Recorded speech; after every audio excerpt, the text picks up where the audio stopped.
Rise of the European Emperor by Taishan Laonyo. Chapter 1401 Kissing. Caesar was stunned on the spot. After all, he was still young, only 11 years old. Faced with unexpected emergencies, he was a little overwhelmed.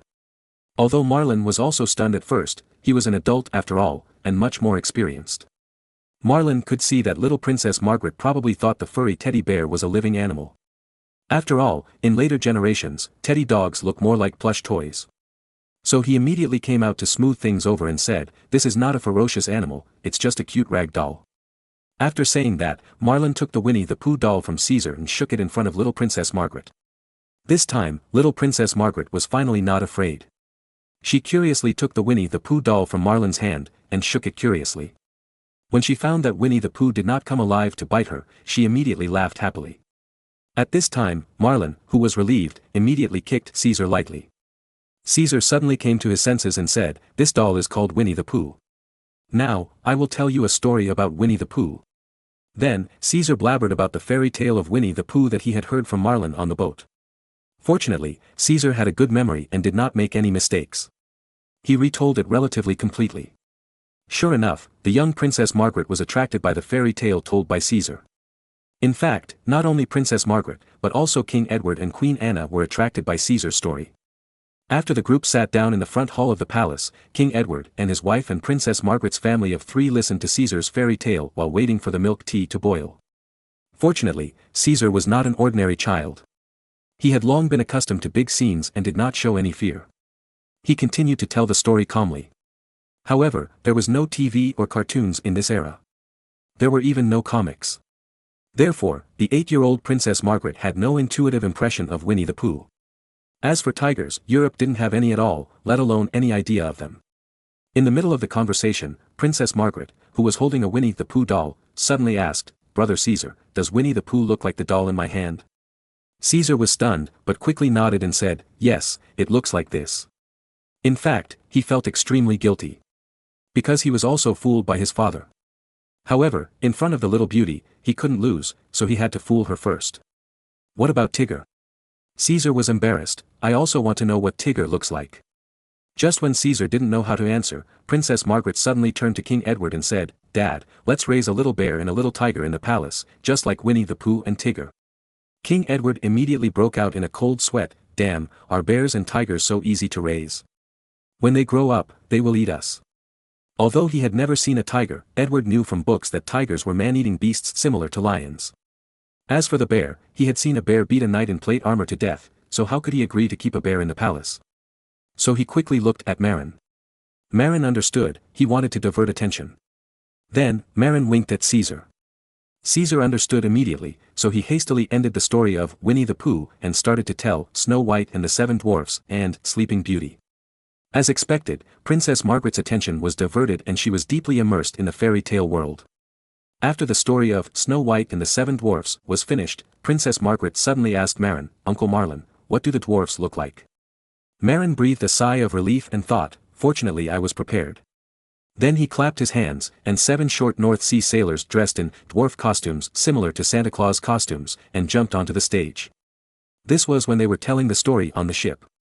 Facing Caesar's questioning, Marin came up with a solution to materialize the scene. He couldn't materialize Tigger, but the dwarfs. Marin selected 7 Frisian sailors who were less than 1.6 meters tall from the fleet, put on old man costumes, put on fake beards made of wool, and started to play the roles. After the 7 dwarfs appeared, they immediately danced in unison. The dance was very eye-catching. It was clearly a square dance version of Little Apple. At the same time, a guard under Marin who spoke good English and had a good voice also happily sang the English version of Little Apple. "I planted a seed finally grew out of the fruit today is a great day pluck the stars give you pull done for you let the sun rises for you every day become a candle burning themselves just to light up your to give you my everything as long as you happy you make me become meaningful every tomorrow brief is life love you never leave. You are my little dear little apple how can never love you too much small red face why heart light my fire fire fire fire the fire of life." The cheerful tune and the joyful dance were indeed very appropriate. However, when it came to the story of the queen poisoning Snow White with a poisoned apple, Princess Margaret suddenly cried and made a fuss, "I don't like apples." Then, the 7 funny dwarfs immediately left. Then, Caesar told the fairy tale of Sleeping Beauty again. And the little Princess Margaret asked curiously, "Brother Caesar, how beautiful is Sleeping Beauty?" Caesar thought to himself, "I've been waiting for you to say this." Then, a servant brought the pink silk princess dress that Marin had prepared for Princess Margaret. This was a gift that Marin had asked the tailor to make for his future daughter-in-law before he set off. As for the style, it was naturally a cute princess dress from later generations, much more fashionable than the ordinary robes that the noble children wore now, and it also conformed to the current people's aesthetics. "What is this?" Princess Margaret was confused. Caesar smiled and said, "Sister Margaret, put on this dress and look in the mirror, and you will know what the Sleeping Beauty princess looks like." Princess Margaret was stunned for a moment. After all, at the age of 8, she could not quite understand this kind of roundabout flattery. But Queen Anna understood, and she helped translate, "Brother Caesar is praising you for being as beautiful as the Sleeping Beauty princess." Princess Margaret was still a child after all, and she blushed immediately after hearing it. However, she still changed into the princess dress that looked very beautiful. After changing into the princess dress, Caesar also took out a garland of artificial flowers made of textiles and put it on Princess Margaret. Moreover, while putting the garland on Princess Margaret, the child boasted, "I heard that beautiful angels and beautiful princesses all wear garlands." After hearing this, Princess Margaret, who had been fooled for a long time, was very happy. Then, while the adults were talking about things, the two little people played the game of Sleeping Beauty on the side. What made Marin dumbfounded was that when King Edward was right next to him, Caesar actually played the kissing game with Princess Margaret openly. "Are you ready?" Caesar asked seriously. On the other side, Princess Margaret, who was lying on a table and playing the role of Sleeping Beauty, closed her eyes and said, "Brother Caesar, I'm ready." Then, the naughty kid really kissed her, and made a bow sound, which was hard not to attract attention. After the kiss, Caesar also preached to Princess Margaret, who opened her eyes, "Pay attention, only the real prince kisses you, you will wake up, and other people pretending to be princes are useless. Because, you are a real princess, and the fake prince is not worthy of kissing you. It is obvious that this guy is afraid that others will take advantage of his little wife while playing games. This petty mind is completely inherited from Marlin. Yeah, I know, only when Brother Caesar comes over in the future can we play the kissing game." Princess Margaret also said seriously. Edward and his wife were stunned, and Marin and Angela were also dumbfounded. Chapter 1402, Trapping Louis XII. Soon, Edward swept his majestic eyes towards Marin, as if asking, "Did you teach your sons hooligan methods?"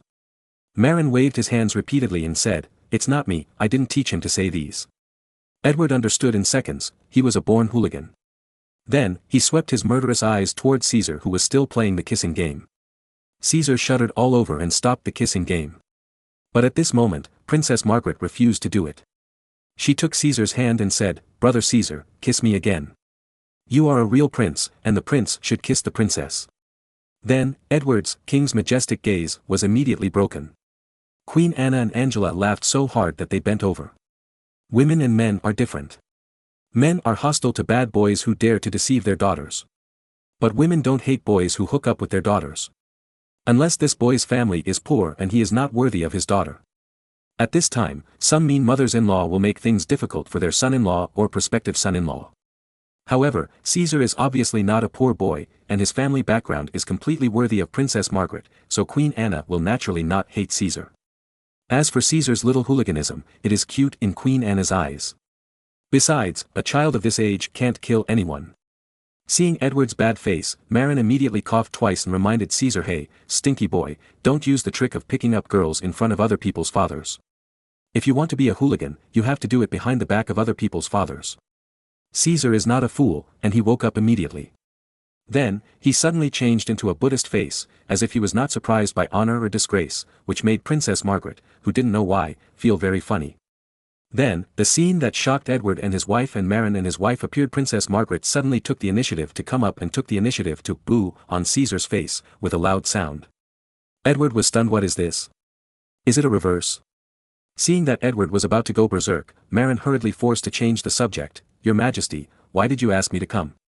Edward finally reacted. He invited the Marin family to London to help him solve the problem, but he couldn't deal with the little Caesar in person. Otherwise, it would be troublesome if Marin didn't cooperate. So, after thinking about it, he said, "It's like this. Recently, the remnants of the Tudor dynasty have been rampant. I got intelligence that King Louis XII of France sent a lot of elite soldiers to escort some remnants of the Tudor dynasty to Wales in the west and Lancashire in the northwest to incite the local people to riot. But at this time, Marin winked at Edward, and then glanced at Queen Anna next to him. Meaning, this is the woman sent by Louis XII. But Edward waved his hand and said, it doesn't matter. Although Queen Anna is French, she is not inclined to France. She is a daughter abandoned by her father and will no longer think about France. Marin nodded, indicating that he understood. Edward continued, there is some instability in England now. Something happened before, and there was a misunderstanding with the 4th Legion and the 5th Legion. This, some misunderstanding, actually refers to Edward's attempt to win over the 4th Legion and the 5th Legion after hearing about Marin's accident. At the beginning, Marin asked the 4th Legion and the 5th Legion to deliberately surrender to Edward publicly, but later publicly returned to Marin's command. Among them, Edward also cooperated in a play. However, the outside world is not clear.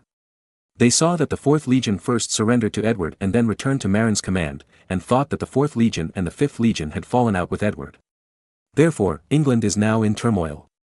Because without the support of the 4th Legion and the 5th Legion, Edward's strength is not enough to completely control the whole of England. This is a small matter. I will write a letter to Sakara and Sivag, and it will be resolved soon. Although Marin knew Edward's plan, he still pretended to be stupid. Edward sighed and said, that's not the problem. With the support of the 4th and 5th Legions, I can certainly suppress the rebellion. However, it is better if this rebellion does not happen. Because the rebellion will have a serious impact on the economy. His meaning is very simple, it is much cheaper to scare those who want to rebel than to mobilize a large army to suppress the rebellion. So Edward invited Marin's family to visit London. Then, he publicly summoned the 2 Legion commanders, Sakara and Sivag, to show off in London and tell the outside world that the 4th and 5th Legion support the York royal family. In this way, the domestic chaos will soon subside. Because no one would be willing to rebel in a doomed rebellion. After all, a failed rebellion is a dead end. To put it bluntly, Edward invited Marin to come to London to put on a show and show it to the whole of England. You see, Marin still supports me, so Marin's 2 powerful legions, the 4th and 5th Legions, can still be used by me. The rebellion is bound to fail. Edward actually wanted Marin to publicly summon the 2 Legion commanders, Sakara and Sivag, to London. To show off in front of all the English people. The 2 Legion commanders were willing to come to London and cooperate with Edward's performance, which showed that Edward could still command the 2 Legion commanders. In this way, most of the unrest in England could be suppressed. Even if France sent people to stir up trouble, there would not be many people willing to follow. Marin naturally understood what Edward meant, and this matter was not a big deal, but just a small matter. However, he would not agree to it casually. Why should he do something that has no benefit? So, after Marin drank a sip of tea, he said slowly, this matter. It's not impossible, but it's a little difficult. After that, Marin looked directly at Edward, meaning it's your turn to bid. I won't do it without benefits. Edward's heart tightened immediately, and he waved his hands quickly. I am a poor man now, much poorer than you, and I can't give much benefit. Marin laughed and said, it doesn't have to be money, we can use other things. For example. After that, Marin pursed his lips and looked at the ignorant little Princess Margaret. This really reminded Edward why not arrange a marriage for the child. But Edward frowned and said, according to the Treaty of Nantes that we signed at the beginning, your son is only the second person to marry my daughter. The first person should be the French prince. In fact, Edward had already fallen out with the French, so he didn't care about the Treaty of Nantes. He just didn't want to marry his daughter to Germany. In addition, Edward also began to make plans for the future. If he couldn't give birth to a son, then Princess Margaret would be the Crown Princess of England. Can the Crown Princess marry abroad? The nobles in England would definitely not agree.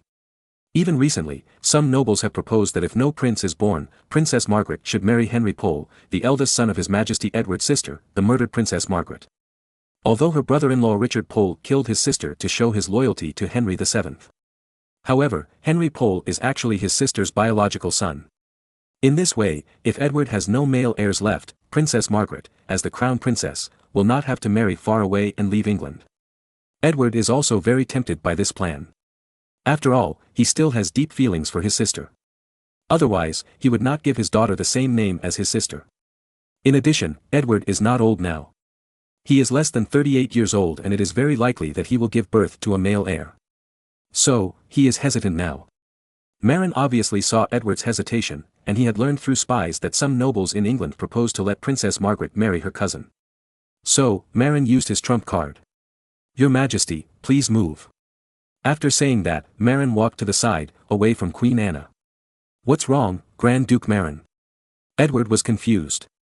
Marin did not tell her own plan, but asked first, Your Majesty, do you really want to wait for Louis XII to give birth to a prince according to the Treaty of Nantes? Edward immediately shook his head. How is it possible? What if Louis XII can't give birth to a prince? I will wait until Margaret is 18 years old at most, and then I will choose another husband for Margaret. Marin said, It's not appropriate to wait until 18 years old. Think about it, if His Majesty Louis XII gave birth to a prince when Princess Margaret was 18 years old, would Princess Margaret have to wait for Louis XII's prince to come of age? Generally, princes will not get married until they are over 20 years old. Does that mean Princess Margaret will have to wait for him for 20 years? By then, Her Royal Highness will be 38 years old. Who knows if she can still have children? You know, women can't wait. Marin's words made a lot of sense. Women in ancient times aged quickly and basically couldn't give birth in their 40s. Moreover, in Europe, many women died at the age of 40. Edward hesitated for a moment and asked, Then, what do you think we should do? I think Princess Margaret should wait for 2 more years at most. After 2 years, Princess Margaret will only be 10 years old. Even if her husband is 10 years younger, it is barely acceptable. If he is younger, it will not be appropriate. Marin said. Edward nodded and agreed with Marin. In fact, it is not appropriate for a woman to be 10 years older than a man. At most, it is a big deal if she is 2 or 3 years older. Generally, only men are many years older than women, and there is no woman who is much older than men. The reason is that women in ancient times aged quickly, and the possibility of having children in their 30s was very low. After the age of 40, having children is basically a miracle. Even if you can give birth, it is a life and death struggle. Therefore, usually only men are older than women, and no women are much older than men. Of course, there is an exception for rich women keeping gigolos. At this time, Marin suddenly laughed and said, Your Majesty, you should inform the French side and tell Princess Margaret to wait for the French prince for only 2 more years. Otherwise, the engagement will be cancelled. I believe the French side can understand the reason. Moreover, there will be a great benefit in doing so. At this point, Marin's expression suddenly became very obscene. Oh, what is the benefit? Seeing Marin's expression, Edward also became interested. It may tire King Louis XII of France to death. After saying that, Marin laughed. Tired Louis XII to death. What's the reason? Edward didn't quite understand at first. Marin quickly explained with a wretched smile, Your Majesty, Louis XII is different from us. He is 51 years old, and his health is not very good. If Your Majesty informs him that he will only have 2 years to give birth to a prince, do you think he will be anxious to make a little man? And he is old, and if he is busy doing that with the Queen every day, his body will not be able to bear it. Maybe, under this pressure, he will die on the Queen's belly. Hee. Marin's words are not without basis. Originally, in history, Louis XII died on the belly of the new Queen Mary Tudor 2 years later in 1515. Because Louis XII was too anxious to leave a male heir. He ignored his old age and physical weakness and fought for a long time on the Queen's belly. In the end, he also died on the new Queen's belly. Now, history has been changed by Marin. Queen Anne did not collapse in 1510 because of giving birth to Princess Renee, so she would not die early. However, Louis XII's desire for a son will not change. Even without the new Queen Mary Tudor, he will work hard on Queen Anne's belly. And Marin asked Edward to put extra pressure on Louis XII, which would make Louis XII even busier to do that with Queen Anne. But Louis XII is already 51 years old, and doing that too much will definitely make his body collapse. Coupled with anxiety in his heart, Marin estimated that Louis XII would die earlier than in the original history. And the way of death is probably similar. The only difference is that it is a woman's belly. Queen Anne is actually not old, she is only 36 years old now, and she has not reached menopause yet, and there is still work. Moreover, women of this age are just as fierce as wolves and tigers. Presumably, there is no problem in playing Louis XII to death. In fact, speaking of it, the most dangerous situation for women of this era is probably giving birth. After all, the medical methods in ancient times were backward, and giving birth was almost like walking through the gates of hell. Many noble ladies in Europe at this time died in the process of giving birth. Or, because of the root of the disease left by childbirth, and then died of the disease. After Queen Anne was given a sterilization drug by Marin, she was no longer in danger of dying in childbirth. At an age as vigorous as a wolf, plus Louis XII was already old. Thinking of this scene, Marin laughed obscenely. After explaining it clearly to Edward, Edward also laughed obscenely. That scene looked very creepy, two big men hiding in the corner and laughing obscenely. It was definitely not a good thing. Edward accepted Marin's suggestion very happily, and then England quickly sent a letter to Paris, stating that Princess Margaret would wait for 2 more years at most, and after she turned 10, she would not wait for the French prince. After all, it is not normal for a girl to marry a man who is 10 years younger than herself. Sure enough, Louis XII was anxious after receiving the letter. That night, Louis XII drove the car with Queen Anne in his arms. For the prince. For the male heir. For the Union of England. Louis XII shouted a series of slogans to cheer himself up, and then tragically started a hard battle with the ferocious Queen Anne. Marin's move was really too cruel. This move was not to harm Louis XII's interests, but to take Louis XII's life. Chapter 1403, Spanish Fly. As the saying goes, a kiss between middle-aged couples can cause nightmares for several nights. Although Queen Anne was only 36 years old, she looked much older because she did not have the advanced maintenance methods of later generations. Moreover, similar to the later Mao Mei, Queen Anne began to gain weight after the age of 30 and became a fat ant. Among them, the 2 chefs provided by Marin contributed greatly. They made high-calorie food for the king and his wife all day long. Although they did not fatten Louis XII, they fattened Queen Anne over the years. What kind of experience is it to be diligent and firm in cultivating an obese middle-aged ant? Anyway, Louis XII was not only physically injured, but also suffered 100,000 points of critical damage in his heart. He was hurt every time he did it. But Louis XII had no choice. If he could take concubines like the Chinese emperor, he could naturally cultivate on the delicate girl. However, divorce is not allowed in Europe. Moreover, the inheritance law in Europe only recognizes legitimate children. Illegitimate children born with a mistress are not eligible to inherit the throne. Therefore, no matter how unhappy or uncomfortable Louis XII was, he could only work on Anne alone. Moreover, if he divorced Anne and married another young girl, it would not work. Because Anne was the legal heir to the vast Duchy of Brittany. Children who were not born by Queen Anne were not eligible to inherit the Duchy of Brittany. In order to ensure the integrity and unity of France, Louis XII could only choose to have a little man with the fat Queen Anne. Your Majesty, try hard.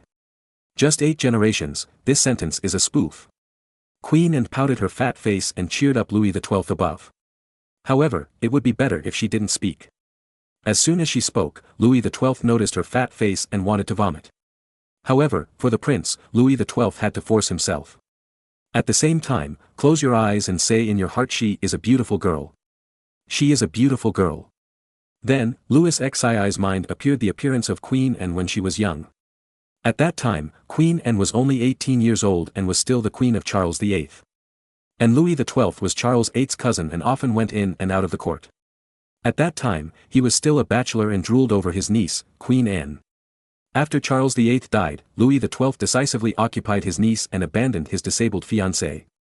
However, time has changed, and the beautiful niece has now become a fat ant, still as fierce as a wolf. However, Louis XII is already so miserable, and Marin is not going to let him go. In order to enhance the effect, Marin suggested Edward to send someone to contact Emperor Maximilian I and ask him to send an envoy to Paris to propose marriage to Louis XII's only surviving eldest daughter, Princess Claude, for his grandson Charles, the future Charles V. Of course, the marriage proposal is not the point. The point is that Marin asked the envoy to deliberately reveal the intention of the Habsburg family to seize the French throne. Moreover, he also satirized Louis XII for not being able to give birth to a boy. In fact, Maximilian I had planned to let his eldest grandson Charles marry Princess Claude a few years ago. At that time, Louis XII even had this intention. However, it was rejected by the great nobles in France. They definitely didn't want the king of the Kingdom of France to be a vulgar German. Later, the French nobles jointly nominated François, a branch of the Valois royal family, as the fiancé of Princess Claude and the Crown Prince of France. Of course, the premise is that Louis XII can't give birth to a boy. You can imagine how angry Louis XII would be when the envoy of Maximilian I openly despised Louis XII for not giving birth to a boy. Then, how desperately would he create a villain? In this way, it would definitely accelerate the death of Louis XII. However, Marin didn't dare to do this himself. If the French knew that he had killed their second king, the first was Charles VIII who was ambushed and defeated by Marin, they would have to concentrate the whole country's strength to fight Marin. So this time Marin only gave advice. However, the specific operation was done by Edward sending people to contact Maximilian I. Anyway, England and France are separated by the English Channel. Even if the French were angry, they couldn't do anything to England across the sea. Edward knew that he was being used by Marin, but he was happy with it. Because this matter itself was in his interest. Louis XII had caused him a lot of trouble after he ascended the throne. He even almost sent a large army to land in England. Edward, who had long been resentful of Louis XII, naturally hoped that Louis XII would die sooner. Moreover, the way Marin planned to kill Louis XII was really to his taste. Die in a woman's belly. In that case, even if Louis XII died, he would become a laughing stock in all of Europe.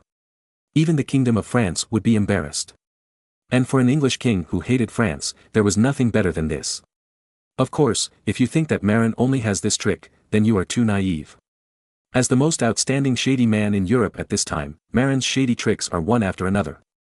In order to kill Louis XII, Marin also prepared to secretly order his fat brother who had sneaked into the French court as a royal chef to give Louis XII some tiger and wolf medicine to accelerate the collapse of Louis XII's body. Louis XII was already 51 years old, and in this era, he was already at an age where he could die at any time. If it was Marin's age, it would be okay to use some drugs to help him, but at Louis XII's age, his body would definitely not be able to bear it if he used too much. Marin wrote a secret letter and sent it to Paris. The content was, add drugs to Louis XII's food to help him, but it couldn't be tonic. Men's kidney function would decline as they got older. If Louis XII was given kidney tonic, it would be a bargain for him. Therefore, Marin would not think about giving Louis XII kidney tonic, but planned to use drugs to stimulate him to do that more, in order to achieve the purpose of overdrawing his body. Among them, in Europe, there is a very traditional drug to help him, Spanish fly. The scientific name of Spanish fly is cantharidae, which can secrete a toxin, cantharidin. This toxin can stimulate the male neck. This thing seems to make men show their masculinity, but in fact, later scientific research shows that this is just an adverse reaction after cantharidin poisoning, which is of no benefit to the human body, but harmful. After all, cantharidin is a toxin, not a tonic. And what Marin wants is to harm Louis XII's body. His order is to let the fat brother mix a little Spanish fly powder into the dinner dishes every day when cooking. In this way, Louis XII will definitely show his masculinity after eating it, and then have in-death exchanges with Queen Anne. Maybe Louis XII will be very satisfied at first. However, Spanish flies are poisonous after all. Eating a little bit every day for a long time, plus old age, it is difficult for Louis XII to survive. Moreover, Spanish flies are not considered poisons in Europe at this time. Even many older nobles like to use a little to revitalize their masculinity. Even if the fat brothers were found to add this stuff to food, they probably wouldn't be blamed. Instead, they would think that they were good at flattering. At the same time, Marin also sent people to Spain to find an alchemist who was good at making Spanish fly, a drug that can help with pleasure, in order to find a variety with the best negative effect. Then, give it to the fat brothers to use for Louis XII. After all, this is for the king. If the negative effect is too obvious, it will definitely not be used again. And if the negative effect is not obvious, but the effect of helping with pleasure is obvious, then Louis XII may happily use it, and run wildly on the road to death. Of course, Marin would not tell Edward about these methods. After all, this matter was too dark. Telling it out would only make people fearful and wary. Moreover, if it got to the French would have to find ways to kill Marin.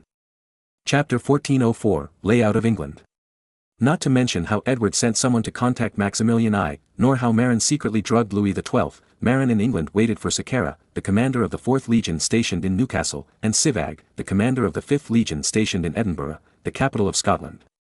According to the agreement with Edward, Marin openly took the two into the Tower of London Palace, and at a royal dinner that invited most of the nobles in London, he asked Sakara and Sivag to publicly express that the two legions would fully support Edward in suppressing the rebellion in the country.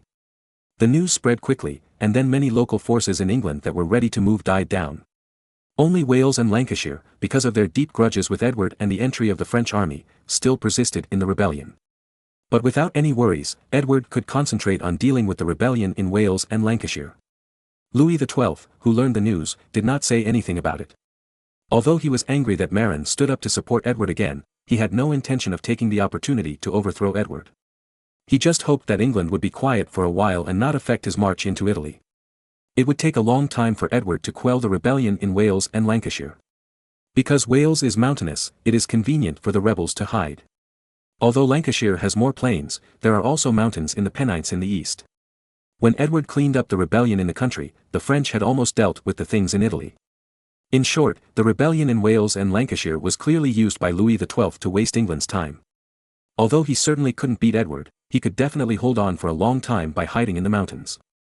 After the banquet, Marin kept Dr. Ma, who was proficient in pediatrics, in the name of caring about the health of his possible future daughter-in-law, and left Dr. Ma a translator who knew Frisian, which could communicate with the English, and had learned Chinese with Skanda. But Marin emphasized at the beginning that this person was only proficient in pediatrics, just because he was afraid that Edward would ask him to treat his infertility. Dr. Matthew was also happy to be idle. He usually pretended to be stupid. Only when Princess Margaret was sick would he use all his skills to deal with it. Later, Marin took his family to Newcastle for inspection, and then went to the Isle of Wight and Southampton opposite the Isle of Wight for inspection. The Isle of Wight is also Marin's fiefdom, while Southampton is the fiefdom of Schwartz and others, and is indirectly under Marin's jurisdiction. Considering the needs of the Great Voyage, Marin ordered the construction of a shipyard in Southampton, hiring English craftsmen to specialize in the manufacture of armed merchant ships and fishing boats. In fact, from a cost perspective, shipbuilding in America seems to be more cost-effective. But the problem is that America has abundant timber resources, but lacks skilled shipbuilders. Although Marin dug up a few shipbuilding craftsmen from the Ming dynasty, it would take several batches to ship them to the Americas. Moreover, the habits of those shipbuilding craftsmen in the Ming dynasty are different from those in Europe. Even if they come to the shipyard in New York, it is estimated that they will have to adapt for a long time before they can learn to build European-style ships. Moreover, Marin originally planned to let the shipyards in New York make 500-ton warships with all their strength, and not waste craftsmen to make armed merchant ships and fishing boats. Therefore, Marin planned to build armed merchant ships and fishing boats in Europe. Mainly, Marin planned to use the abundant shipbuilding craftsman resources in Europe. For example, England, as a traditional maritime country, has many ships, shipyards and shipbuilding craftsmen. Marin thought that the North Sea Kingdom also needed a large number of armed merchant ships and fishing boats, so it would be better to build and moor a large number of armed merchant ships and large and medium-sized fishing boats in Southampton, a very good freshwater estuary port. At present, Marin has no shortage of money or wood, because he will send people to Norway and Sweden to purchase wood. Now, what Marin laments most is that there is an urgent need for skilled shipbuilders. In the North Sea, almost all the craftsmen who can build ships have been recruited by Marin. Moreover, those experienced shipbuilders have brought thousands of apprentices. But it takes at least several years for an apprentice to become a master, and Marin can't wait. So, he began to poach people from other countries.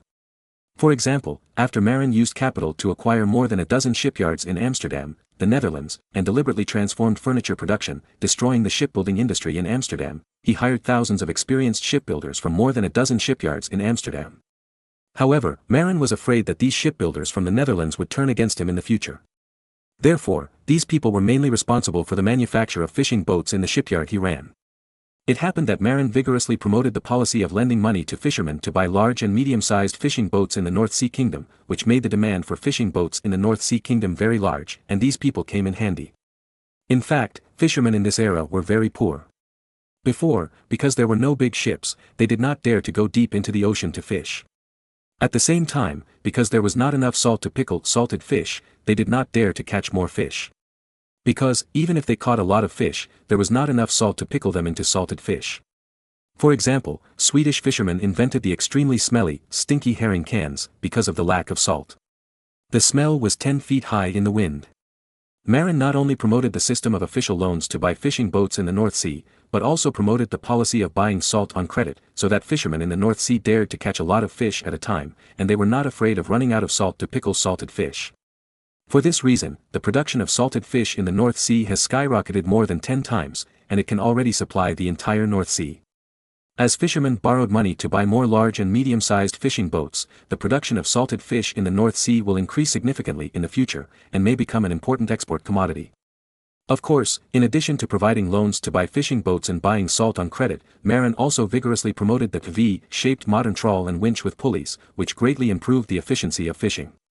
Today, with the intentional support of Marin, fishermen in the North Sea have become a high-income group and live better than ordinary inland serfs.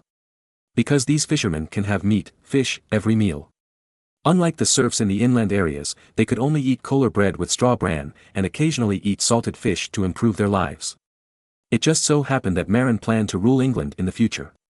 So he started to lay out in England now. First, he decided to recruit thousands of skilled shipbuilders in England to build a large shipyard in Southampton and repair 4 docks, so that 4 ships can be built together. Then, he will promote the system of loan purchase of fishing boats and credit purchase of salt implemented in the North Sea in his territory in England. In this way, a large number of English fishermen will be willing to join his own army. Of course, Marin's loan is not for nothing. In addition to paying normal interest, Marin will also specifically stipulate that the lone fisherman's family must have a male to serve his fleet, or join the navy, or be a sailor on Marin's armed merchant ship. In this way, Marin can get a large number of English sailors to serve him.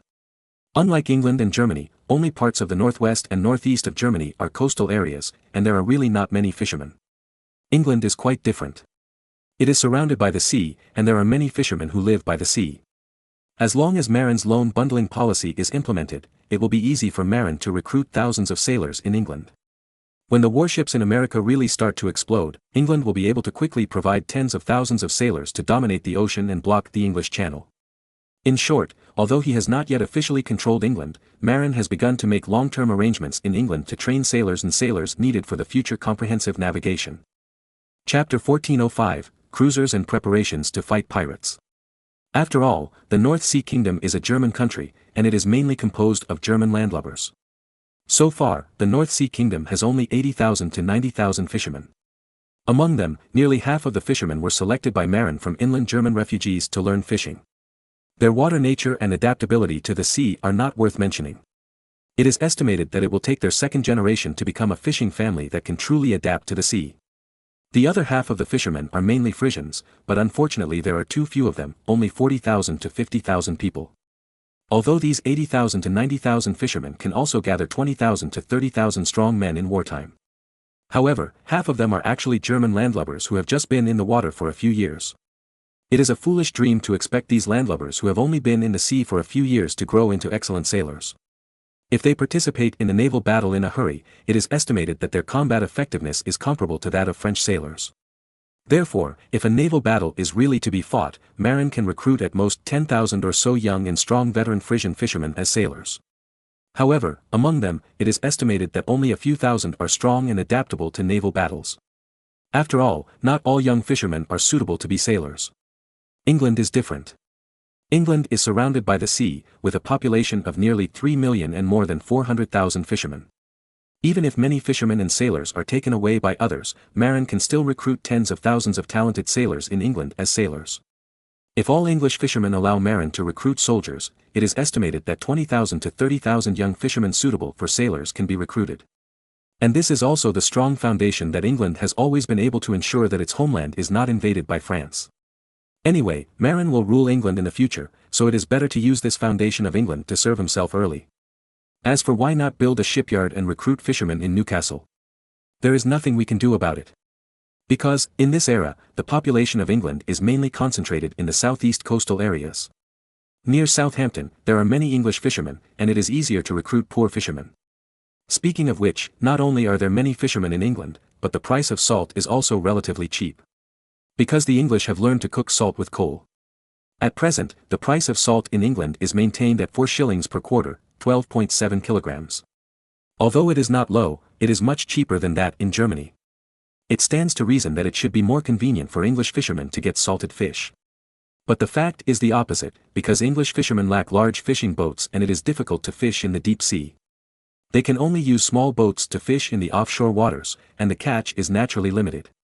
Therefore, the salted fish industry in England is not developed. Moreover, England and France have a deep hatred because of the 100 Years' War, which makes it difficult for English products to open up the market in France. On the contrary, England has to import a lot of wine from the Aquitaine region of France every year.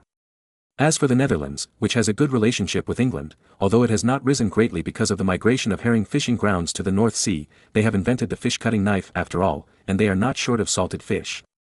Therefore, England has rich fishery resources and relatively cheap salt prices, but it is difficult to develop the salted fish industry. If Marin can provide loans to allow English fishermen to buy large ships to fish in the deep sea, it will definitely greatly increase the catch. Moreover, providing the service of buying salt on credit can also fully ensure that fishermen can pickle the fish they catch into salted fish in time. For example, during the process of fishing at sea, women on the boat can rub the fish with salt on the boat and pickle them. Otherwise, if they wait until they reach the shore to pickle them, most of the fish will have already become smelly and can only be thrown away. This is the characteristic of large fishing boats. They can fish deep in the sea and obtain a larger catch. But at the same time, because they cannot reach the shore on the same day, if they stay at sea for a few days, the first fish caught may become smelly. Unless, a lot of salt is brought on the boat in advance, and the fish are pickled while fishing. Only in this way can enough salted fish be obtained. The measures provided by Marin to provide loans for buying boats and buy salt on credit at the same time are equivalent to solving the two biggest problems at once, which will definitely greatly increase the production of salted fish. In addition, Marin also plans to promote the Dutch fish-cutting knife to England. In this way, the English can also kill and pickle fish on the boat very conveniently during the process of fishing at sea. Of course, the lunch given by Marin is by no means free. If a family wants to borrow money to buy a boat and buy salt on credit, they must provide a strong man to join Marin's fleet and serve Marin for at least 10 years. Unless they die in battle or retire due to injuries, Marin will take back the fishing boat and make the other party pay double compensation. Under a normal contract, this loan can be repaid in 10 years. However, this strong man is not provided casually. If an unqualified sailor or a coward is provided, Marin will not recognize it. For this reason, he will also set up an audit agency to specifically review whether the strong man provided by the loan applicant has the ability to serve for 10 years. Only after passing the audit can you get preferential services for buying a boat and buying salt on credit. It should be pointed out that this boat loan is very favorable, with zero down payment and a repayment period of 10 years. After 10 years, as the strong man provided retires, the boat payment will be settled. The annual interest is also fair, which is the lowest 10% in this era, and it is not favorable for compound interest. In short, Marin wants those poor fishermen who have more than one strong man in their families and want to get rich to serve for 10 years in exchange for the wealth of the whole family. This deal is also very fair in this era. To describe it in one sentence, it is, sacrifice one, and the family is happy. Moreover, that one may not be sacrificed during the 10-year service period. As for how many sailors to recruit, Marin expects to plan 10,000 people. Then, once the ship starts to explode in North America, these 10,000 people will become Marin's naval force. So, what is the purpose of these 10,000 navy? Marin plans to use them to patrol the trade routes and fight pirates.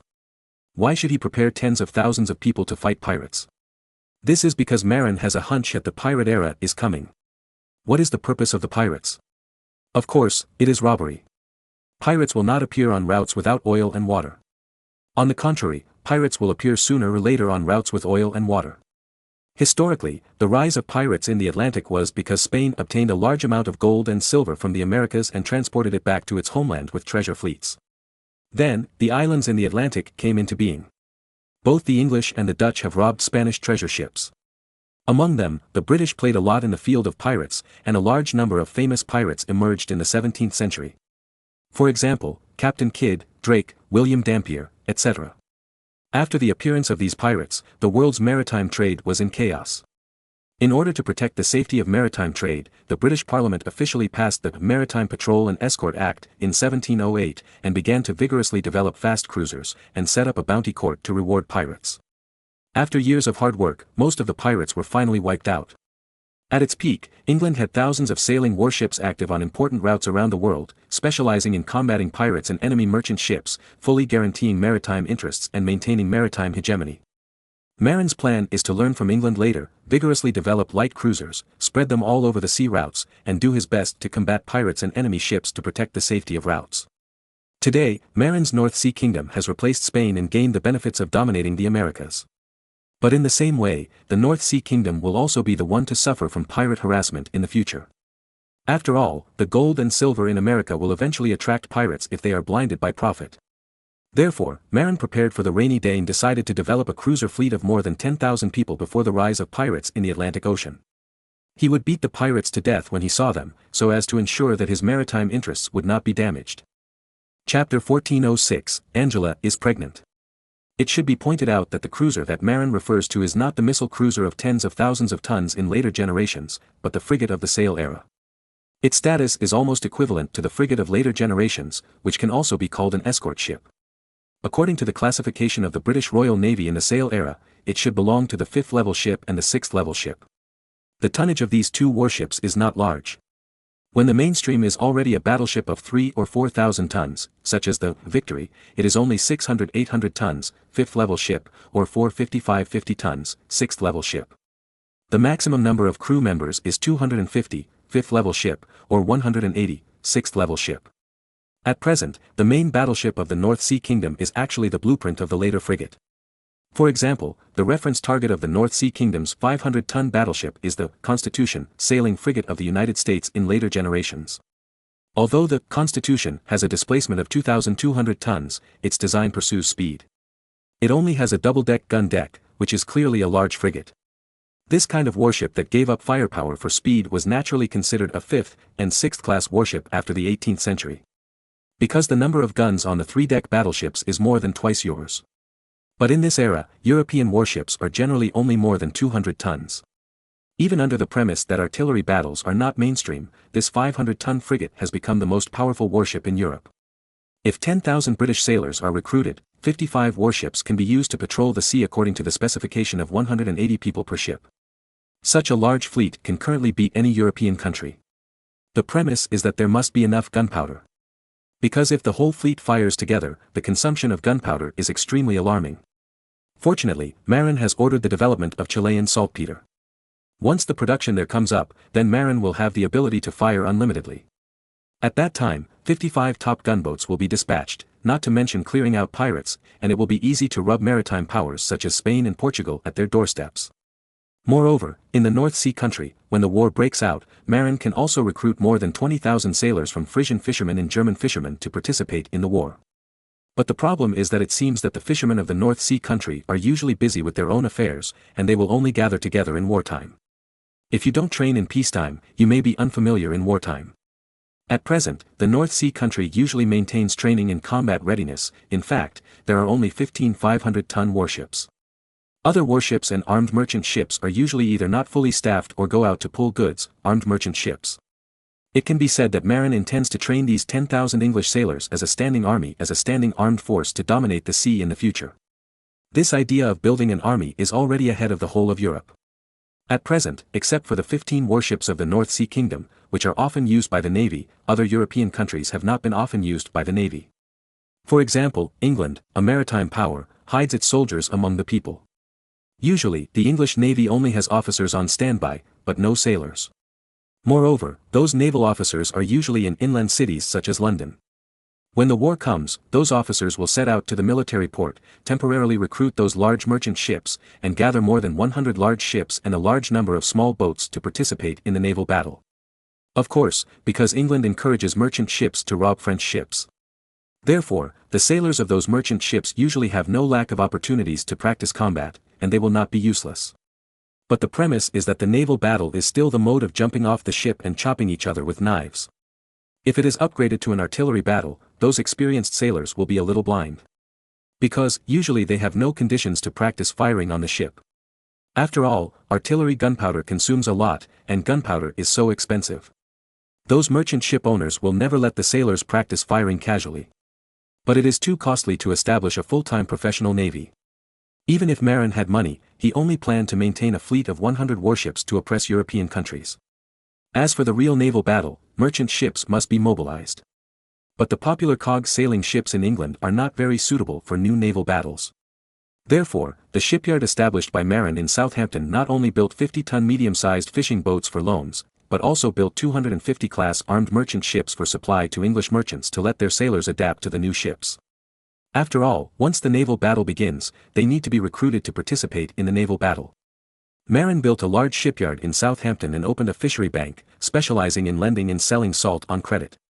At the same time, in the Dover port of the Five Ports Alliance in England, the port of Plymouth in the south and west, the port of Bristol in the south and south, the port of Newcastle in the northeast, and Liverpool, which is still a small coastal town in the northwest, shipyards and fishery banks were established to recruit enough English sailors. Just when Marin was building a shipyard and recruiting English sailors in full swing, Angela, who accompanied him to the UK, suddenly began to vomit. Marin was shocked and took Angela to London to find Dr. Ma. After taking a pulse, it was as he expected. Angela was pregnant again. Angela cried with joy. She had not been pregnant since she gave birth to Caesar, and it had been more than 10 years.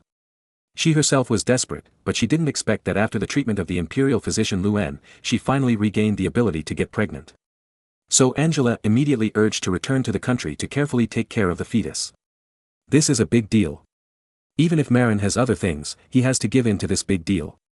Then, 10 warships gathered in the port of London again to escort the pregnant woman Angela back to the country.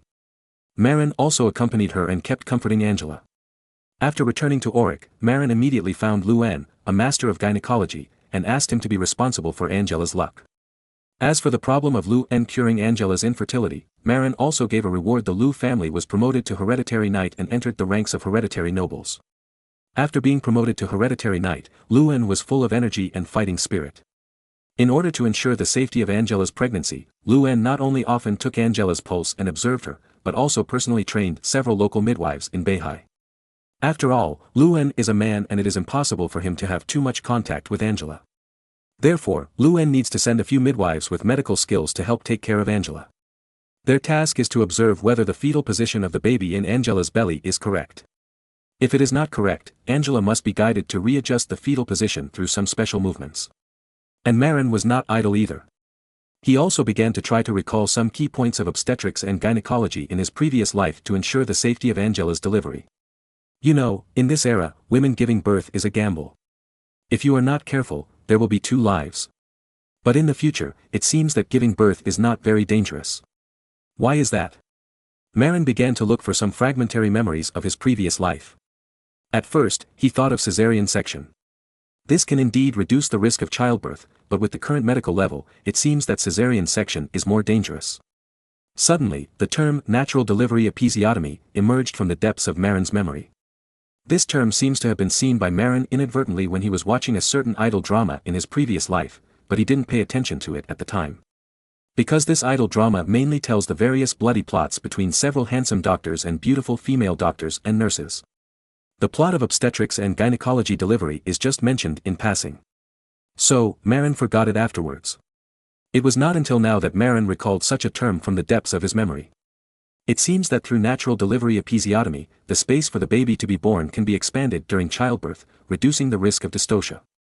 However, it seems that the requirements for this cut are also quite high. Because after the episiotomy is cut, it is necessary to stop bleeding in time, sew it up, and pay attention to disinfection. Otherwise, it will also cost the life of the mother.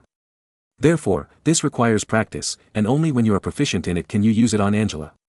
Fortunately, Angela is pregnant for a short time now, and she is several months away from giving birth. Therefore, Marin has enough time for the doctor to try the episiotomy technique for normal delivery. Before trying it on humans, Marin plans to try it on animals now. If the test is successful, he will further test it on humans. Then, Luen, the imperial physician, and a group of midwives were sent to the ranch. What? Let me deliver cattle and sheep, and contact what episiotomy? Luen, who received the order, was confused. Is this too embarrassing? I am the imperial physician of the palace. Treating nobles, and you want me to be a veterinarian, and deliver cows and ewes? Luen was so angry that he almost cursed on the spot.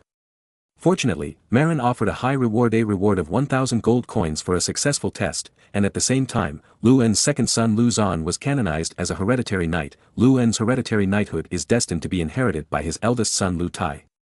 For this generous reward, Luen had to pinch his nose and practice delivering cattle and sheep. But Marin knew that the effort was worth it. Because, once the episiotomy experiment is successful, it will not only ensure Angela's childbirth safety, but also serve the entire Beihai kingdom. Once episiotomy is popularized, giving birth will no longer be a daunting task for women. You know, in this era, the mortality rate of women giving birth is as high as 30%, which is extremely terrifying. If the episiotomy research is successful, many women will survive and continue to give birth. If there is a Nobel Prize for medicine in this era, it would not be too much to give a Nobel Prize for episiotomy. Chapter 1407, The Future Pope Arrives. In fact, modern obstetrics and gynecology technology is more advanced than ancient times. There is more than just a normal delivery episiotomy, there is also a forceps delivery method. Its content is to use a curved, non-angular wooden clip to clamp the baby that emerges during the delivery of the mother, and gently pull it out to help the mother to give birth. It can be said that because of the normal delivery episiotomy in forceps, it is no longer a dangerous thing for women in later generations to give birth. At most, it is very painful. Only an abnormal fetal position or a giant baby will lead to dystocia. Or, the mother is too old and can't keep up with the physical strength, causing fainting on the spot. Among them, the problem of abnormal fetal position can also be solved in ancient times. It mainly depends on experienced midwives to help feel whether it is in the right position. Then, if it is not right, some specific actions are used to help restore it to the right position. But the problem of giant babies is helpless for medical means in this era. In later generations, giant babies can only be delivered by caesarean section. But in this era, if a caesarean section is delivered, there are disinfection methods such as alcohol, which can ensure that the mother will not die. However, it is difficult to guarantee that the suture will pass. Maybe, after a caesarean section, this woman can't get pregnant again. Therefore, the fundamental control method is not to have excessive nutrition. And the practice of giving mothers old hen soup and other tonics like the ancient Chinese is actually increasing the possibility of the child becoming a giant baby. During childbirth, the smaller the child, the easier it is to give birth. Of course, malnutrition is an exception. Because the child's health may have big problems, even if the birth is easy, it is not worth the loss. So, in the following time, Marin strictly restricted Angela's diet. First of all, foods with high fat content and high sugar content are prohibited. For meat food, only chicken breast and other low-fat but high-protein foods are allowed. Then, all kinds of vegetables are naturally non-stop. In this way, there is no lack of nutrition, but the baby will not gain weight, so as to reduce the possibility of dystocia. Angela was very dissatisfied with this. She didn't eat much high-fat food, but not letting her eat sweets was simply deadly. For this reason, Angela's temper became very bad during this period. But for her safety, Marin could only be cruel. After all, the death rate of dystocia in this era is too high. In the following days, Angela became the bold Buddha in the Auric Palace. Her temper rose and she often pinched Marin. Although Marin was angry, she considered that she was the most during her pregnancy, so she endured it all. For this, the price was that her waist and arms were always bruised. Marin, who was full of anger, naturally needed to find an outlet. Then, the little wild cat Felice suffered. When Marin was doing that with her during this period, he suddenly fell in love with smoking pages. Then, Felice's PP was also bruised during this period. Just when Marin's family was playing the game of, "You torture me, I will torture her," a distinguished guest came to the Auric Palace that day. The visitor was the future Pope Leo X, now Archbishop Giovanni. The reason why Archbishop Giovanni came to the door was because he came to Germany in person to supervise the sale of indulgences. A few years ago, when Marin was in Rome, he gave Archbishop Giovanni the idea of selling indulgences. Then, Archbishop Giovanni also implemented it. Moreover, because he was in charge of religious affairs in Germany, Archbishop Giovanni specifically ordered the promotion of indulgences in Germany. However, a few years later, the sales growth rate of indulgences was somewhat slow. If it were normal, Archbishop Giovanni might not be in a hurry. However, some time ago, Julius II suddenly fell seriously ill. Although he was rescued afterwards, Marin also sent people to help recuperate. However, this incident also reminded the cardinals in Rome that the Pope might be replaced soon. Then, all the cardinals in Rome who were eligible to compete for the next Pope started to move, and each showed their magical powers. In addition to building relationships everywhere to win future votes, brushing reputation and political achievements everywhere is also one of the important means. Especially young bishops like Giovanni di Lorenzo de' Medici, because of their lack of reputation and achievements, need to improve their reputation and political achievements. Therefore, the sales performance of indulgences that he is now responsible for has become a top priority. If he can make significant progress before the death of Julius II and bring huge benefits to the Roman Curia, he can get significant extra points in the Curia, which is beneficial to the election of the Pope. After all, although the Roman cardinals also accept bribes when electing the Pope, they will not elect an incompetent person as the Pope. Generally speaking, those who can be elected as the Pope must have both ability and financial resources. In terms of financial resources, Giovanni di Lorenzo de' Medici has no problem. Not only will the Siena Bank controlled by Marin fully support his bribery, but most of the bankers in his hometown of Florence will also support him. Therefore, the only thing Giovanni di Lorenzo de' Medici had to do now was to prove his ability to the Roman cardinals and prove that he could bring something beneficial to the Holy See. For example, fiscal revenue or something. But in recent years, Giovanni di Lorenzo de' Medici felt that his promotion of indulgences in the German region seemed to grow slowly. Many princes even secretly resisted the sales of indulgences. So, he was very anxious. If the sales performance of indulgences was not good, it would also affect his reputation in Rome and even affect the election of the Pope. Then, he thought of Marin, who gave him this idea. In fact, Marin has always been famous in Europe for his cunning and insidiousness. Therefore, the anxious Giovanni di Lorenzo de' Medici took the opportunity of inspecting the German church and simply ran to Auric to ask Marin for advice on how to increase the sales of indulgences in a short period of time. If the sales of indulgences still don't increase after Julius II dies, his hope of succession will be hard to say. Marin naturally attaches great importance to the future Pope Leo X and receives him with high standards. After learning about Giovanni di Lorenzo de' Medici's purpose, Marin thought for a while and asked, "What is the annual sales volume of indulgences now? How is it divided with the local governments?" The annual sales volume in Germany is about 30,000 gold coins now. As for the division, the local church will take 20% of the sales as cost. No wonder. Marin slapped the table and finally found the reason. According to Giovanni di Lorenzo de' Medici, indulgences is the exclusive business of the Roman Catholic Church. Local churches can only get about 20% of the cost and errand fees for helping to sell indulgences, and at most 30%. And there are so many people in the local church, once it is shared, there will be little money. In this way, the sales of indulgences will naturally not increase. This thing is different from tithe. Local churches can embezzle tithe by using lies and excuses such as local disasters, but the sale of indulgences is issued by the Holy See, and the number of sales is fixed, and the Holy See wants to take the lion's share. Because the profit is too small, everyone's enthusiasm is naturally not high. Moreover, for now, indulgences are mainly sold in the church principalities in the German region.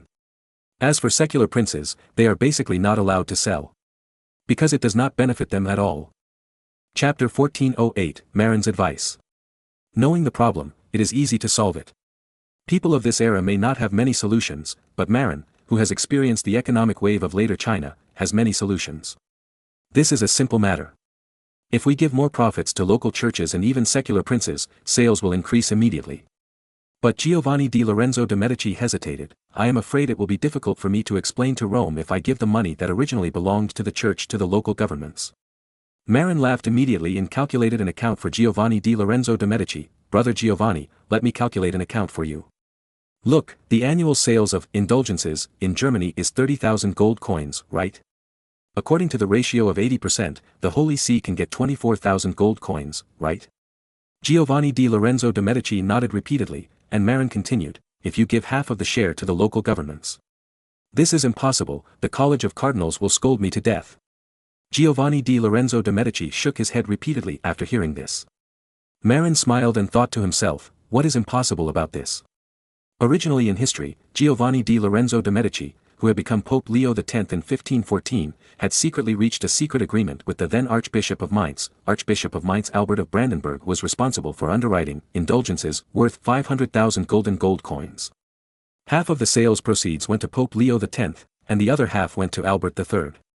At that time, Albert III was not only the Archbishop of Mainz, but also the Archbishop of Magdeburg, and the Bishop of the Bishopric of Halberstadt, holding the positions of 3 church princes. In theory, this behavior was against the rules. Generally one person in the church held 2 positions at that time. But he was willing to spend money, obtained the approval of the Holy See, and got the position of Archbishop of Mainz, becoming one of the 7 electors of Germany, and at the same time the most distinguished church leader. The Archbishop of Mainz was the German Grand Speaker of the Holy Roman Empire. But in order to get the position of Archbishop of Mainz, Albert III owed a lot of debts. In order to pay off his debts, he and Leo X, who was promoting indulgences at the time, hit it off. The two colluded and privately agreed that Albert III would be responsible for the full-scale sales of indulgences in the archbishoprics of Mainz, Magdeburg and Halberstadt under his rule, with a total of 500,000 golden gold coins, and the two would share the profits equally. Leo X earned 250,000 gold coins in these 3 bishoprics alone, not to mention all of Germany. At that time, Leo X was willing to share half of the profits, which completely ignited the enthusiasm of Archbishop Albert III. Subsequently, Albert III sent a Dominican monk named John Tetzel as a representative of selling indulgences to fully launch the sale of indulgences in the 3 bishoprics under his rule. According to historical records, John Tetzel was very pompous at the time.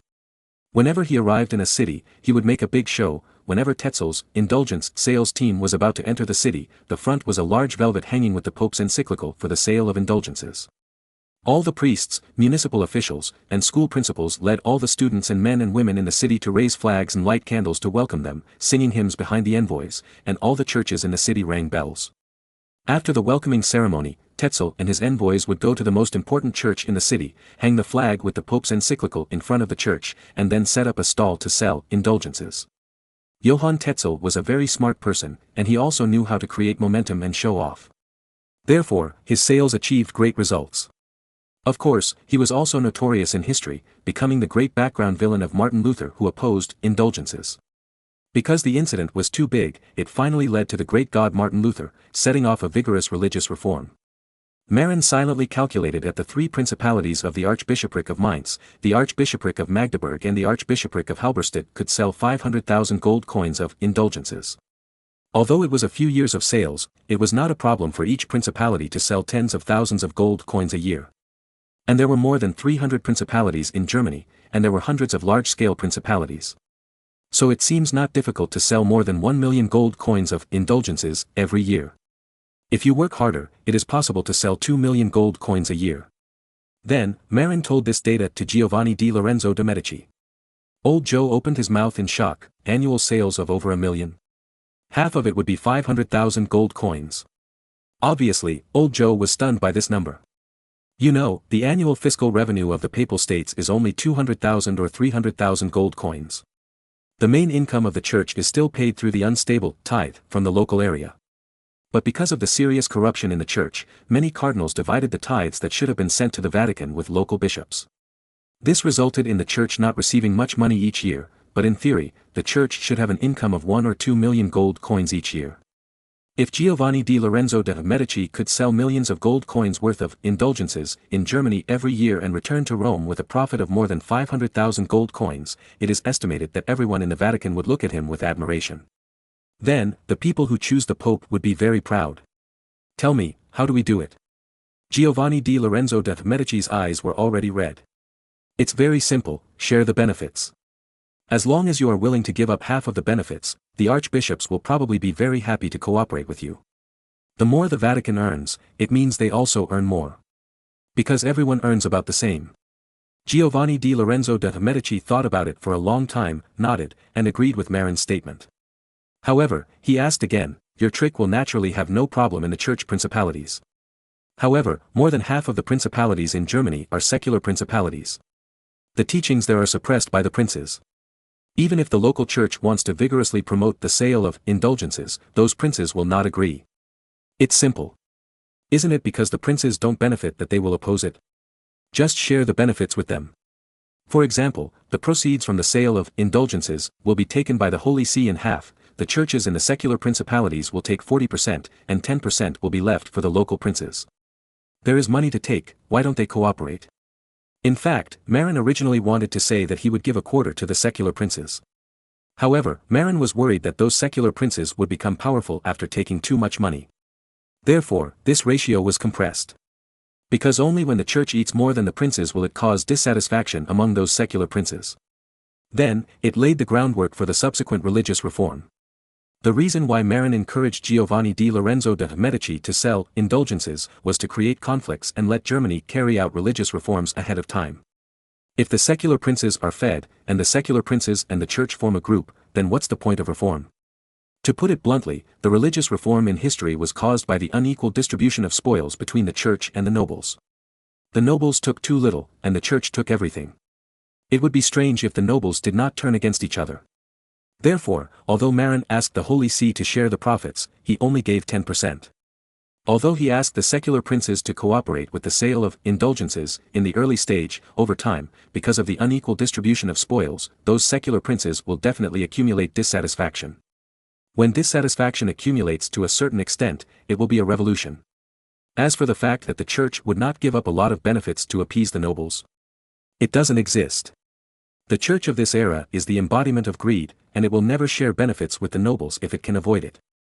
Therefore, contradictions will definitely accumulate and will definitely erupt in the end. And Marin is doing his best to secretly promote the outbreak of this contradiction. Then, taking advantage of the religious war, he expanded his territory. And in order to promote the sale of indulgences, Marin also recommended John Tetzel, the future expert in selling indulgences, to Giovanni di Lorenzo de' Medici, and asked him to assist Giovanni di Lorenzo de' Medici in spreading the indulgences throughout Germany in advance to stimulate the full arrival of religious wars. Chapter 1409 Spring Plowing begins. The religious reform that broke out in Germany in the 16th century was more about the German nobles fighting against Catholicism than the German people. The main reason was that the Catholics were too greedy in Germany. They took all the good things and left nothing for the nobles. In Germany, the church's land and assets were no less than those of the nobles. Moreover, the church could levy tithes on all the people, while the nobles could not. But what are nobles? Strictly speaking, nobles are the leaders of a gang of thugs and bandit chiefs. In ancient times, the army was always bandits. The difference was whether they robbed their own people or outsiders. As military officers, nobles were naturally bandit chiefs. Before the establishment of modern armies, the armies led by the nobles went abroad to fight, and apart from fighting, they also robbed. The church was so popular, and it didn't give any to the nobles. It would be strange if the nobles, who were robber leaders, didn't turn the table. Do you think that any reform or revolution is for the benefit of the people? In fact, before the emergence of the Red Party, all revolutions and changes were basically led by the nobles or the bourgeoisie. Moreover, every revolution or change did not benefit the people, but the nobles or the bourgeoisie. For example, like the German religious wars, the expectation of the German peasants was to abolish the tithe. But in fact, after the victory of Protestantism, the tithe was not abolished, but the right to collect the tithe was handed over from the Catholic Church to the secular monarch. Martin Luther, the pioneer of the religious reform, also agreed in principle that the secular monarchs should collect tithes. In other words, the Protestant war was actually a war in which the nobles snatched tithes from the church. In addition, the nobles also confiscated most of the church's property and enriched themselves severely. It was not until the French Revolution at the end of the 18th century that Europe officially began to abolish the tithe. For example, the European Revolution of 1848, it looks very grand, right? The revolutionaries shouted the slogan of liberating the peasants from the land to oppose the European feudal system. Then, the European peasants really believed it. However, after the revolution, the European peasants were shocked to find that they were liberated from the land, but fell into the hands of more brutal capitalists. When they were serfs, at least they only worked from sunrise to sunset every day, and generally worked up to 10 hours a day. There was nothing to do during the slack season. But after being liberated as a worker, working 16 hours a day, the factory was polluted, and then all kinds of diseases. It was so hard, and I couldn't eat enough. And there is no guarantee, they may be fired at any time and lose their jobs. In other words, after the revolution, their lives became worse. It was not until the emergence of Madahuzi that he advocated the 8-hour work system in 1866, which pointed out the direction of struggle for the working class. From this moment on, the workers began to seek their own interests. The previous revolutions were all for the bourgeoisie to act as thugs for nothing, and there was no benefit afterwards, no different from idiots. So, don't take the so-called reforms or revolutions of this era seriously. This is a dog-eat-dog game, which has nothing to do with ordinary people. Even those peasant uprisings are not just. For example, Li Zicheng, the peasant uprising, how great. But in fact, he just fought for himself and didn't consider the peasants at all. He was written as a positive character in history books, but in real history, before he met Li Yan and other counselors, he was just a popular bandit. Moreover, the worst thing is that his actions echoed the Qing dynasty, making it difficult for the Ming dynasty to take care of both ends.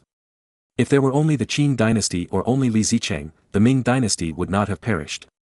Li Zicheng's actions greatly restrained the actions of the Ming army in Liaodong, and the actions of the Qing army outside the Great Wall also prevented the Ming dynasty from mobilizing its main forces to suppress the rebellion. Even Hong Xiuquan's Taiping Heavenly Kingdom was built for Hong Xiuquan. After occupying Nanjing, he directly married 88 queens and enjoyed himself, but did not allow ordinary soldiers to reunite with their wives.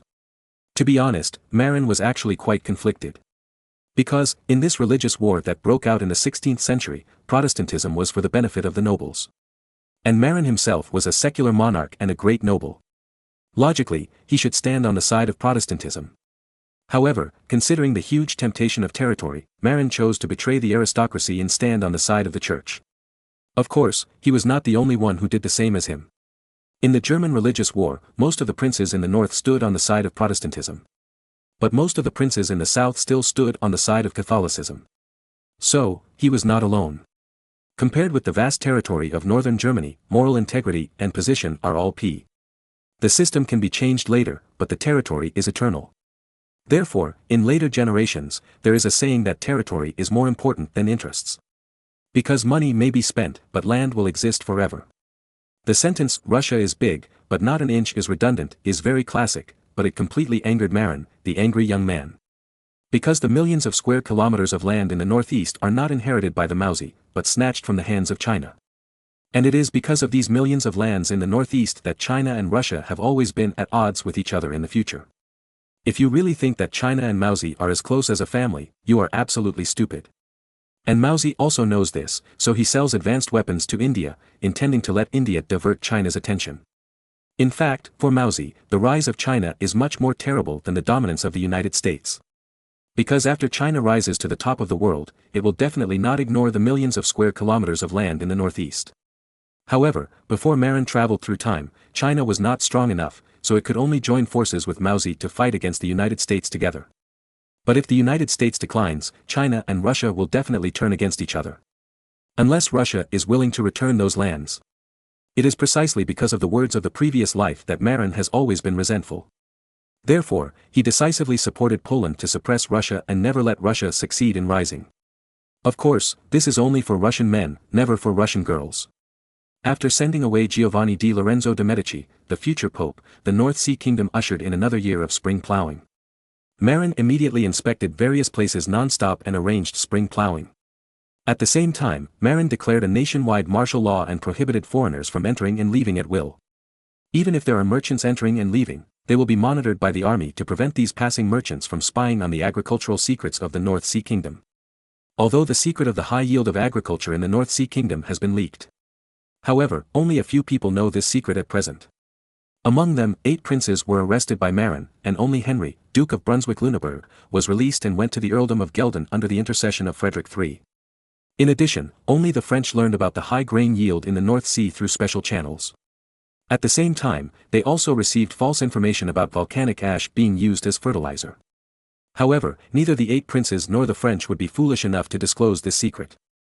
Therefore, the secret of the high grain yield in the North Sea has not spread. Then, the North Sea still needs to keep the secret of the high grain yield. Therefore, during the spring plowing and autumn harvest, the areas in the North Sea that adopt new agricultural technologies will gather troops to be on guard to prevent outsiders from snooping. Chapter 14:10 Plant some spring wheat. However, this year's spring plowing, Marin plans to play some tricks. For example, instead of just planting rye, he plans to plant some wheat. The wheat planted in spring is of course the legendary spring wheat. Of course, this thing is not available in Europe. The native wheat in Europe is currently very pitt. At present, the native wheat in Europe is generally planted in November of the first year. Then, it is harvested in October of the second year. Its growth cycle is almost close to a whole year. And Marin clearly remembers that the winter wheat planted by his family in his previous life was planted in November and harvested in early June of the following year, which was the time of the college entrance examination. When the country did not restrict the burning of wheat straw, during the college entrance examination, the thick smoke from burning wheat straw outside the city could fill the entire county, making people cry. Afterwards, farmers would plant rice and harvest in October. But that was in later times, and wheat seeds were completely different. Moreover, the application of phosphorus fertilizer in later times can also promote the early maturity of wheat. In Europe of this era, there are no early maturing wheat varieties. In addition, the latitude of Europe is generally higher than that of China. For example, the latitude of northern Germany is almost the same as that of the Greater Shingan Range in later generations. However, due to the influence of the North Atlantic warm current, the climate in northern Germany is much warmer than that in the Greater Shingan Range. In fact, it is not that there is no warm current in East Asia. Rather, the warm current Kuroshio in East Asia is blocked by the Japanese archipelago and cannot affect the northeast. If the Japanese archipelago sinks, the northeast will be much warmer. There are no spring wheat seeds in Europe, but Marin has been to the Ming dynasty.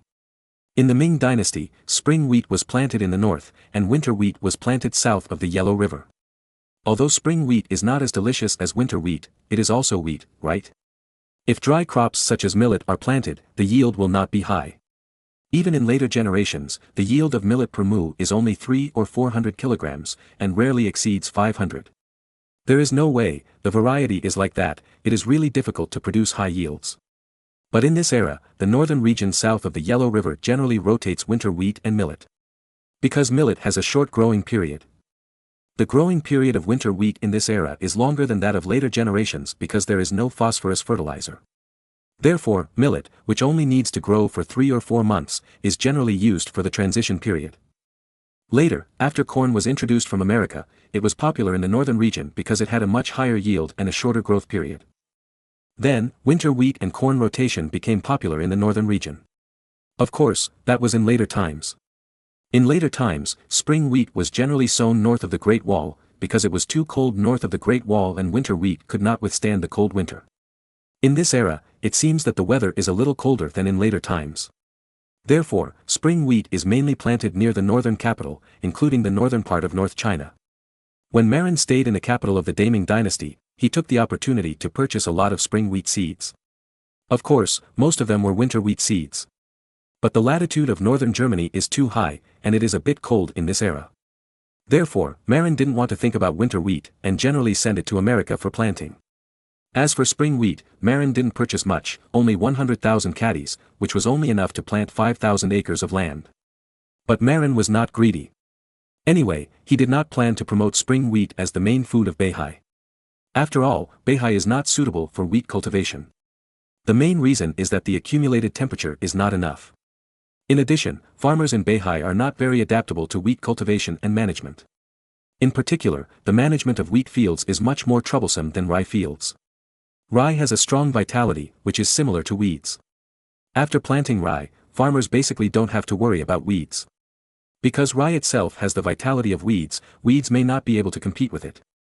Wheat is different. It is much more delicate and can be easily bullied by weeds. Therefore, farmers need to go to the fields frequently to pull out weeds, which is very troublesome. In addition, wheat requires more water. Planting wheat requires more irrigation water. To this end, it is necessary to dig irrigation ditches and dig trenches in the fields to facilitate wheat flooding.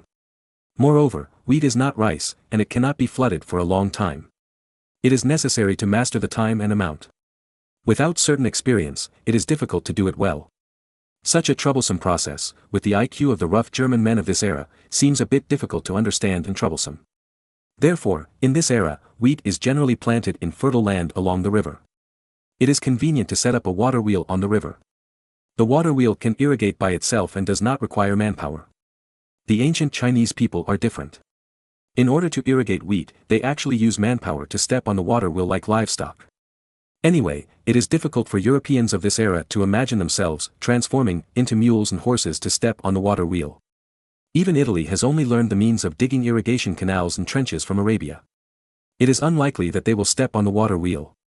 Therefore, the wheat-producing areas in Europe of this era are generally land along the river valley, which is very convenient for irrigation. Of course, Marin will not let the people step on the water wheel, and 5,000 acres of spring wheat are not much. So, he simply selected 5,000 acres of land next to the Ems River in Lisle County for growing spring wheat. As for Marin's wheat fields on Manhattan Island, irrigation is not a problem because they are on a small island in the middle of the Hudson River. Although spring wheat is not as delicious as winter wheat, it is still wheat.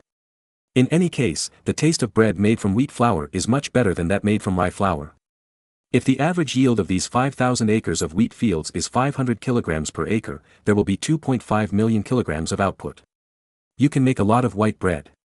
If you sell it, you can also sell it at a high price. Anyway, there is no spring wheat in Europe, and not many people even eat white bread. If you sell it, you can basically sell it at a high price of 5 pfennigs per pound. If 2.5 million pounds of wheat are sold, you can also get more than 40,000 gold coins. Oh, can wheat be planted in spring? Marin ordered the planting of spring wheat by the Ems River in Lisle County, which shocked the entire North Sea Kingdom. Because it is unreasonable. Therefore, when planting spring wheat, the riverside was full of people watching the excitement. You know, European wheat is generally sown in November of the previous year. Marin didn't care about the crowds watching the excitement, because he also wanted the people to see the wheat planting process. In particular, the usual management of wheat needs to be shown to the farmers. Wheat is not rye, which can be planted and left alone. Wheat is precious and needs to be irrigated several times. People also need to pull weeds in summer.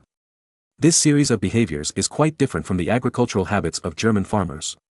Therefore, Marin planted these 5,000 acres of spring wheat not to promote spring wheat, but to let German farmers see the farming management process of wheat. After all, many German farmers will be sent to America to grow wheat by Marin in the future. Let them get familiar with the process of wheat management in advance, which can also be regarded as a knowledge increase, so as not to be at a loss when they arrive in America in the future. As for Manhattan Island, Albert was lucky to promote wheat planting, because there is no shortage of water there. Moreover, Manhattan Island is located in the middle of the Hudson River. After the weeds are cleared, the weeds outside the island cannot come in. Therefore, it is rarely necessary to pull weeds. Therefore, the bumper wheat harvest there is completely dog shit luck. Fortunately, Marin brought back a lot of farmers when he went to Ming Dynasty this time. These people will serve as demonstrators to instruct local immigrants on how to grow wheat carefully in Manhattan Island and the La Plata River Basin in Argentina to prevent the wheat fields from being flooded by weeds. Marin openly planted spring wheat in the North Sea country and arranged a farmer brought back from the Ming Dynasty to instruct the serfs to manage the wheat fields. In fact, it is to cultivate the German serfs' habit of pulling weeds and managing irrigation. When the first batch of farmers have learned well, they will be sent to America as masters of wheat planting to lead the immigrants to plant wheat. Chapter 14:11 European Money Shortage. While Marin was busy with spring plowing and wheat planting, the auction of rare goods such as silk, porcelain, and tea bricks brought back from the Ming Dynasty was also in full swing. Because he was worried that someone would take the opportunity to participate in the auction to spy on the agricultural secrets of the North Sea Kingdom, Marin simply moved the auction in North Germany to Cologne, a friendly Hanseatic city in the south. Then, there were the outfields in Nuremberg, Paris, London, Rome, Barcelona and other places. This time Marin mobilized 2 fleets, as many as 18 ships. Therefore, the cargo was much more than the 3 or 4 ships of Columbus last time. Moreover, in addition to the normal rare goods such as silk, porcelain and tea bricks, Marin also purchased a lot of pepper, cinnamon, cloves and other spices in the Ming Dynasty. For example, pepper, this thing is extremely expensive in Europe, and can reach 10 shillings per pound, which is an extremely high price of 2 gold coins per pound. However, in the Ming Dynasty, this thing only costs 131 per catty, which is about 0.13 taels of silver. 1 gold coin is equivalent to about 1.14 taels of silver. In other words, in the Ming Dynasty, the price of a pound of pepper, more than a pound, is only 1/8 to 1/9 of the price in Europe. And shipping pepper and other spices from the Ming Dynasty back to Europe can also make a profit of 7 or 8 times. Moreover, this also circumvents the agreement reached with Spain. I bought it in the Ming Dynasty, not in India, so it is not a violation. In this way, when the spring plowing was over, the results of several auctions were also summarized. These auctions sold the goods brought back by Marin for a sky-high price of more than 1 million gold coins, a total of 1.09 million gold coins. However, what made Marin depressed was that many nobles could not get the cash, so they could only use goods to pay off their accounts. According to statistics, in this round of auctions, there were a total of 300,000 gold coins in the account, which were paid off by goods. Asked the reason, the nobles said one after another there was not enough money in the country. In fact, not to mention that the nobles of various countries felt that the money was not enough, Marin also felt that the money was not enough. Especially silver, a lot of it was spent in the trade process with the Ming Dynasty, resulting in a shortage of silver in China now. There is no way, the Ming Dynasty has too many materials and nothing is lacking. You want to buy things in the Ming Dynasty? Sure, bring silver. Moreover, the broken silver coins mixed with too much copper for self-use in Europe are not wanted, only pure silver. Even if the Spanish silver dollar with a silver content of up to 90% was taken back and melted into silver ingots. If gold is used, Marin will suffer too much. The gold-silver ratio in the Ming Dynasty is only about 1:6, only half of that in Europe. Using gold to go shopping in the Ming Dynasty will lose half of the currency value first. Therefore, before Marin went to the Ming Dynasty, he exchanged all the gold coins for silver bars with higher purity for trade. But the silver cost too much, and it seems that it is not enough in China. Now, the market of Beihai is full of various foreign silver coins. What makes Marin most embarrassed is that many of the coins received at the auction in Paris this time are fake nickel-white copper-silver coins made secretly by himself. The person in charge of the auction didn't know that he had privately made fake French silver coins, so he took all the money. Moreover, it seems that France is more popular because of its strong national strength. Although the silver content of French real silver coins is a bit low, less than a quarter. But, it is also a silver coin, isn't it? With the endorsement of France, a big country, people actually like to use it. Therefore, not only a lot of nickel-white copper French fake silver coins were found at the auction, but also a lot of nickel-white copper French fake silver coins privately made by Marin appeared in the Emden foreign trade market. You ask Marin why he can tell that they are fake. Because the quality of the nickel-white copper French fake silver coins forged by the North Sea is better than that of the authentic French silver coins. The authentic French silver coins are all hand-hammered by craftsmen of the Tours Mint, and the workmanship is a bit rough and not exquisite enough.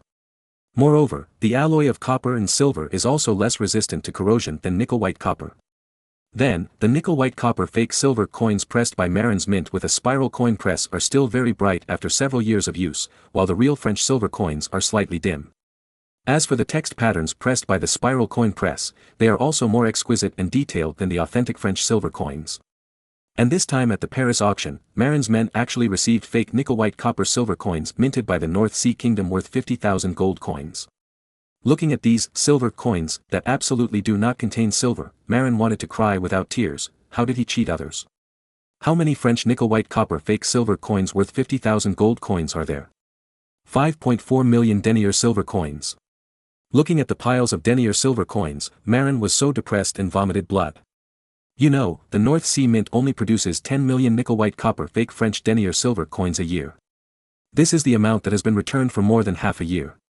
Moreover, it is said that there are probably several million nickel-white copper fake denier silver coins circulating in the North Sea country now. Marin found Kohler and ordered weekly, send your men from the Chamber of Commerce to France to buy Percheron horses and Charolais cattle, and go to Switzerland to buy Simmental cattle. Well, for those fake French silver coins circulating in the country, you also send people to secretly exchange them back, and spend them in France and Switzerland. Kohler hesitated and said, My lord, all the good horses in the Percheron region have been bought for us. We have purchased a total of 2,400 good horses there. The rest are inferior horses. Are you sure you want them? Marin was stunned for a moment, then reacted. It seemed that all the nickel-white copper fake denier silver coins minted in previous years were spent on buying these, and he must have bought a lot. So, he said, since there are no good Percherons, let's buy Charolais and Simmental cattle. Kohler added, we have basically bought all the Simmental cattle. The Simmental plain is just a small plain in the Swiss mountains, and there are only a few thousand cattle. We bought 3,000, and there are basically no good cattle there. Marin was speechless. What about Charolais cattle? Are they gone too? That's not the case. The Charolais province is much larger than the Simmental basin, but the locals value this kind of cattle very much. After we bought 4,200 heads, the locals refused to sell them no matter what, and they organized themselves to boycott us. If our people go to the Charolais province again, they will be beaten out with sticks. Okay, forget it. Just have your people breed the Percheron horses, Simmental cattle and Charolais cattle well. As for those fake denier silver coins made of nickel-white copper, let's send someone to take them to France and buy pure silver bars first. After all, I'm going to use them to buy goods in Ming Dynasty. Marin had a good plan. Use fake French denier silver coins made of nickel-white copper to exchange for real high-purity silver bars in France. Then, they would use them to purchase various rare goods from the Ming Dynasty, and then bring them back to Europe to exchange for big money. But Kohler said again, My lord, if we spend these more than 10 million fake French denier silver coins in France, we can certainly exchange them for a lot of valuable things. However, in this way, there will be a shortage of currency in the North Sea Kingdom. In this case, there will be a shortage of money in the country.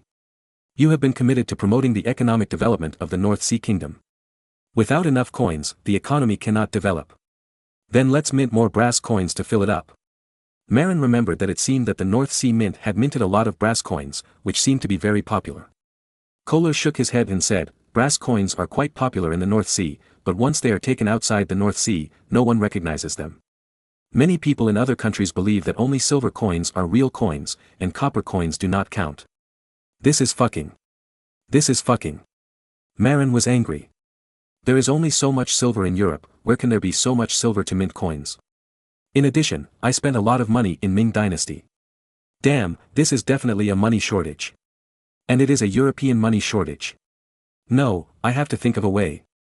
Chapter 14:12 It's time to seize Mexico. In fact, the money shortage in Europe has been going on for a long time. Since the large-scale trade between Europe and the Middle East began, European coins have been flowing out. For example, Europe purchased a large amount of pepper and other spices from India.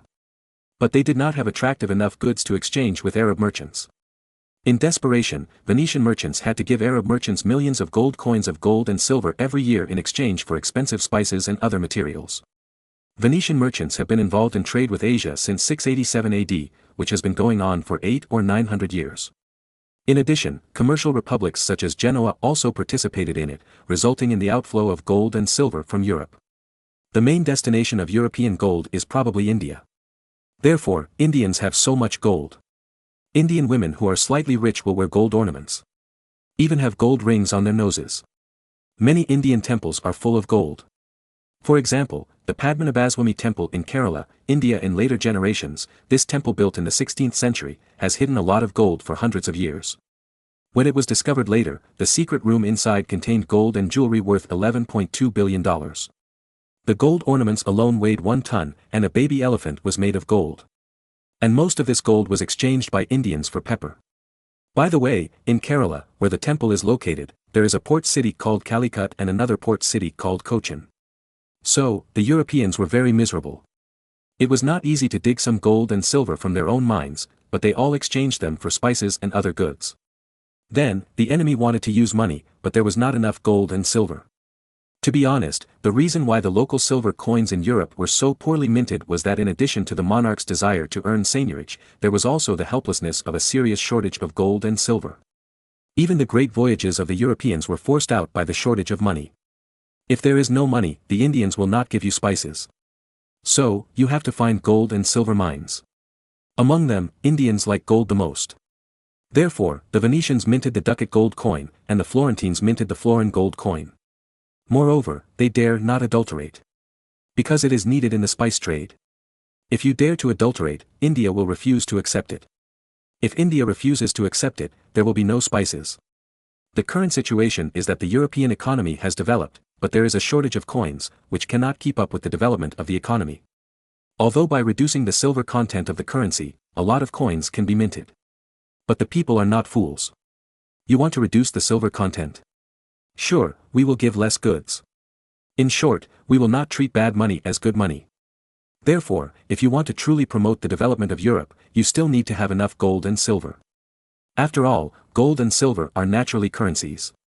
Therefore, after Marin fooled them, Spain and Portugal jumped into the trap desperately and tried every means to go to Timbuktu and Zimbabwe in the interior of Africa to rob gold. Until now, the two countries are still wandering around the African coast. There is no way, the climate of the tropical rainforest in the interior of Africa is too harsh. It is not easy to open up a road in the tropical rainforest.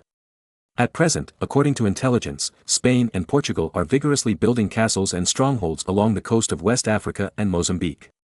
In addition, they are working hard to cut down trees and build roads.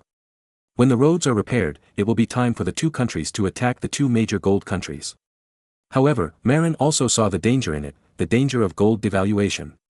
He had read the history of West Africa and knew that Musa Musa, the gold sultan of the Mali Empire, had taken more than 33,000 pounds of gold to Mecca for pilgrimage. As a result, because of the large-scale purchases in Cairo, Egypt halfway, the gold price in Cairo actually fell by 1/5, and it took 12 years to recover. Therefore, Marin realized that if Spain and Portugal really started to get a lot of gold from West Africa and Zimbabwe, the gold price in Europe would definitely fall. Then, the entire financial system would be reshuffled and fall into chaos. After all, the fluctuation of currency value will definitely cause economic chaos. The best way to solve this problem is to take out the same amount of silver of equal value. In this way, the gold-silver price ratio will not fluctuate randomly. And with enough currency, the circulation of European goods will also speed up. Of course, Marin doesn't really care about the development of the European economy. He only cares about the North Sea Kingdom, including England, which he will get in the future. But there is a problem. Every year Europeans spend a lot of gold and silver to purchase all kinds of high-priced goods in India and the Middle East, and lose a lot of gold and silver. In this way, it will be difficult for Marin to exchange some silver bars to trade with the Ming dynasty in the future. For a moment, Marin wanted to learn from the Song dynasty and cast iron coins. The Song dynasty was a wonder in history. This dynasty was a small dynasty with a small territory and scarce resources. If you want to cast money, there is not enough copper. Because, in southern Yunnan, which is rich in copper, it is not the Song dynasty, but a country called Dali. But the economy of the Song dynasty was very developed, and all kinds of materials were extremely rich. If there is not enough money, the economy of the Song dynasty may experience very serious deflation. Then, the gods of the Song dynasty thought of various ways. First, they made paper money, jiaozi. As a result, because of excessive printing, jiaozi depreciated severely and was not recognized by people. Then, the people of the Song dynasty made up their minds, don't want paper money, right? Okay, I will cast coins with iron. Then, the Song dynasty began the history of casting iron coins. It is said that every year, 7 or 8 million kilograms of iron are used to cast iron coins. Therefore, the 1 guan of the Song dynasty is different from the 1 guan of the Ming dynasty. The 1 guan of the Ming dynasty is a copper coin, while the 1 guan of the Song dynasty is an iron coin. But Marin certainly cannot learn to cast iron coins from the Song dynasty. The reason is that the Song dynasty was a centralized empire. If the court wanted to use iron coins, the people could only accept it. And Marin was just one of the many princes of Germany. Want to promote iron coins? Maybe it's possible in the North Sea, but outside the North Sea, iron money is garbage. Let alone iron money, as Kohler reported before, people don't recognize copper coins, only silver coins. Therefore, after all, Marin still has to find silver. Then, Marin thought of the Rammelsburg silver mine near Goslar in the Principality of Brunswick-Wolfenbüttel, which he had just captured. Expand the production scale of the Rammelsburg silver mine, install multiple blast furnaces, promote the ash-blowing method, and be sure to expand the silver output of the silver mine. Marin ordered. However, the Rammelsburg mine has also been mined for hundreds of years. At this time, the easily mined part of the surface has long been mined. Now, if you want to mine, you have to go down to the deep well to mine. But deep well mining is not only dangerous, but also inefficient. Moreover, a lot of drainage is required, which is very time-consuming. So, after thinking about it, Marin made a decision, it's time to seize Mexico. Then, mine the massive amount of silver there. Chapter 14:13 Three-Step Strategy. Mentioning Mexico, the first thing that may come to people's minds is gangs and crime. After all, Mexico in later generations was so chaotic that Trump was forced to start building a wall to prevent Mexican criminals from entering the country. But in history, Mexico is a very important place. This is the country of silver. Once upon a time, the Mexican eagle dollar was the most important currency in the world trade market. In addition to gold coins, the Mexican eagle dollar is the strongest silver coin. This silver dollar was once the main currency for trade between Europe and the Ming Empire. Even the Dutch, the mortal enemy of the Spanish, had to exchange the Mexican eagle dollar to settle with the Ming dynasty smugglers. Because the silver content of their own silver coins was too low, they were not recognized by the Ming dynasty smugglers. Mexico has extremely rich silver reserves, which once accounted for about 1/3 of the world's production for a long time. Together with Peru, it accounted for most of the world's silver production. Marin wanted to occupy and develop the silver mines in Peru. After all, the Potosí silver mine is also very famous. However, it was very troublesome for the Inca Empire to go to Peru. Because the Peruvian plateau is far away, it is not convenient to dispatch troops. Mexico, which is also a major silver-producing country, is relatively close, and is only separated from Marin's Cuban colony by a strait. It is very convenient and quick to send troops to Mexico from Cuba. The Inca Empire in Peru is not too far from the saltpeter mines in the northern desert of Chile. However, it is too troublesome to get there from the mainland, and it is inconvenient to transport supplies. Therefore, it is better to develop Mexico, which is right next to Cuba, first. How much silver is there in Mexico? Although it is said that the silver reserves of Mexico in later generations have dropped to the 6th place in the world, it is not as much as the silver in China, and far less than Peru. However, that was when the silver in Mexico was mined for hundreds of years. You know, from the 16th to the 19th century, Mexico cast 3 billion eagle dollars alone. There were nearly 400 million Mexican eagle dollars circulating in China in 1910 alone. According to the calculation that each eagle dollar contains 24.4 grams of silver, the silver content of 3 billion eagle dollars is as high as 73,200 tons. Moreover, this only counts the silver that was cast into the eagle dollar, and those that were made into other currencies or silverware have not been counted. Even so, the silver reserves in Mexico in later generations are still as high as 37,000 tons. Moreover, the earlier it was mined, the shallower the Mexican silver mines were buried, and the easier it was to find. Because, in the past, silver was an expensive currency. If a silver mine could be found, people would definitely not let it go and would have mined it desperately. For example, the world's top silver mine, Iwami Silver Mine, was discovered in the Warring States period, and the owner has been mining it hard until it was exhausted.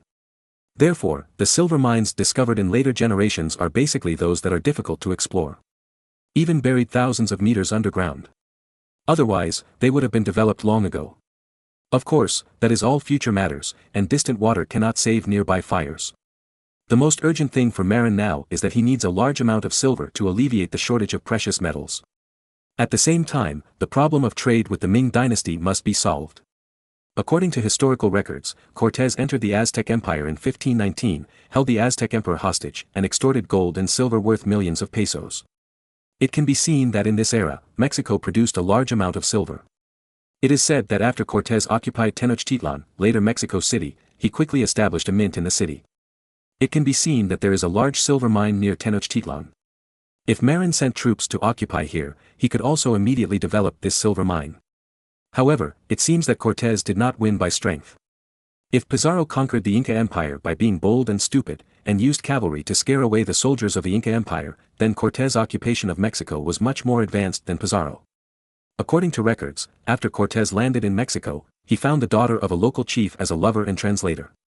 Then, with the daughter of the Aztec chieftain who converted to Catholicism and named Marina as a medium, Cortés contacted the enemies of the Aztecs and attacked the Aztec Empire together. Because the Aztec Empire relied on its strong strength and often hunted people from other tribes for human sacrifice, which was very cruel. Those people of other ethnic groups in Mexico who were afraid of being captured and killed as sacrifices by the Aztecs were gathered together by Cortés using Marina as a translator to fight against the Aztec Empire together. If Cortés relied on his few people alone, he would not be able to defeat the Aztec Empire. After all, the Aztec Empire could beat the surrounding tribes and call them daddy, and its strength should not be underestimated. In addition, the Aztecs actually believed in an unreliable legend called White God, and regarded Cortés and other bandits as messengers of God, and then were tricked. It's also a pity that Cortés is white. What if he was replaced by a black man to conquer? Maybe he will be beaten to death. Thinking of this, Marin suddenly stopped rushing to use force against Mexico, but planned to do business with the Aztec Empire first. At the same time, he encouraged the Aztecs to develop silver mines on a large scale. To this end, Marin even planned to send experts to instruct the Aztecs on how to develop silver mines and smelt silver with modern means. To this end, Marin formulated a three-step strategy. The first step, Marin planned to send people to contact the Aztecs first and try to break into the Aztec Empire. To this end, Marin planned to find a white subordinate, first learn the Aztec language, then mix into the Aztec Empire, and instruct the Aztecs to develop silver mines with modern means and expand silver production. With the legend of the White God as the basis, Marin can completely let the person sent over call himself a God's messenger and fool the Aztecs first. The second step is to use some simple commodities to exchange for the Aztec silver after the Aztecs develop silver mines on a large scale. Marin thought that he was not as cruel as the rulers of the Aztec Empire.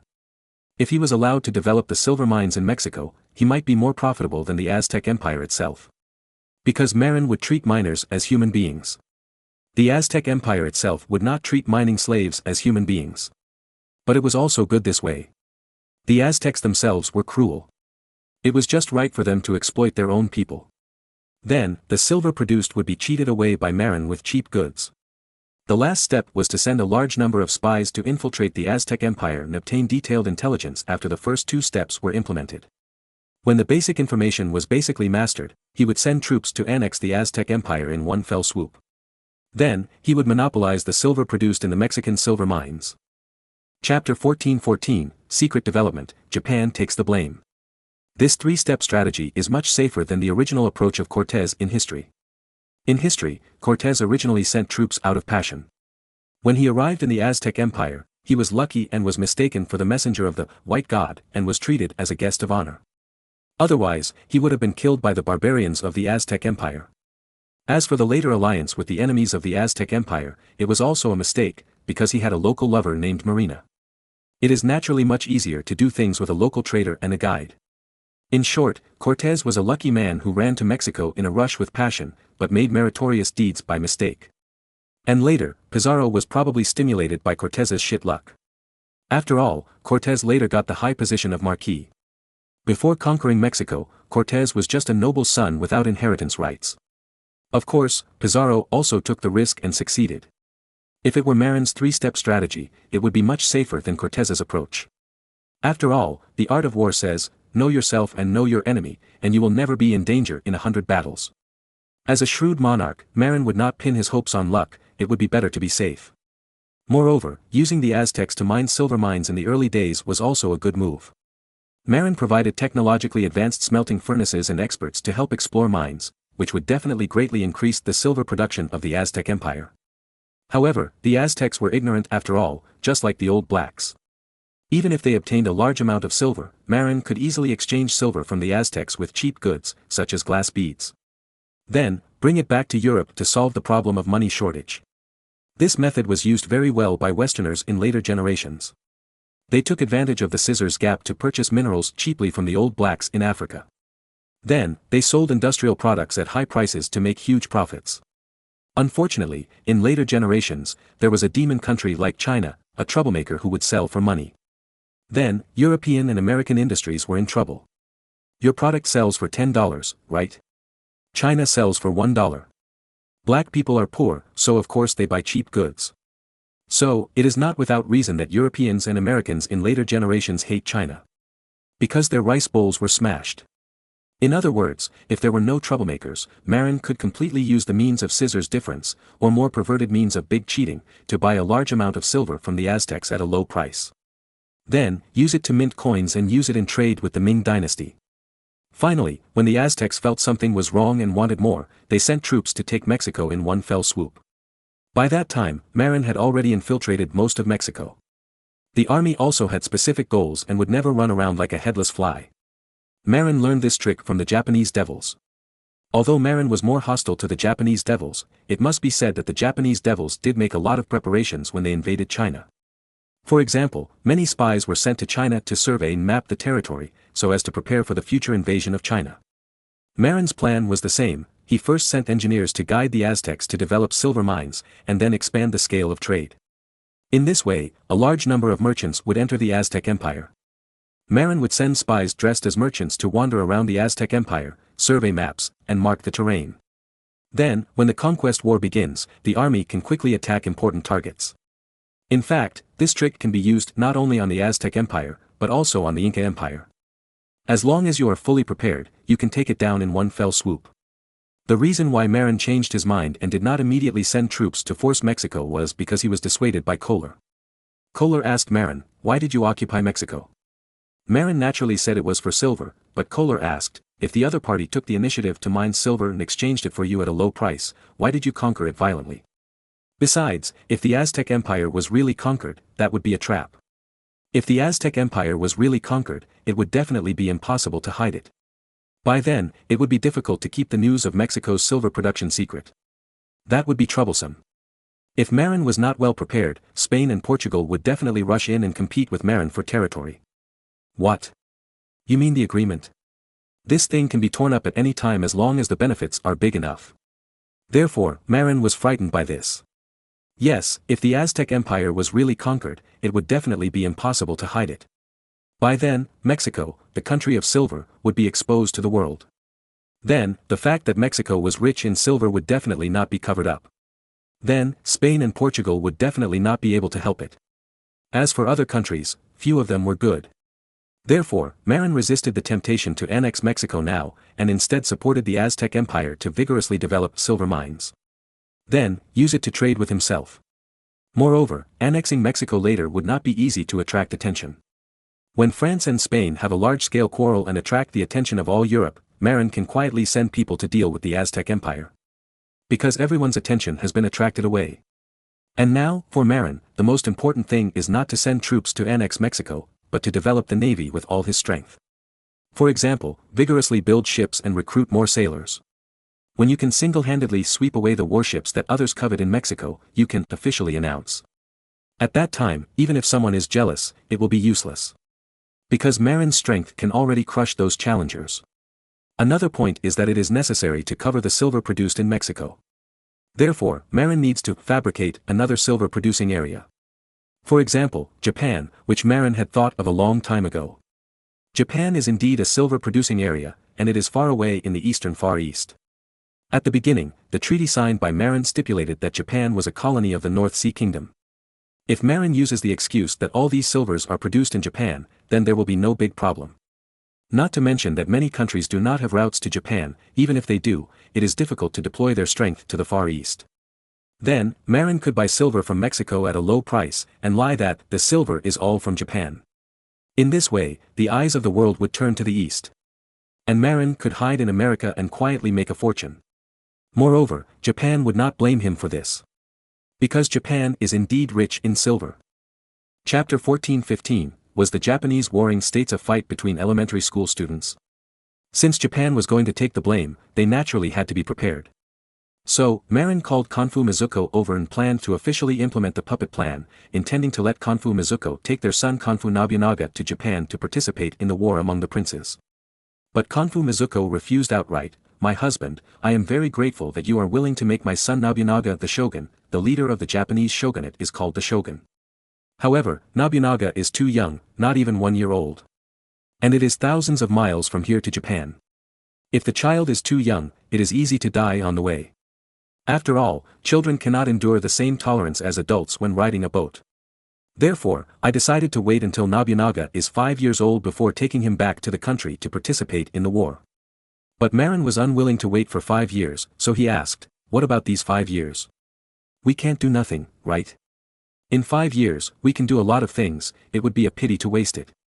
Konfu Mizuko thought for a while and suggested, "My dear, among the 4 warriors who are close to me, Kotoko, chess, shoko and painting, chess has studied various chess manuals and battle formations since childhood and has a little knowledge of military tactics.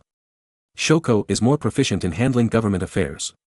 Before I was in trouble at home, many of my official affairs were handled by Shoko. How about this, Nobunaga and I will go back in a few years. However, I can send chess and shoko back first, recruit the team in advance, publicize the name, and show that Nobunaga has the ambition to participate in the national war. Let 2 maids do this." Marin was very worried. But Gonfu Shuizi repeatedly assured that the loyalty of the 4 warriors was absolutely reliable. Even if they were in trouble and almost died, they never abandoned them. Moreover, in ancient Japan, warriors basically had no self. They were the private property of their masters, and they could not have the consciousness of being the masters of the house. The 4 warriors were educated to die for their families since childhood, so they are absolutely reliable. How do we recruit these people?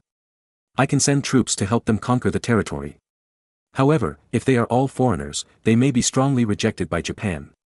Therefore, the chess pieces and the books must have an army composed of their own warriors. Otherwise, they will be regarded as invaders. Gonfu Shuizi was obviously very familiar with the situation in his own country, so he suggested, "This is not difficult. In Japan, the lives of ordinary people are worthless.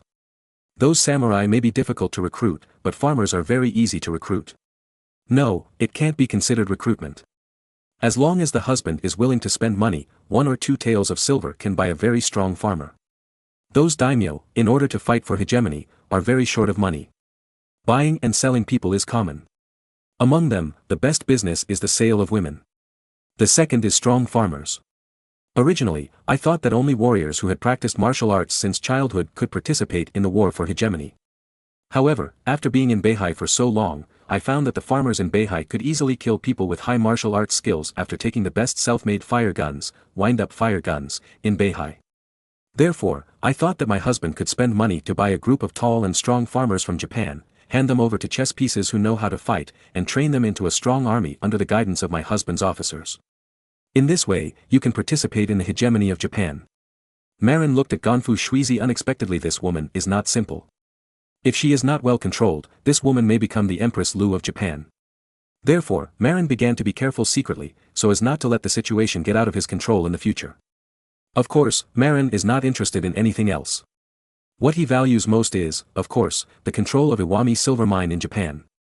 As for how far Gonfu Shuizi will take his son Gonfu Nobunaga, he will not suppress it. After all, Nobunaga is also his son. As long as they don't hinder their development of Iwami silver mine, let them do whatever they want. Afterwards, Marin and Gonfu Shuizi heatedly discussed the standard of tall and strong for Japanese farmers. But the conclusion made Marin laugh and cry in Gonfu Shuizi's eyes. A height of more than 1.6 meters is considered tall in Japan. Yes, you read that right. In ancient times, the Japanese were always short. Nowadays, in Japan, the height of ordinary men is generally no more than 1.6 meters. Only in aristocratic families with sufficient nutrition can they grow to more than 1.6 meters. It is difficult for ordinary people to exceed 1.6 meters. Only the children of nobles, the children of samurai who exercise regularly, and the children of wealthy merchants are normal to be over 1.6 meters tall. To put it bluntly, it is caused by insufficient nutrition. In ancient Japan, the living standards of civilians were very low. Eating a seaweed rice ball every day was considered a high-end life. In addition, there is another important reason why the Japanese were short in ancient times. The Japanese did not eat meat. Yes, the ancient Japanese did not eat meat. Since the 8th century AD, the Japanese court has issued a meat ban prohibiting citizens from eating meat. It is said that it is because of learning vegetarianism from monks.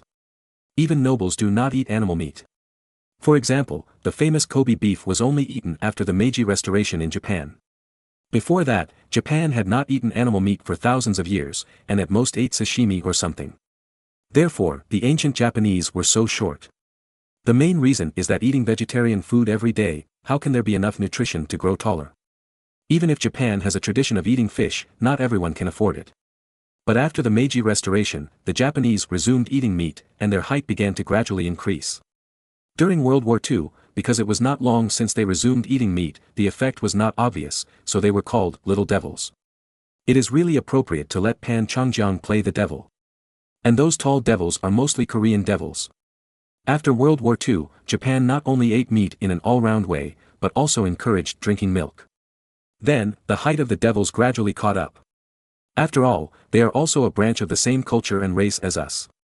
As long as the nutritional supplement is restored, you can still grow taller. But in this era, even the nobles basically didn't eat meat, the nobles ate more fish, and the commoners didn't have the conditions, so Gonfu Shuizi would say that Japanese farmers who were over 1.6 meters tall were considered tall. Letting a group of short people who were less than 1.6 meters tall form an army, how could that feel like an army of elementary school students? It's very funny to think about it. In this way, the wars in the Japanese Warring States period were no longer as simple as a fight between village heads, but a fight between a group of elementary school students led by the village head. Of course, these elementary school students were more vicious and wanted to take people's lives.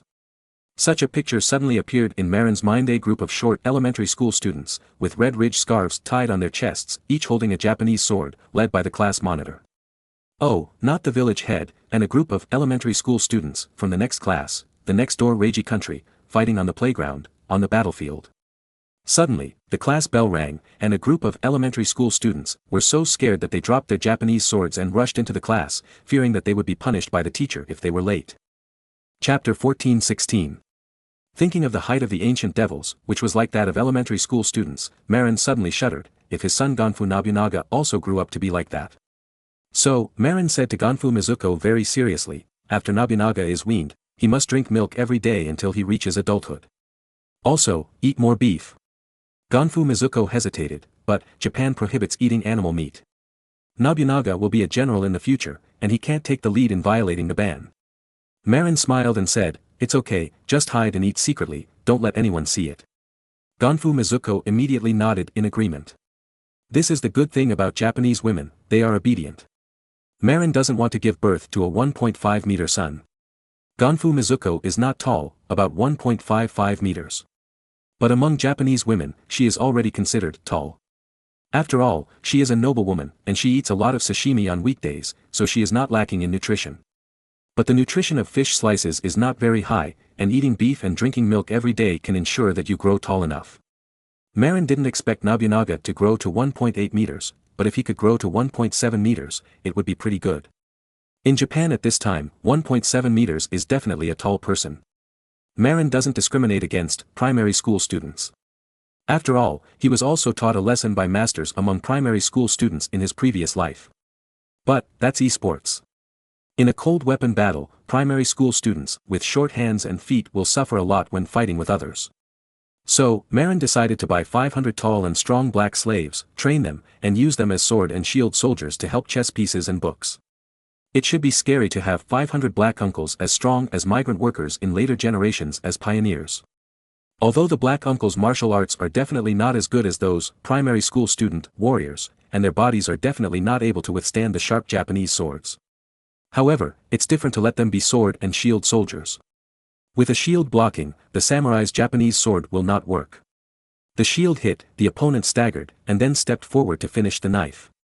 Marin suddenly remembered the scene of bullying elementary school students in junior high school at that time. In order to stand up for his neighbor's younger brother, he ran to the elementary school in the second year of junior high school to help teach a third-grade class bully a lesson. The little guy was very fierce, baring his teeth and claws, and was not afraid of him at all. However, I have long hands, grab his collar, straighten my arms, and the short and fierce elementary school student can only bar his teeth and claws at the air. Because his hands and feet can't reach me. And I successfully dodged him twice and successfully made him cry. Then, I was beaten to tears by the elementary school physical education teacher who came over after hearing the sound. The past is unbearable to look back. Marin shook his head and stopped recalling those embarrassing past events. In short, the ancient Japanese were short and suffered a lot. Otherwise, Toyotomi Hideyoshi's 200,000 troops would not have been cleaned up by tens of thousands of Ming troops. There is no way. The troops sent to Korea by the Ming dynasty were northern frontier troops, all of whom were tall northern men. Although the Japanese samurai were fierce, they could only bully the trash guards in the southeast of the Ming dynasty. When they met the northern frontier troops, they became cowardly. Of course, the little devils were still very fierce. In the era of hot weapons, height is no longer an advantage. After all, no matter how good your martial arts are, you can be knocked down with one shot. The little devils have good marksmanship and they dealt with the Chinese army in the early stage. In fact, in the era of gun battles, being short is actually an advantage. Because tall people are more likely to be shot, and the gun shoots the first bird to stick out. The famous Gurkha mercenaries in later generations are generally no more than 1.7 meters tall. But this height is very suitable for the needs of gun battles. If you bend down a little, it is not easy for the bullet to hit you. If Yao Ming goes to the battlefield, he will definitely be killed by the sniper on the opposite side first, and it will be a headshot, who made his head so high. Isn't it tempting to have a headshot? Then, it was settled like this: Chizi and Shuzi returned to their country first, bringing 500 strong black uncles as sword and shield soldiers. At the same time, they brought 200 Hawkeye musketeers to support the battle. Then, after returning to Japan, they recruited a group of local farmers to join the musketeers. As for where to attack, Marin had already decided: first attack Tanegashima, south of Kyushu Island. Then, using Tanegashima as a springboard, attack Osumi province and return to the home of the Kanbo family. It seems that Tanegashima belongs to Osumi province. But at present, the Kanbo clan mainly controls the Osumi peninsula, and Tanegashima and Yakushima seem to be under the control of the Shimazu clan. After all, the Shimazu clan is the legitimate guardian daimyo of Osumi province. And the Kanbo clan, to put it bluntly, is just a usurper. Although it is the actual ruling party, it is not the real boss after all. Moreover, even so, there are constant disputes within the Kanbo clan, and they attack and kill each other. Kanbo Mizuko himself was driven out of the territory because of the internal strife of the Kanbo clan and had to flee. Therefore, after the chess piece and the book took over Tanegashima, they did not rush to deal with the Shimazu clan, but first had to fight for the dominance of the Konfu clan. As a branch, if they want to fight for dominance, they must first kill the main branch of the main family. Otherwise, with the people of the main branch, it will not be Nobunaga's turn to step forward. Of course, at present, the chess piece and the book must first learn German. In this way, they can communicate with the 200 musketeers sent and command them. In addition, it takes time to gather 500 strong and obedient black slaves. At the same time, officers need to be sent to train them in how to use swords and shields. In the words of later games, these 500 black uncles are trained as MTs. There are these 500 black uncles as MTs in the front, and 200 musketeers will come to output and kill, and then clear the Japanese warring states copy. Marin estimated that it would be a year later when the chess piece and the book set off. However, although the two had not set off yet, Marin sent out ships with great fanfare.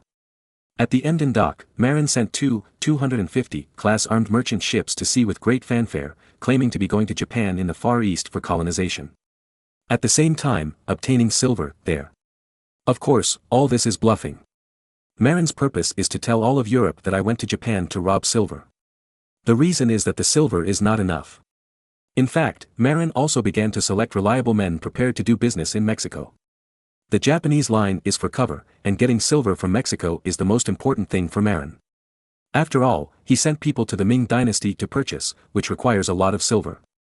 However, this dark line in Mexico cannot be exposed. Therefore, Marin can only send ships to Japan in the Far East with great fanfare, while secretly selecting trustworthy men, quietly rushing to Mexico, and doing business with the Aztec Empire for silver. At the same time, reliable craftsmen were sent with new European technology in the blast furnace, invented by Marin to guide the Aztec Empire to develop the silver mines near Mexico City on a large scale, so as to provide Marin with enough silver. In other words, Marin sent people to Japan in the east, but secretly sent people to Mexico in the Western Hemisphere to get silver. To describe it with an idiom, it is making a feint to the east and attacking the west. And it's quite appropriate. Chapter 1417, The Slave is going to strike back. The millions of coins and goods from the auction were transported to Emden and transported to Auric by land. At this time, Simon came over with a drooling face. "Brother, I want to take office in Ukraine." Marin glanced at Simon and said speechlessly, "Why? Are you so eager to fight?" At this time, the voice of old Hoffman suddenly came from the door. "It's not that he is eager to fight, but we ask him to become the Count of Ukraine as soon as possible. In this way, it will be convenient for us to find him a princess wife." As soon as the voice fell, old Hoffman and Mrs. Mary also came in. Simon is not young anymore, he is already 31 years old, and the old Hoffman couple are very anxious. Years ago, news came from New York, America Albert's wife Maria Gust has given birth to a daughter for him. At present, the young couple is already planning for a second child. However, Simon, the third brother who is 2 years older than Albert, has not yet married. How can the old Hoffman couple not be anxious? Speaking of which, this is also the fault of the old couple. Who made them insist on letting Simon marry a princess as his wife? If the standard was lower, it would have been a long time ago to find a lady from a baron's family. However, this is old Hoffman's obsession, there is no way. After all, marrying a princess is a very face-saving thing. The Hoffman family is a new noble among the aristocracy, and is looked down upon by many old nobles. Of course, if Marin, a legitimate prince, wants to marry, there are princesses willing to marry. But the problem is that Marin has been married for a long time. Therefore, the old couple can only count on Simon and Albert. But in order to become the governor, Albert chose a lady from a baron's family as his wife early on. Therefore, the burden finally fell on Simon's shoulders. But although Simon is Marin's younger brother, his status is not very noble. If he is conferred a baron, the princesses of the vassal states will not be rare to marry. Nothing else, it's a loss of face. In this era, it is not easy for European princes to marry princesses. Why? The death rate of the common people is too high. As for how they died.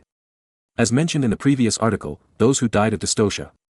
In this era, giving birth is a gamble for women, and the mortality rate is as high as 30%. Oh no, sorry, that is the mortality rate in China, where medicine is advanced. It is even higher in Europe, close to 40%. And European princesses usually get married in their teens and get pregnant and they are underage. Then, giving birth. How dangerous is it for a young girl to give birth? The mortality rate naturally goes up.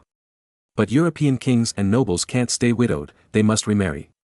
Then, they will remarry a princess to be a queen or a duchess. These are the nobles with the right of inheritance, and those princes without the right of inheritance are more miserable.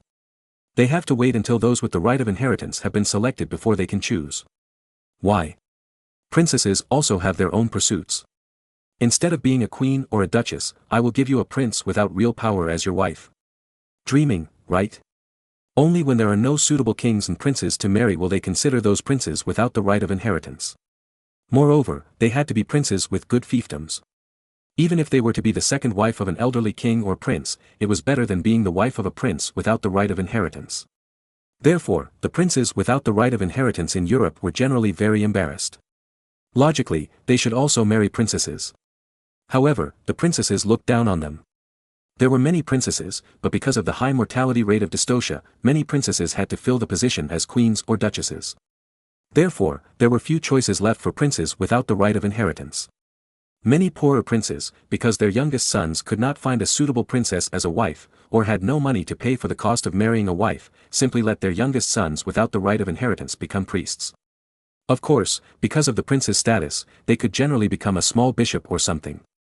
Old Hoffman was not so devout in religion, and only hoped that his sons could marry and have children. Therefore, Simon avoided the fate of becoming a foreign monk. However, he had to bear the family expectation of marrying a princess.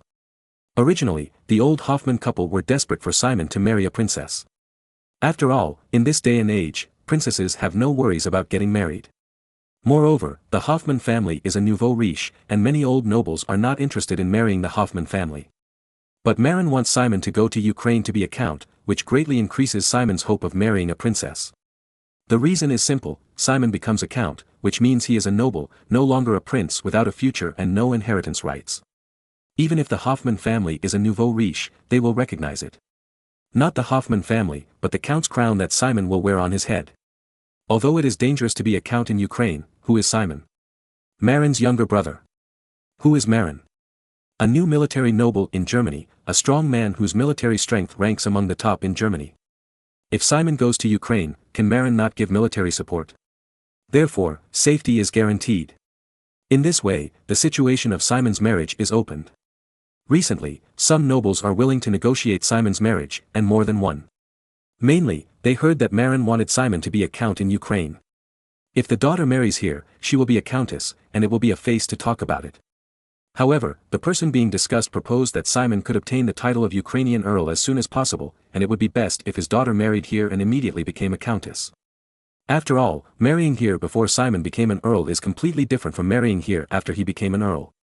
If Simon married here before he became an earl, then he would be called the prince's wife, and it would only be considered as marrying to the second generation as a wife, which is not very glorious. The key is that there is no title halo on the head. But if Simon waits until he becomes an earl and then marries here, he will have the halo of countess on his head as soon as he marries here. How face-saving it will be to talk about it. Among them, there is one family that is most sincere, and Marin only wants to say MMP. Why? Because the most sincere family is John II, Duke of Clever of the Lamarck family. John II has a daughter named Anna, but this is not the most important thing. The most important thing is that this Anna was born in 1495, and this year is only. Hey, she is actually 18 years old. You know, this Anna is only 7 years older than Caesar. The last time I visited the Principality of Clever, Anna still called me Uncle Marin. In a blink of an eye, Anna has become his sister-in-law. This huge change made Marin want to say a few more words of MMP. But the old Hoffman couple was most satisfied with Anna. Why? First, the Lamarck family is Marin's ally and belongs to their own people. Secondly, Anna is 18 years old this year, which is the best age for a girl, not too old, not too young. Finally, it is the old Hoffman's own problem.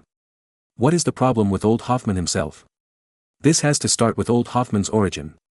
Before, old Hoffman was a fief knight of the Mark state, and he was a vassal of the original Mark Count John II. According to the Qing dynasty, old Hoffman was originally a bondservant of the Lamarck family. As a result, now it's good, the master of the year actually wants to marry the eldest lady to his silly third son. Old Hoffman feels like he was hit by a huge pie falling from the sky. Can you imagine a situation where the son of a banner slave could marry the eldest daughter of the master's family? At the moment, old Hoffman felt this way.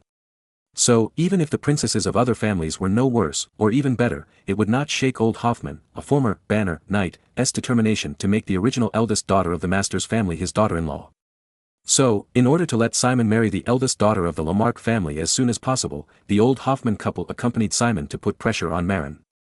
Chapter 14:18, The Two Annas and the Count of Philadelphia. Old Hoffman has fallen into a frenzy. Their Hoffman family has been serving as bondservants to the Lamarck family for generations. No, they are bondservants of the Lamarck family. Now, their family actually has the opportunity to marry the princess of the master's family. How can old Hoffman not be excited? This plot is even more inspiring than the loser's counterattack to marry a white, rich and beautiful woman.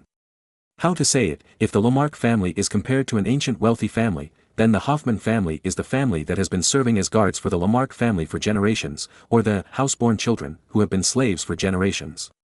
But, have you ever heard of a lady from a wealthy family marrying the son of her own guard?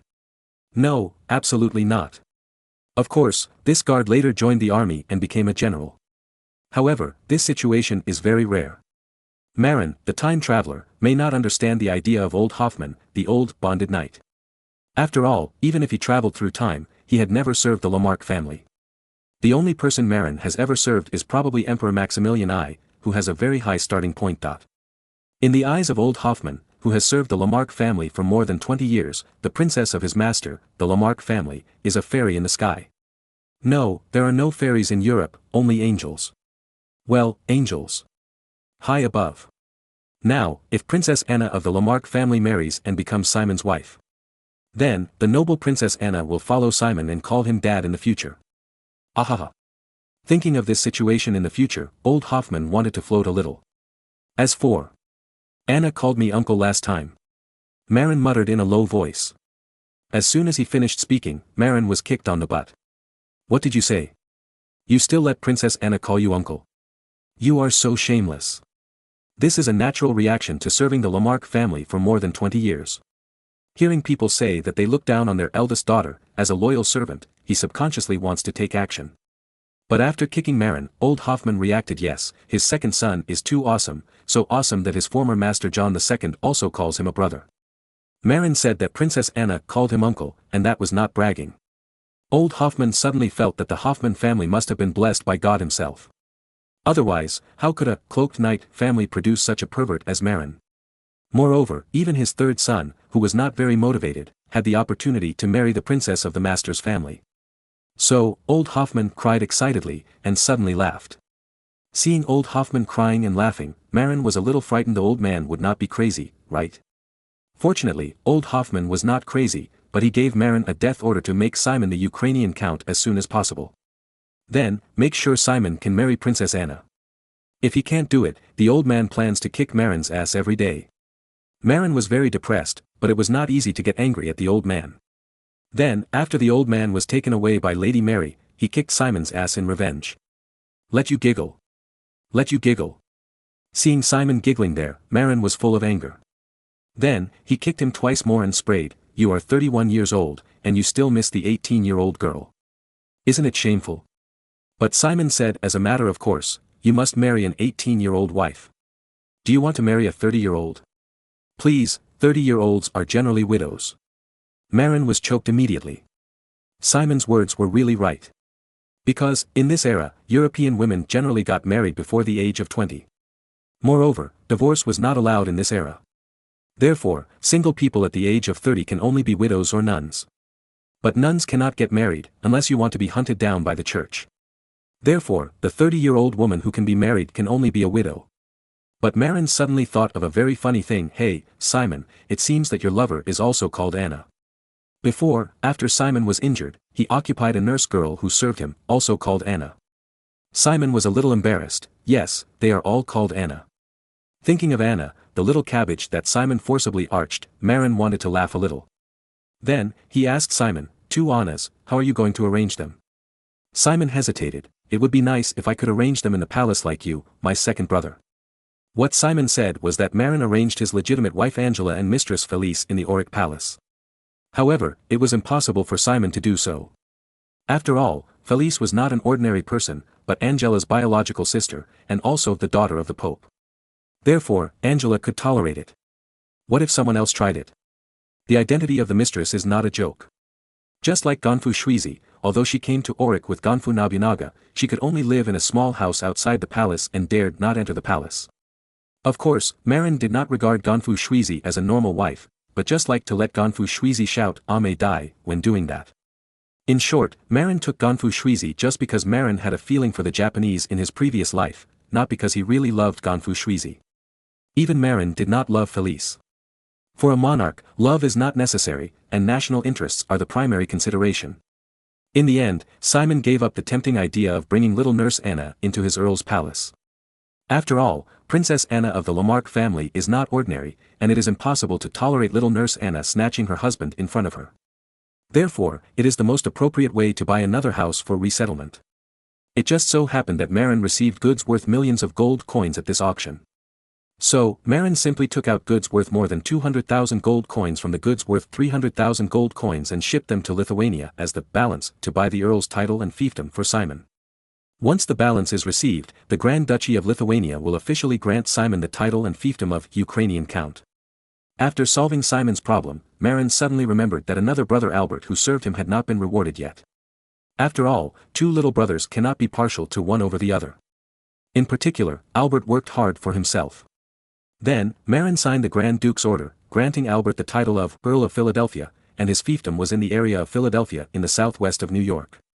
Of course, there is no Philadelphia now. New York is the core area, and Marin doesn't want to give it. Then, the Philadelphia area 160 kilometers southwest of New York became a good choice. Moreover, Philadelphia has a good geographical location. Philadelphia is located near the mouth of the Delaware River and belongs to the alluvial plain of the Delaware River. The land is very fertile. It is not unfair to give this place to Albert as a fiefdom. It is very close to the port of New York, and the next step of development will almost reach here. By then, when it is developed, Albert will not suffer any loss. Chapter 1419. In fact, Marin's treatment of his brothers was completely out of scope. Because Marin's kingdom was not inherited from old Hoffman, but he conquered it himself. If you insist on inheritance, the inheritance of Lady Mary's Count of East Frisia did help Marin a lot in the early days. However, that was also given to him by Adler. Therefore, there is nothing wrong with Marin compensating Adler with a county. However, for Simon and Albert, Marin has no obligation to give them counts. According to the calculation of inheriting the count from Lady Mary, giving a baron to each person is the best. However, Marin is really jealous of the population of Ukraine. But he himself can't get away to Ukraine to participate in the Eastern European hegemony, and Simon, an older young man, just has nothing to do at home. So, just let Simon do those things for himself. Moreover, Simon himself likes to fight. If he is pressed in the country and not allowed to lead the army, he may be suffocated. It is better to let him go to the Ukrainian grasslands to wander. And Albert, the Count of Philadelphia, may be reluctant if he is replaced by a Grand Duke. But who is Marin? He is the black-hearted man who ate all the food in America. Giving Albert a fiefdom in Philadelphia is really nothing.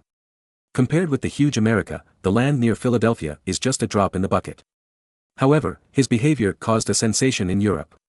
Many princes with younger brothers expressed strong dissatisfaction with him, and Ma is so good to his brothers, doesn't it seem that we treat our brothers harshly? Marin himself did not expect that his actions would cause so much trouble to many European monarchs. Many monarchs' younger brothers talked about Marin one after another, wanting to get more from their brothers. Then, Marin was hated by many monarchs with many younger brothers. When Marin knew the news, he felt very aggrieved. I am also desperate. I only have one legitimate son, Caesar, and he is still young. If you want to send someone to control Ukraine, you can't buy a count title for your subordinates, right? Therefore, he could only choose his brother Simon, who had nothing to do. So, in order to eliminate the negative impact, Marin had to ask old Hoffman to take the blame. Dad, I have been hated by many kings and princes. You have to help me with this matter. Old Hoffman's mind was a little confused. What?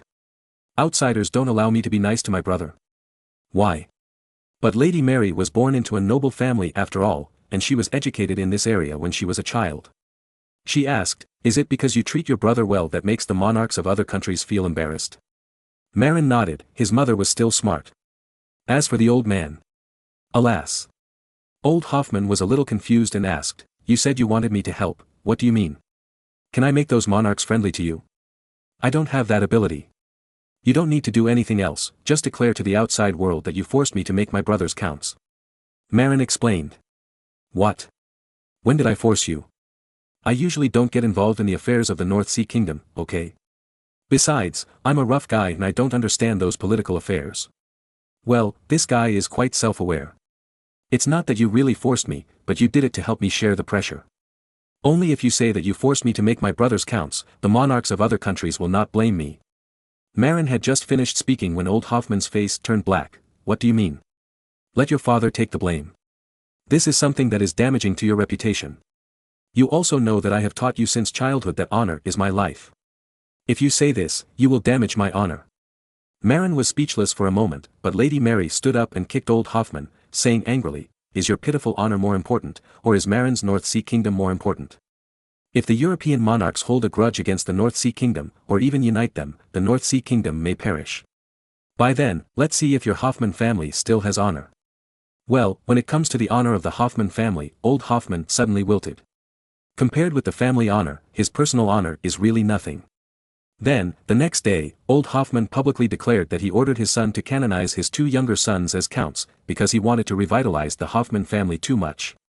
This statement is well-founded and in line with old Hoffman's personality. Then, the hostility of the outside world towards Marin was greatly reduced.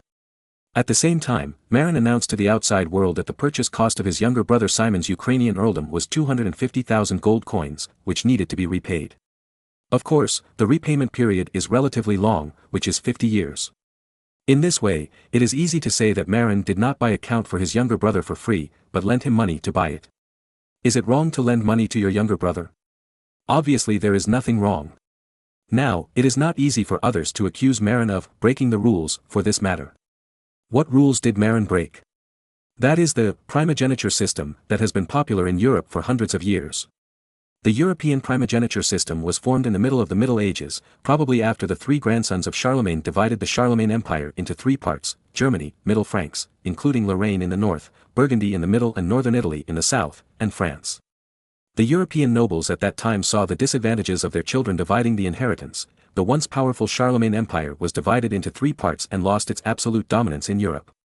Therefore, the dukes of the Holy Roman Empire, which was later formed in the German region in the east, learned this lesson and established the primogeniture system after the formation of the Holy Roman Empire. That is, the eldest son takes all, and the other sons do not, or can only eat leftovers. This system is very unfair to other sons except the eldest son, because it means that their future is not guaranteed. However, it can preserve the strength of the main branch of the family to the greatest extent, so that the family strength will not be dispersed. Later, European countries saw the benefits and adopted this system one after another. The system of the eldest son taking all has many advantages. First of all, he avoided the internal friction of brothers fighting for the throne. In the ancient East, whenever the emperor changed, there would often be bloody storms, which would cause great damage to the country's strength. The most serious one was probably the 8 Kings Rebellion in the Western Jin dynasty, which destroyed the Central Plains, lost too many able-bodied men, and directly led to the 5 barbarians invading China. The eldest son takes all system can fully avoid the situation of fratricide among the sons, which is conducive to the stability of the country and the dynasty. Therefore, the dynasties in Europe generally changed in a non-peaceful way, such as extinction. The change of the Chinese dynasty in the same period was a process of chaos in the world, which was very harmful. In addition, the eldest son takes all system is also conducive to motivating the children of the nobility to make progress. Why? Because except for the eldest son, other sons have no inheritance rights. If you want to have a future, you must fight hard. Therefore, many princes in Europe entered the army to serve, exchanged their lives for military exploits and titles, and many outstanding royal children and noble children appeared. And all this was forced. Of course, in addition to entering the army, there is another way for the children of the nobility, that is to enter the monastery as a monk. But after the religious wars, few people took this path. Because the status of the church declined, being a bishop did not bring much power or benefits. Then, most noble children could only choose to serve in the army. Then, they hoped to perform well in the war to obtain titles and fiefs. This is also the reason why European noble children are generally better than ancient Chinese noble children. It is not because European noble children have good bloodlines, but because they are forced to do so. If they don't strengthen themselves, they will be doomed. On the contrary, the noble children of ancient China, because everyone has the opportunity to compete for the right of inheritance, so they put most of their energy on family internal consumption. Or, there are many noble children, because they will always get a share of the benefits in the future. Therefore, there is no pressure in the heart, eating, drinking, and having fun all day long, harming one side, and becoming a playboy. So, the playboys of ancient China were all spoiled by the future. People are free of pressure and have extremely rich resources in their hands. It is easy to indulge in it and become a playboy. Under 2 completely different systems, European nobles are famous generals, while Chinese nobles are all playboys. There is no question of who is stronger than who, but one is forced to make progress, the other does not need to make progress. Marin suddenly remembered that a few years before the crossing, there was a brain-dead descendant of the Qing dynasty nobles who said that China needs nobles and noble spirit. Marin was too lazy to spray this sabi. With the inheritance system of China, most of the noble children are playboys and useless. Why does China need such garbage? Look at what happened to those ironclad farmers of the 8 banners in the late Qing dynasty. Because their future is guaranteed, they have no motivation at all, and it is easy for them to become playboys and scum. That brother Sabi probably doesn't want the spirit of nobility, but misses the ironclad farmers of the past. Obviously, Marin, a noble generation, did break the rules by making his younger brothers counts. More strictly speaking, it may destroy the pioneering spirit inherited by the European aristocracy. Therefore, Marin was so nervous and asked old Hoffman to stand up and take the blame. Because he didn't want European aristocrats to develop bad habits in his hands. Just like the aristocratic children of China, because they have no worries about their future, they become social parasites. Chapter 1420, There is a reason why Chinese people cannot be rich for more than 3 generations. Because parents have already paved the way for their children, why should their children struggle? You can become a winner in life even if you lie down. No matter how poorly a son is raised, his son has understood since childhood that when the old man dies, everything will be mine, so why should I work hard? Not to mention the eldest son, even the youngest son will know that when the old man dies, he will always give me a part, enough for me to have food and clothing for the rest of my life. Therefore, the rich families in China are often not rich for more than 3 generations. Because, from the second generation onwards, they began to degenerate. The so-called aristocratic spirit of the European style emphasizes that except for the eldest brother, no one else has a future. All they have is the pride of the nobility and the worry about the future. Under heavy pressure, other aristocratic children except the eldest brother tend to be more motivated. On the contrary, the eldest son who is sure to inherit the family business often becomes a loser. In fact, to put it bluntly, the so-called aristocratic spirit is a kind of culture. It makes you feel proud and glorious from your bloodline, but there is no guarantee of the future. Because of the pride in bloodline, actually self-confidence, plus the worry about the future, people have to work hard.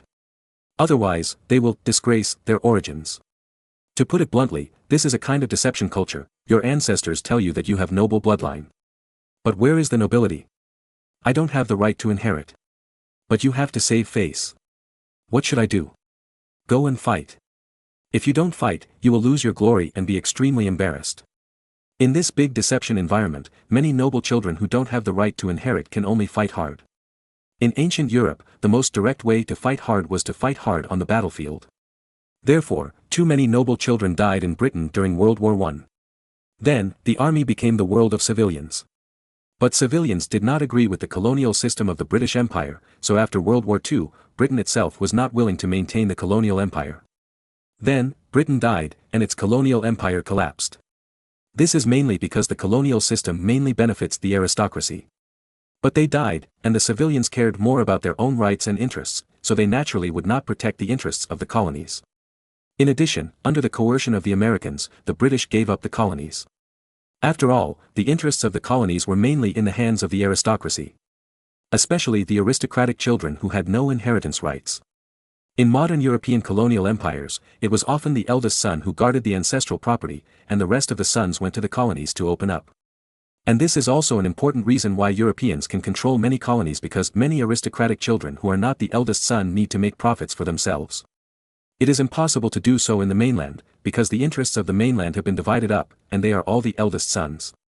Therefore, the non-eldest sons of the nobles can only go to the colonies to run horses and grab land. Therefore, to put it bluntly, the main interests of the colonies are actually in the hands of the aristocratic branches. Many officials in the colonies are also aristocratic children who have no inheritance rights. However, World War I killed most of the British aristocratic children in battle. This led to a sharp decline in Britain's control over the colonies. It's not that the strength of the British army has declined, but that those promoted civilian officers have no interests in the colonies. What? Let us, the common people, suppress the uprising of the colonies for your noble sons. Suppress the Nema currency. What does it have to do with me? The army has no time to care about the colonies. What can Britain do? In addition, there are many people in the civilian class in Parliament who sympathize with the independence of the colonies, so Britain has no choice but to give up the colonies. As for the interests of the noble sons who died in the war, who cares? Everyone is dead, let everything disappear. Of course, all this is the British's own death. Why do they have to start a world war? Kill all the noble officers, naturally no one will maintain the colonial system. Marin thought of the unfortunate experience of the British in later generations, and he felt sympathetic. Because his son is going to take over Britain. So, these are very important. How to maintain the colonial empire? Marin thought for a long time and finally came up with a way: rewarding land to meritorious soldiers. All the soldiers who can make meritorious contributions are relatively vigorous in combat. As for the useless people who can't make any achievements, who cares? The interests of the soldiers with strong combat effectiveness are in the colonies, so they will be ruthless in suppressing the rebellion in the colonies. What do you mean by independence in the colonies? Want to steal your buddy's land? I'll kill you. Of course, it is inevitable that the children of nobles get land in the colonies. Because those children of nobles are officers. Although Marin is now vigorously promoting civilians as officers, sooner or later, the North Sea Congress will form a new military aristocracy. At that time, a large number of children of military nobles will appear. And they will naturally become officers, starting as second lieutenants. As for the civilian class, Marin plans to cap it as a sergeant in peacetime. In the event of war, this cap can be broken through by relying on military exploits. As a monarch, he must not always rely on civilians, that would be putting the cart before the horse. Therefore, in the future, Marin's colonial empire will still have to rely on those military nobles. The reason is similar to what the British encountered: there are no interests of civilians in the colonies, so why should they help you maintain the colonial empire? Of course, since the descendants have to rely on the children of nobles, the education of the children of nobles must not be soft, so as to avoid the emergence of dandy children. Therefore, military schools must be established. Then, the children of nobles must live in the military school, and are not allowed to live at home. They can only go home during holidays. The military school is closed, so they naturally cannot be casual at ordinary times. Being whipped up since childhood, it is not easy to become a dandy. Just because of Marin's thinking, full-time boarding military schools that made European noble children fearful and difficult appeared in later generations. This kind of military school is not only a university, but also starts from junior high school. From the junior high school stage, as long as the children of nobles are not disabled, they must enter full-time boarding military schools to study. Being locked up in the military school all day, they must take care of themselves, and the supplies are distributed by the school. The etiquette of the nobles can only be learned when they go home during holidays. In the military school, they only learn how to fight. Because they have received such a strict education since childhood, the noble children of the North Sea Kingdom are all war machines. Whenever there was a war, the sons of the nobility would eagerly participate, and they were all fierce, making the European countries unable to take care of themselves. Of course, militarism will definitely end. But Marin didn't care. This model could at least maintain the colonial empire for hundreds of years. If the colonial empire was lost in modern times, it would not matter. Anyway, hundreds of years of colonization were enough. Chapter 1421, in fact, in order to prevent the colonies from rebelling, in addition to the need for military deterrence, cultural identity is also needed. For example, why did the United States become independent from Britain? That's because many of the first immigrants to the United States were Puritans. Puritans are believers of Calvinism and belong to a staunch anti-king faction. This faction was excluded by the Anglican Church in the United Kingdom and was considered heretic. However, these Puritans, who were regarded as heretics, formed the early cultural foundation of the 13 states in North America. Even if other immigrants came later, they had to follow the cultural foundation laid in the early stage. Otherwise, they would be excluded. Because of the different cultural foundation from the local area, the 13 states in North America had a poor sense of identity with the British royal family. Therefore, under the instigation of the French, the 13 states in North America would become independent. In sharp contrast, Canada was developed relatively late, and the result was that the Puritans who were excluded by Britain in the early days basically ran to the 13 states in North America. Therefore, although it is also an overseas colony, the cultural environment of Canadian immigrants and local residents is similar, and they have a strong sense of identity with the British mainland. The result is that the United States became independent at the end of the 18th century, while Canada did not obtain the right to establish and amend the Constitution until 1982, and became completely independent. Even after Canada became independent, the Queen of England was still the head of state. It can be seen that it has a strong sense of identity with its homeland. In addition, the same is true for Australia and New Zealand. Not only did these two countries become independent in the 20th century, but they also used the Queen of England as the head of state. And these also gave Marin enough reference that colonies must have enough domestic immigrants, preferably dominated by domestic immigrants. In addition, the culture must be consistent so that the people can identify with the homeland. Of course, there must be enough military force to guarantee. Colonies dominated by foreigners must not be occupied for a long time. Because those foreigners will definitely make trouble. For example, the British colonies in South Africa. Putting aside those old blacks, the original colonists in South Africa, the Boers, are completely different from the British. After all, the South African Boers are mainly descendants of the Dutch and Germans, and are very different from the British. Therefore, even if the British occupied the South African colonies, the Boers in South Africa have never stopped making trouble. Even two Boer wars broke out, causing great losses to Britain. Later, the Boers drove out the British colonists and established their own country. Of course, the final outcome of the Boers was also very tragic. Because the population was too small, they could not compare with the old blacks. By the 1990s, the South African Boers finally lost control of the country. Moreover, in the next 20 years, they fell into the dilemma of being liquidated and retaliated by the blacks. And these are the lessons that history has left for Marin. If you want to occupy a place permanently, you must clean up the original indigenous people. Even if you don't massacre them, you have to drive them to other places. Among them, one of the most classic examples is Russia's Far East. This was originally the territory of China, but because of the wrong policies of the Qing dynasty, the Han immigrants were not allowed until the end of the Qing dynasty. When Tsarist Russia seized millions of square kilometers in the Far East, there were only a few Han settlements such as Jiangdong's 64 villages.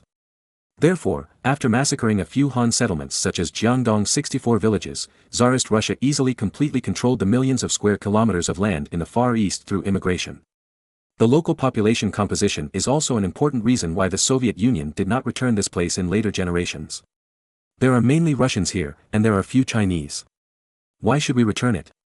If the Qing dynasty was not stupid, it would have allowed the Han victims to occupy those places earlier.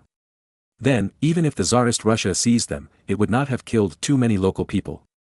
After the disintegration of the Soviet Union, it goes without saying that the local Han people would also make a fuss to return to China. However, in later generations, most of the millions of square kilometers of land in the Far East were inhabited by Russians. Why should we return it? The Chinese government in later generations was also a little hesitant about this place. You said this is your land, right? Where are the Chinese? The Han people there were all killed or driven away, leaving only some Tungus primitive tribes. Not to mention the Han people, even the Manchus are not seen. How can we ask Russia for it? In fact, even Outer Mongolia is more convenient than the Far East. Because those idiots in Outer Mongolia are still Mongolians. Even if they use pinyin, their bloodline cannot be changed. The core of the Mongolians, the Golden family, had long moved south to Inner Mongolia. Even the mausoleum of Genghis Khan may be in the Ordos area. In this way, as long as China has Inner Mongolia, it has the ability to claim Outer Mongolia. But the trouble is that it seems that the Mongols in Inner Mongolia and Outer Mongolia discriminate against each other. The adopted sons of the Mauzi in Outer Mongolia think they are authentic Mongolians and think that the Mongols in Inner Mongolia are not authentic. But the actual situation is that the Golden family of Mongolia is basically in Inner Mongolia, and even the mausoleum of Genghis Khan is in Inner Mongolia. So, in terms of authenticity, Inner Mongolia is actually authentic. After all, Mabe was just a place where the Mongols fled after their defeat. But once they stabilize, they will definitely return to Monan. After all, they are not stupid, and Mabe is too cold and barren. However, the Outer Mongolia incident was purely instigated by the Mauzi. Because, except for the period when they were chased by Mingqingzu Zhu Di and fled to Mabe, the core tribes of Mongolia have actually been active near the Great Wall. Those who stayed in Mabe are generally marginal tribes. After all, the core tribe must stay in the lush and fertile southern desert. So, speaking of authenticity, it must be Inner Mongolia.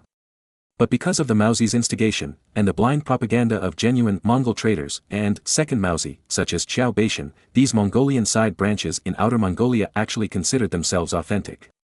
And the Inner Mongolians who were authentic Chahar and Tun tribes were unhappy. Paralysis, Grandpa is the authentic. Although the northern desert is the birthplace of Mongolia, that does not mean that the Outer Mongolians there are authentic. Humans still originated from East Africa. How dare the old black people in East Africa say that they are authentic humans?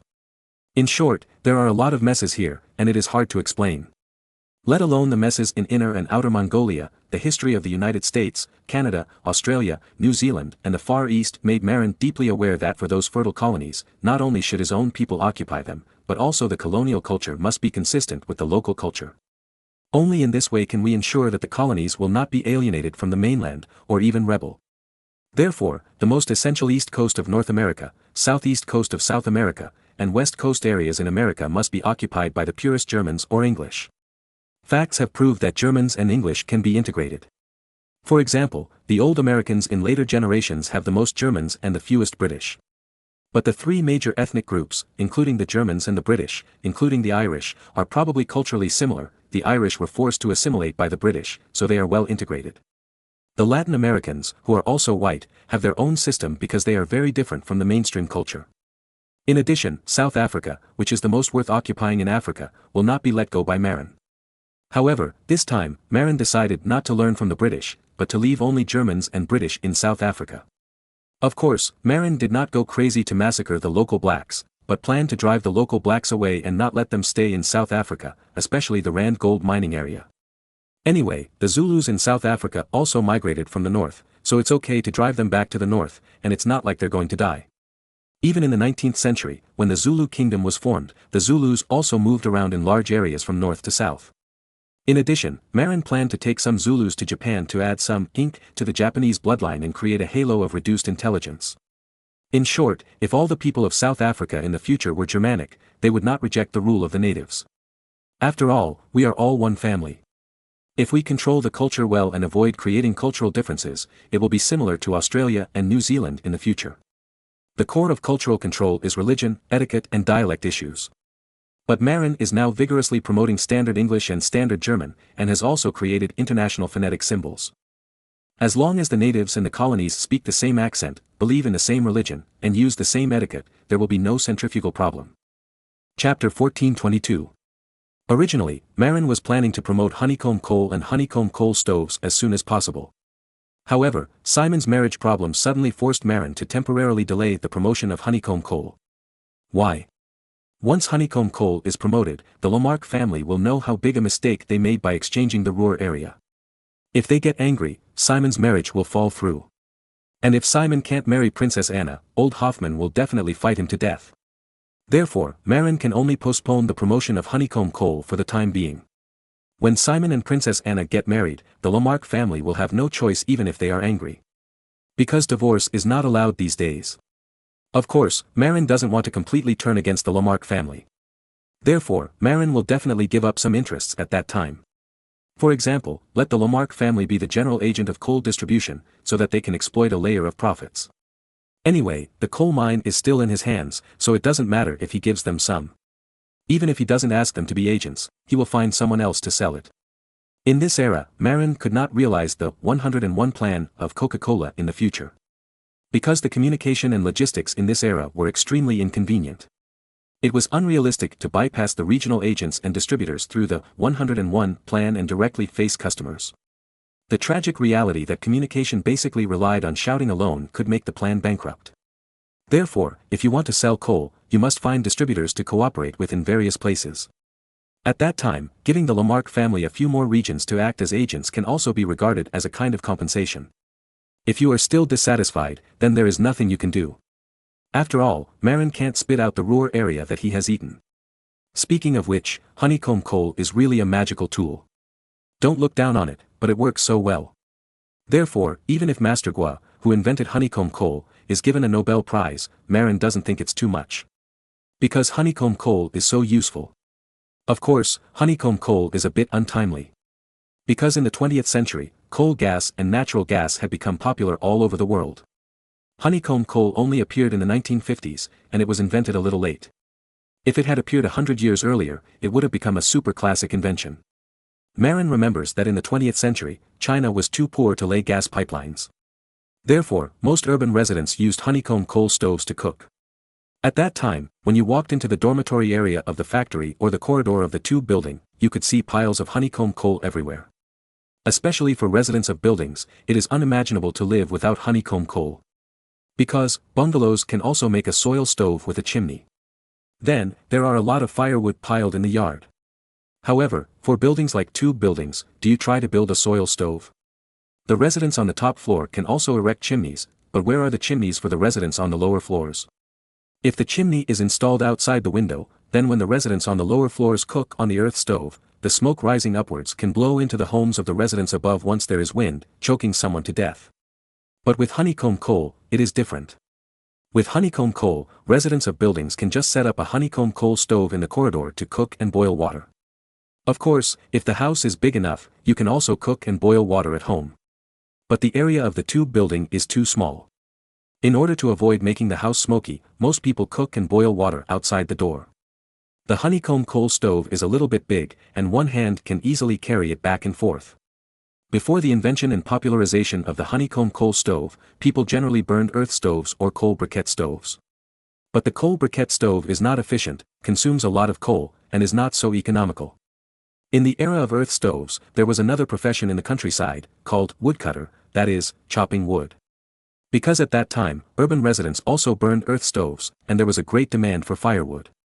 In order to supply the needs of urban life, many woodcutters would go into the mountains to chop firewood every day, and then carry it or use a cart to push it into the city to sell.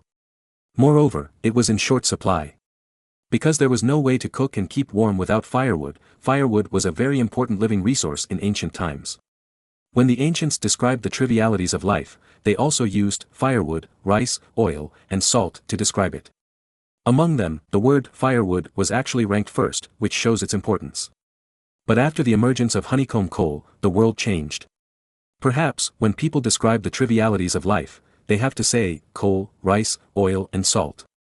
A simple honeycomb coal can bring great convenience to urban residents and change people's lives. Once honeycomb coal becomes popular, the demand for coal throughout Europe will be extremely huge.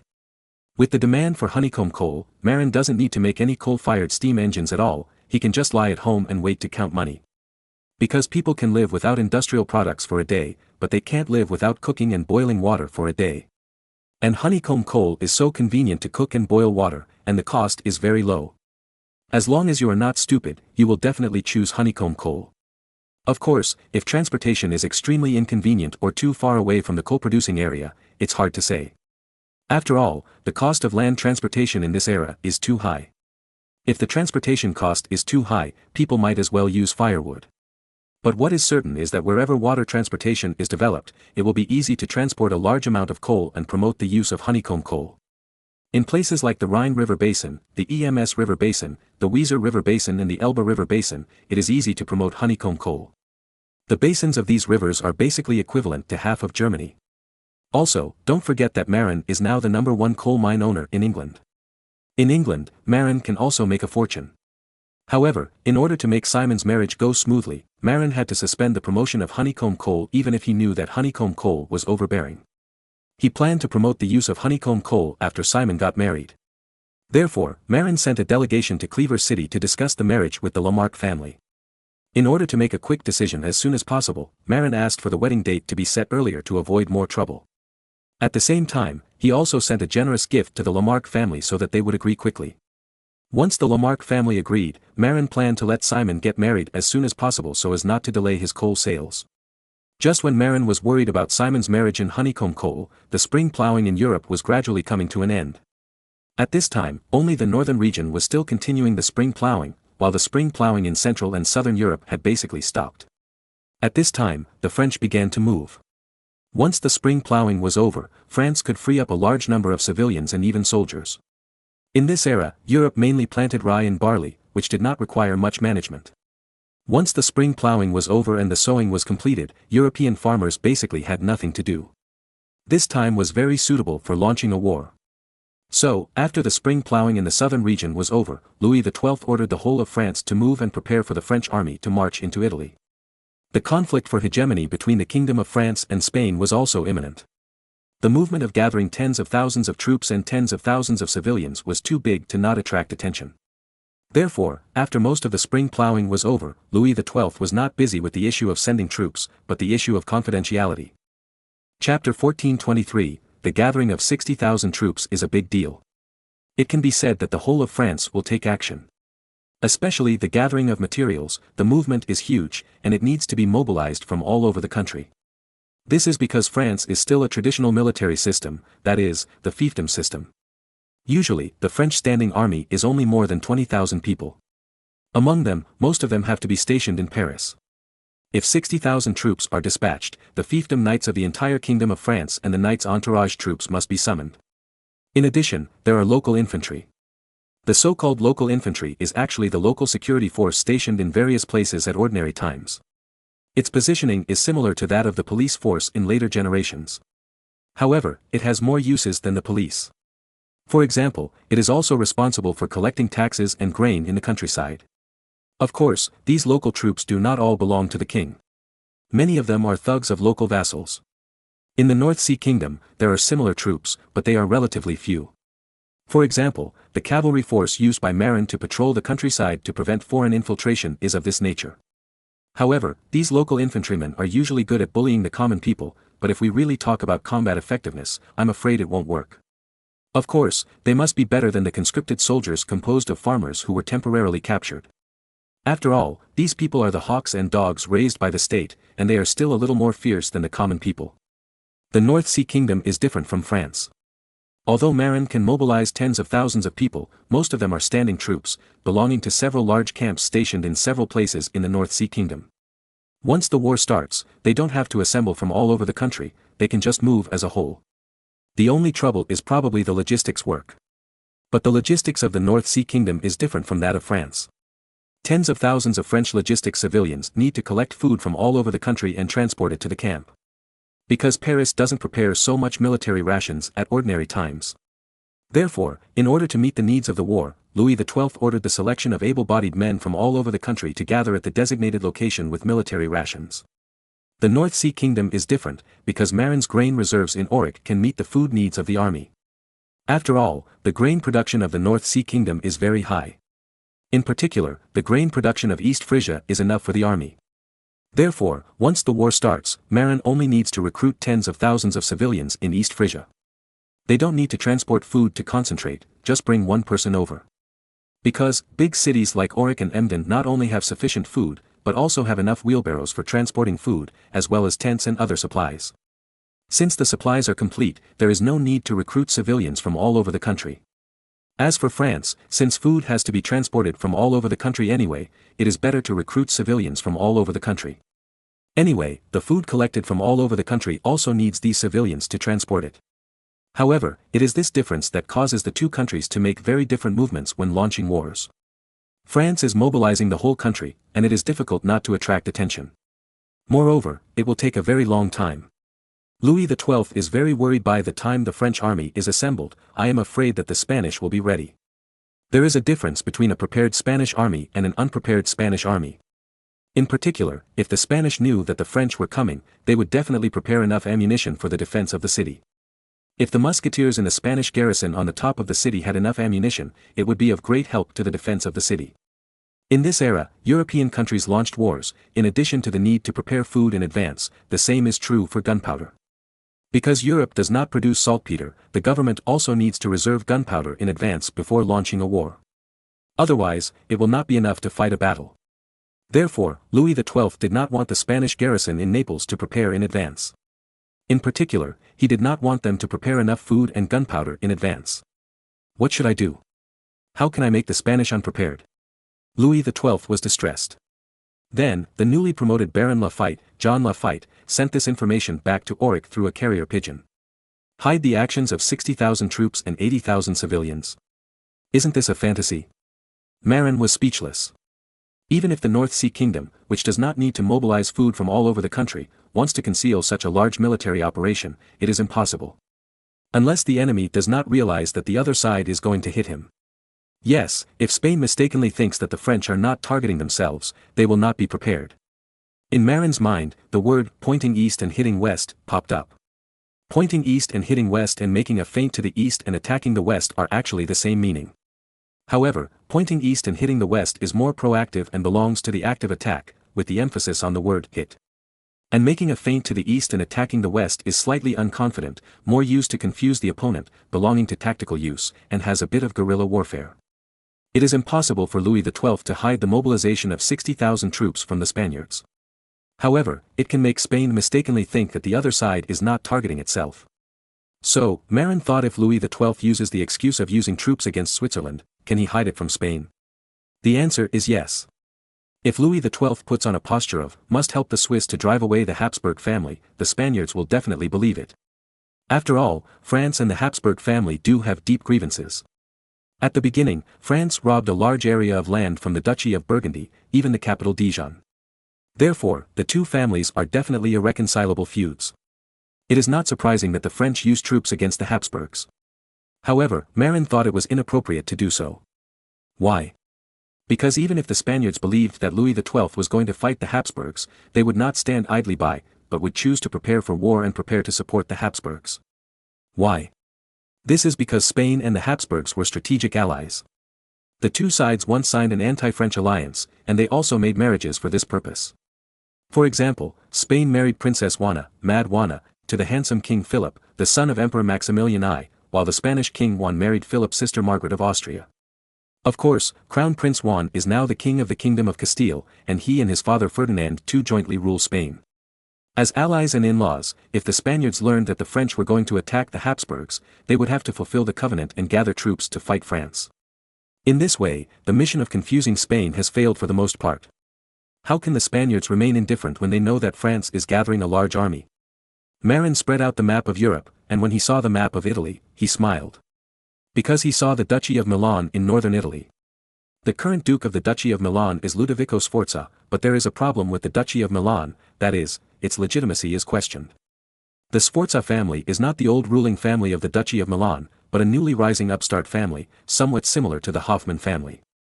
At the beginning, Ludovico Sforza's father, Francesco Sforza, was just a mercenary leader stationed in the Duchy of Milan. But after the death of Duke Visconti of Milan, he had no children, so the Milanese declared the Duchy of Milan a republic. Then, Francesco Sforza, who controlled the military power of Milan, took the opportunity to control the newly established Republic of Milan. Because his wife Bianca Visconti was the illegitimate daughter of the Duke of Visconti, Francesco Sforza used this as a basis to declare himself the Duke of Milan. However, the people of the Orleans family in France were not happy. Because Louis XII's grandmother Valentina was the legitimate princess of the Visconti family, and was more qualified to inherit the Duchy of Milan than Visconti's illegitimate daughter Bianca. Therefore, Louis XII asked to inherit the Duke of Milan and planned to drive away the tyrant of the Sforza family. Originally, everything was going well. Louis XII invaded Italy with Charles VIII. Charles VIII went to fight for the Kingdom of Naples, while Louis XII stayed in Milan, drove away Ludovico Sforza, and became the Duke of Milan himself. But with the outbreak of syphilis, the French army was defeated and retreated to France. So, Louis XII also ran back to France. Later, he inherited the throne of Charles VIII. Originally, according to history, after Louis XII inherited the throne, he would capture the Duchy of Milan and even capture Ludovico Sforza. However, in this time and space, because of the appearance of Marin, Ludovico Sforza did not die. France did try to seize the Duchy of Milan, but Marin gave Ludovico Sforza advice, allowing him to keep his manpower and retreat to the Graubünden region of Switzerland, which was controlled by the Habsburg family at the time. Later, taking advantage of the opportunity when the main force of the French army left, Ludovico Sforza recaptured the Duchy of Milan. Now, Ludovico Sforza, who originally died in 1508 in history, is still alive and well. However, Louis XII never seemed to give up his claim to the inheritance of the Duchy of Milan. Therefore, it seems that France can use the excuse of seizing the Duchy of Milan as an excuse to send troops to Italy this time. Although the Duchy of Milan is an ally of the Habsburg family, they are not an ally of Spain. Louis XII sent troops to attack the Duchy of Milan, and the Habsburg family must be anxious, because Bianca Maria Sforza, the third wife of Maximilian I, is a princess of the Sforza family. Of course, Bianca Maria Sforza had died in 1510, but the two families were still allies, fighting against France together. But this has nothing to do with Spain. The Spaniards and the Habsburg family are allies, but the allies of allies may not be their own allies. Therefore, when Louis XII used the excuse of attacking the Duchy of Milan, Spain would definitely not react too much. Of course, Louis XII could not learn from Charles VIII and seek the throne of Naples at the same time. Otherwise, the Spaniards would definitely be angry. Therefore, Marin sent someone to send instructions to John Lafitte by pigeon, asking him to suggest that Louis XII gather troops under the pretext of retaking the Duchy of Milan.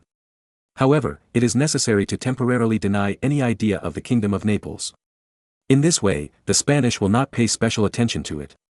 After receiving the secret letter from Marin, John Lafitte immediately went to the palace and presented Louis XII with the strategy of pointing east and attacking west. Chapter 1424. Why did Marin help the French? There are two main reasons. The first point is that he is afraid that the French will not be able to fight well in the early stage, so that they will give up the hegemony of Italy. Although the French can easily mobilize tens of thousands of troops, the combat effectiveness of the French army is not too strong. If it is a decisive battle in the wild, the French may be quite powerful with their night advantage. After all, 20,000 French knights will definitely shake the earth. However, if the French besiege the fortress guarded by the Spanish, it will be fatal. Because of the famous General Gonzalo de Córdoba, the Spaniards attach great importance to the use of muskets. Today, Spain has more than 10,000 standing troops in the Kingdom of Naples, and there are 2,500 authentic muskets. These 2,500 matchlock guns may be a bit limited in the face of 60,000 French troops in a decisive battle in the wild. However, if used to defend the city, it will be extremely powerful. Once, in the original history, during the siege of Vienna in 1529, the Austrians successfully defended the gap in the city wall opened by the Ottoman Turkish cannons with 74 muskets, and withstood the attack of the 100,000 Ottoman Turkish army. Therefore, the Spanish Naples garrison with 2,500 muskets has a strong ability to defend the city. The premise is that there must be sufficient ammunition. At present, according to the information obtained by French spies in Spain, in order to suppress the resistance of the Moroccans, the Spanish used most of the gunpowder on the battlefield in Morocco. Therefore, the gunpowder in the Kingdom of Naples is not sufficient. Even if the Spanish garrison there has 2,500 muskets, if there is no sufficient ammunition, it is almost the same as a fire stick. As long as the Spanish do not replenish enough gunpowder for the garrison of the Kingdom of Naples, the French will definitely be able to conquer the Kingdom of Naples with their numerical advantage.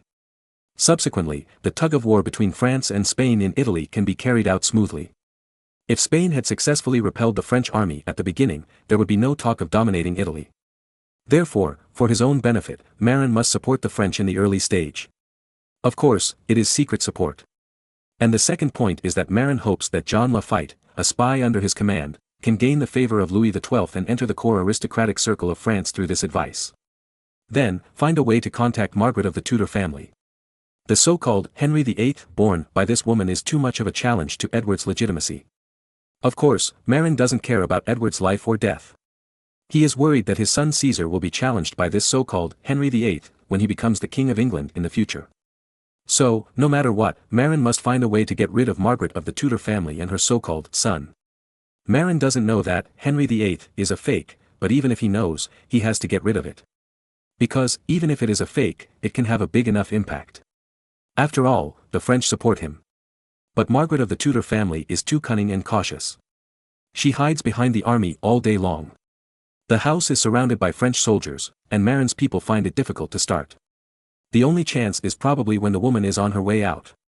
However, to get the woman's travel arrangements, you must get into the core circle of French nobles. Only in this way can you get more accurate intelligence. Therefore, Marin asked John Lafitte to offer a strategy to Louis XII.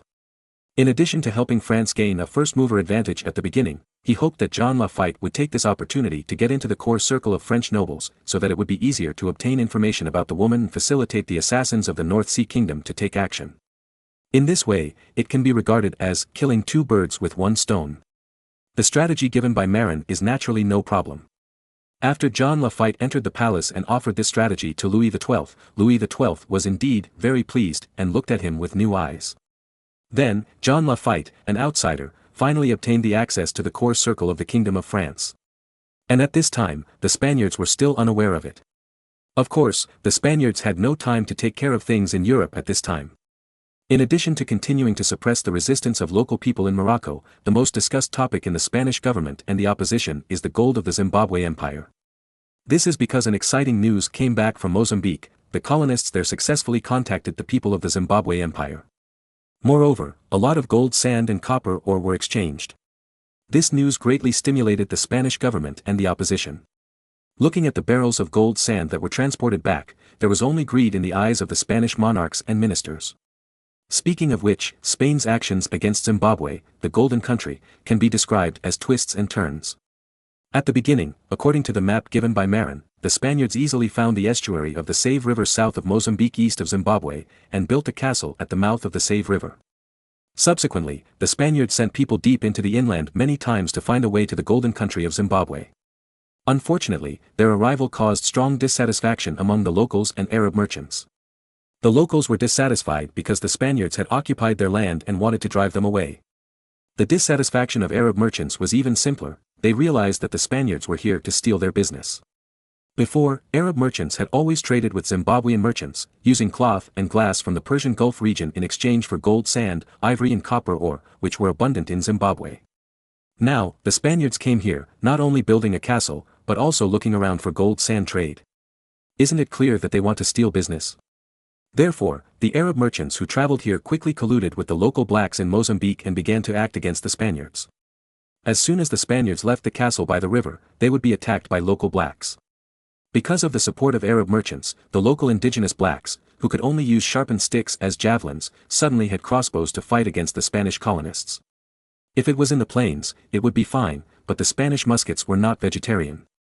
In close combat, the Spanish spearmen taught the local indigenous blacks how to be human in minutes. However, when they entered the rainforest, the Spaniards were immediately at a loss.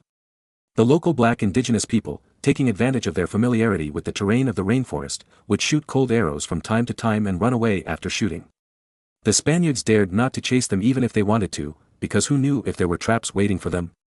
In this way, for several years, the Spanish colonists' actions to go deep into the interior were frustrated. In addition to being harassed by the local black indigenous people, there was another problem that troubled the Spaniards, the problem of material transportation. The Save River is about 644 kilometers long, and the Zimbabwe Empire is located near the source of the Save River. As long as you go upstream along the Save River, you will naturally find the Zimbabwe Empire. But the problem is that only 160 kilometers of the Save River is navigable in the lower reaches. After 160 kilometers upstream from the estuary, you will encounter waterfalls with a large water level difference, making it difficult for ships to navigate. However, getting off the boat and walking in the tropical rainforest by the river. There is really no way to deal with the cold arrows of the indigenous people. Moreover, without ship transportation, material supply is also a big problem. The mules and horses brought from Spain are not adapted to the local climate and often fall ill. At the same time, the Spanish colonists themselves were often troubled by poisonous insects in the tropical rainforest, and many were killed or injured. If they walked along the riverside land, without transportation tools adapted to the local climate, the supply of materials for the colonial team would become a big problem. It was not until an idea of a colonial official transferred from India was solved that the problem of material transportation was solved.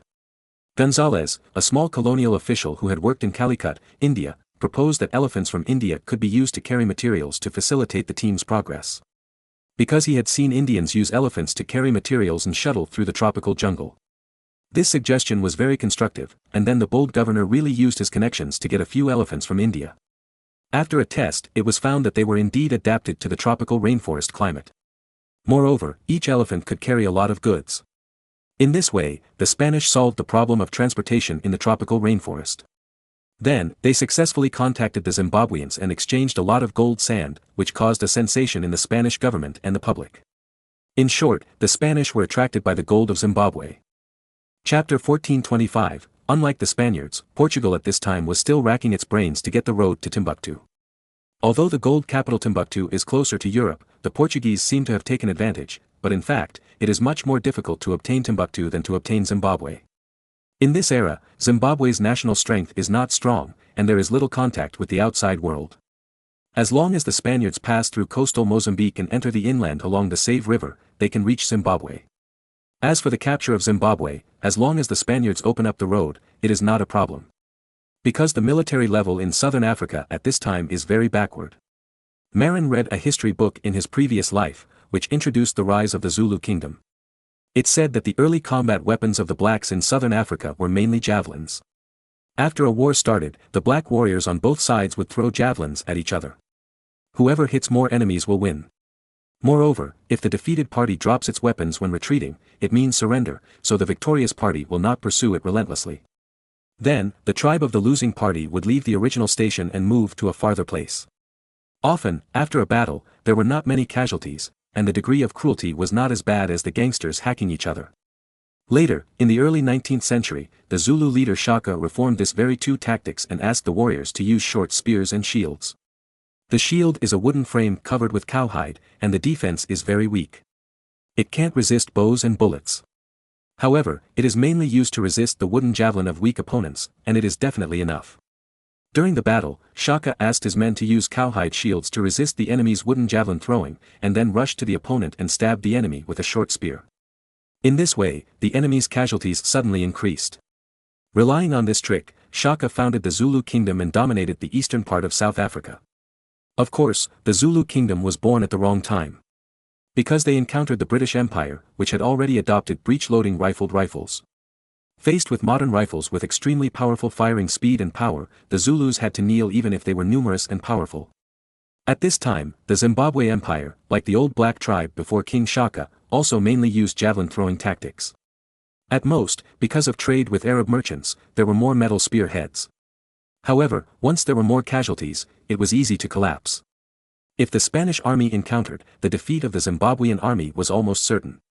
Therefore, Marin believed that as long as the Spanish army entered the Zimbabwe region, it would be able to control it. Of course, the premise is that the Spaniards have the energy. The Italian War is about to start, which will definitely affect the process of Spain's conquest of Zimbabwe.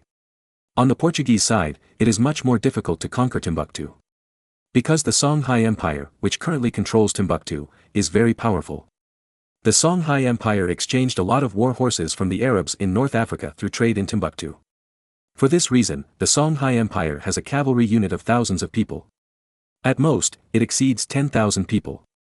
In addition, there are infantry using spears and joint construction, and the number of troops generally exceeds 10,000. Moreover, the current emperor of the Songhai Empire is the wise monarch Muhammad Dur, not a foolish monarch. It is very difficult for the Portuguese to defeat such a Songhai Empire. If it were Spain, perhaps the elite Spanish infantry could be used to destroy Songhai. But Portugal, the land scum. What's more, if Portugal wants to march into Timbuktu now, it will not face the Songhai Empire first, but the Mali Empire that lost Timbuktu. Although the Mali Empire was defeated by the Songhai Empire, it did not perish, but retreated to the southwestern region of Mali in later generations, and also ruled the southwest of the Republic of Mali, most of Senegal, and Guinea and other vast areas. If there is a war, the already declining Mali Empire can also gather tens of thousands of troops. The Portuguese currently only occupy the coastal areas of Guinea, although on the coastal plains, the Portuguese repelled the army of the Mali Empire. However, after going deep inland, the Portuguese were stunned. Guinea's inland area is a vast tropical rainforest. In the tropical rainforest, the combat effectiveness of Portuguese soldiers was greatly reduced, and they were also troubled by poisonous insects and hot and humid climate. On the contrary, the soldiers of the Mali Empire were very adaptable to such an environment. Therefore, when the Spaniards successfully contacted the Zimbabwe Empire, the Portuguese were still playing hide-and-seek with the soldiers of the Mali Empire in the tropical rainforest of Guinea.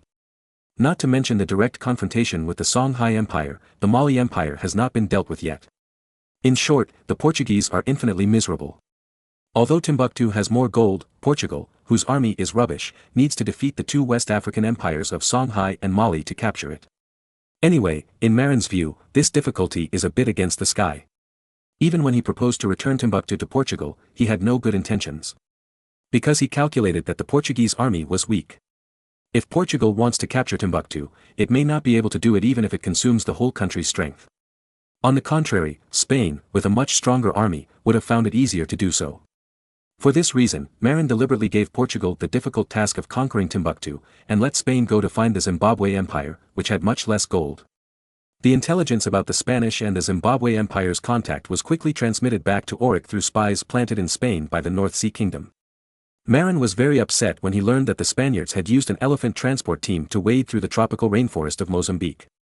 Originally, Marin hoped that the African tropical rainforest, which had a very harsh environment, could stop Spain for a longer time. Unexpectedly, the other party had an idea and actually came up with the method of elephant transportation. There are many benefits to elephant transportation. In addition to the large amount of cargo, it also has sufficient deterrence. Facing the elephant transport team, the old blacks in the jungle are a little guilty. Although it is not that those old blacks have not hunted elephants. However, under normal circumstances, they dare not provoke herds of elephants. Moreover, the elephant's skin is very thick, and ordinary wooden-tipped javelins and stone javelins have no effect at all. Only iron javelins can hunt elephants. The elephants, which were already difficult to deal with, were even more difficult to deal with when they were with the Spanish colonists. Therefore, the Spanish were able to intimidate the local black people who were making trouble in Mozambique and successfully connect with the Zimbabweans. Marin could already foresee that once the Spanish had thoroughly developed this route, it would be time for Spain to destroy the Zimbabwe Empire. But unfortunately, the Spanish probably didn't have much energy now. Because the French were already going to deal with them. In order to facilitate the French to conquer the Kingdom of Naples, Marin specially sent someone to deliver a secret letter to the Pope's father-in-law. In the secret letter, Marin asked the Pope's father-in-law not to block the French's actions, but to make it convenient for the French and let the French go south without blocking them, so as not to delay the French's war opportunities. As for whether the Spanish would hold the Holy See accountable, it didn't exist. After all, the Holy See is now the spiritual pillar of Europe, and no one dares to offend it easily. In addition, it is natural that the Holy See dare not stop the 60,000 French troops. The Papal States are now quite powerful and have also obtained two wealthy republics in Florence and Siena. If the Papal States sent troops to stop the French army, although it could not stop it, it would be able to stop the French army for a long time. Once the French army was delayed by the Papal army, the Spanish would have enough time to prepare ammunition. In this way, it would be much more difficult for the French to occupy the Kingdom of Naples. After Marin's secret letter was sent to Rome, Rome soon received a reply. Pope Julius II used a pigeon to express his intention to ask Marin why he was biased towards France. In the eyes of Julius II, neither France nor Spain was a good thing, and the best option was to make things difficult for both sides. Marin replied to explain that if the Spanish were prepared, it would be difficult for the French to capture Naples. If they could not capture Naples, the French would not be trapped in the quagmire of war. After receiving Marin's reply, Julius II hesitated for a long time, and finally agreed with Marin's opinion, deciding to declare neutrality at that time, let the French army pass without interference, and let them pass through the territory of the Papal States and attack Naples. Chapter 1426. Generally speaking, in order to deter the enemy, the party sending troops will falsely report the number of troops and deliberately exaggerate it to scare the opponent. Among them, the most classic is that Cao Cao led more than 200,000 troops to the south, claiming to have 800,000 troops, which scared the whole country of Suqiao. If Sun Quan had not drawn his sword and chopped the edge of the table, maybe Suqiao would have surrendered long ago, and there would be no classic Battle of Chibi. However, the French did the opposite this time. In order not to alert the Spaniards, France, which had clearly summoned 60,000 troops, announced to the outside world that it was 30,000 troops. The scale of 30,000 troops is a bit too much to attack the Duchy of Milan. But Louis XII had no choice. He couldn't say it was 10,000 people, right? 60,000 troops and 80,000 civilians, a total of 140,000 people, can you say it is 10,000 troops with 10,000 civilians? Do you think they are really that bad at counting? So, he said that only 30,000 troops were the limit.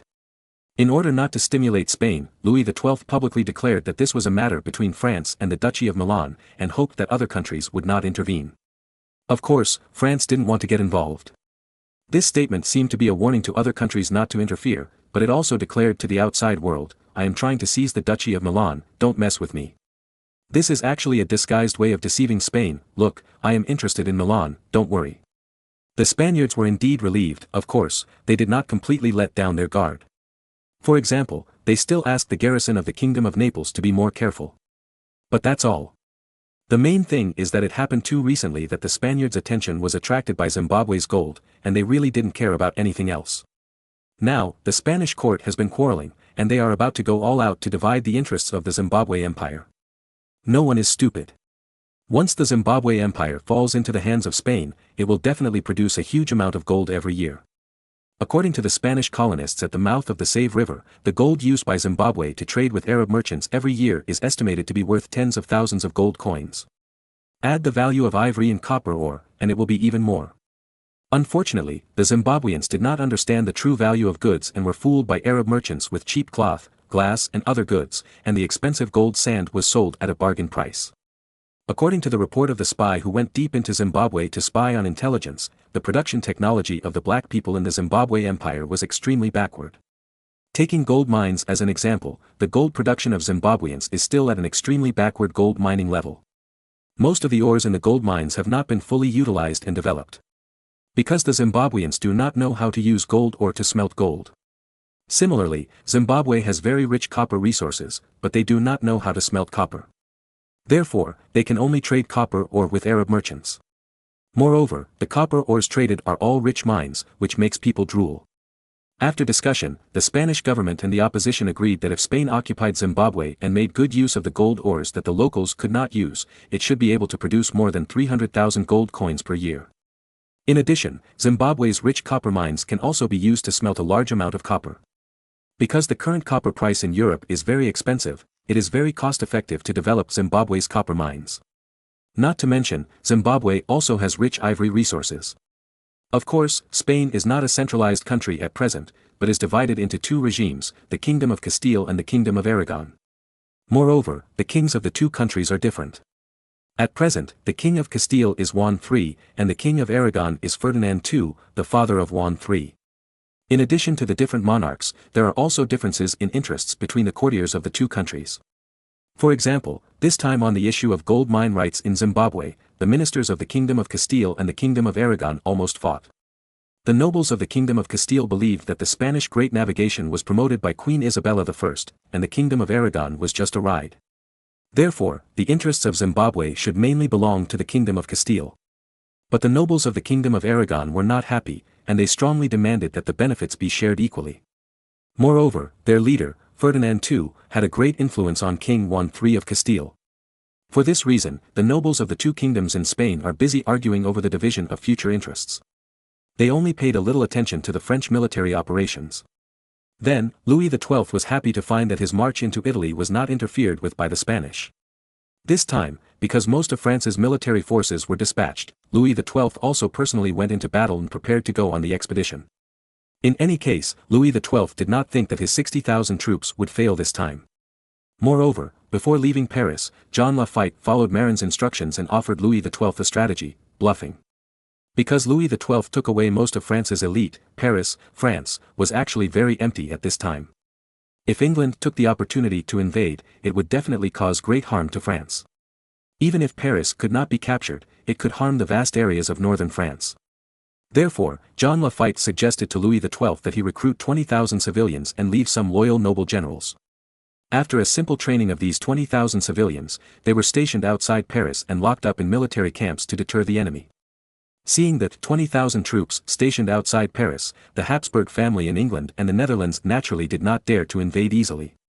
Louis XII was overjoyed after hearing this, and adopted John Lafitte's suggestion, and asked his confidant Count Duarte to stay in Paris, responsible for leading the 20,000 civilians, plus 4,000 real defenders, to control the city of Paris.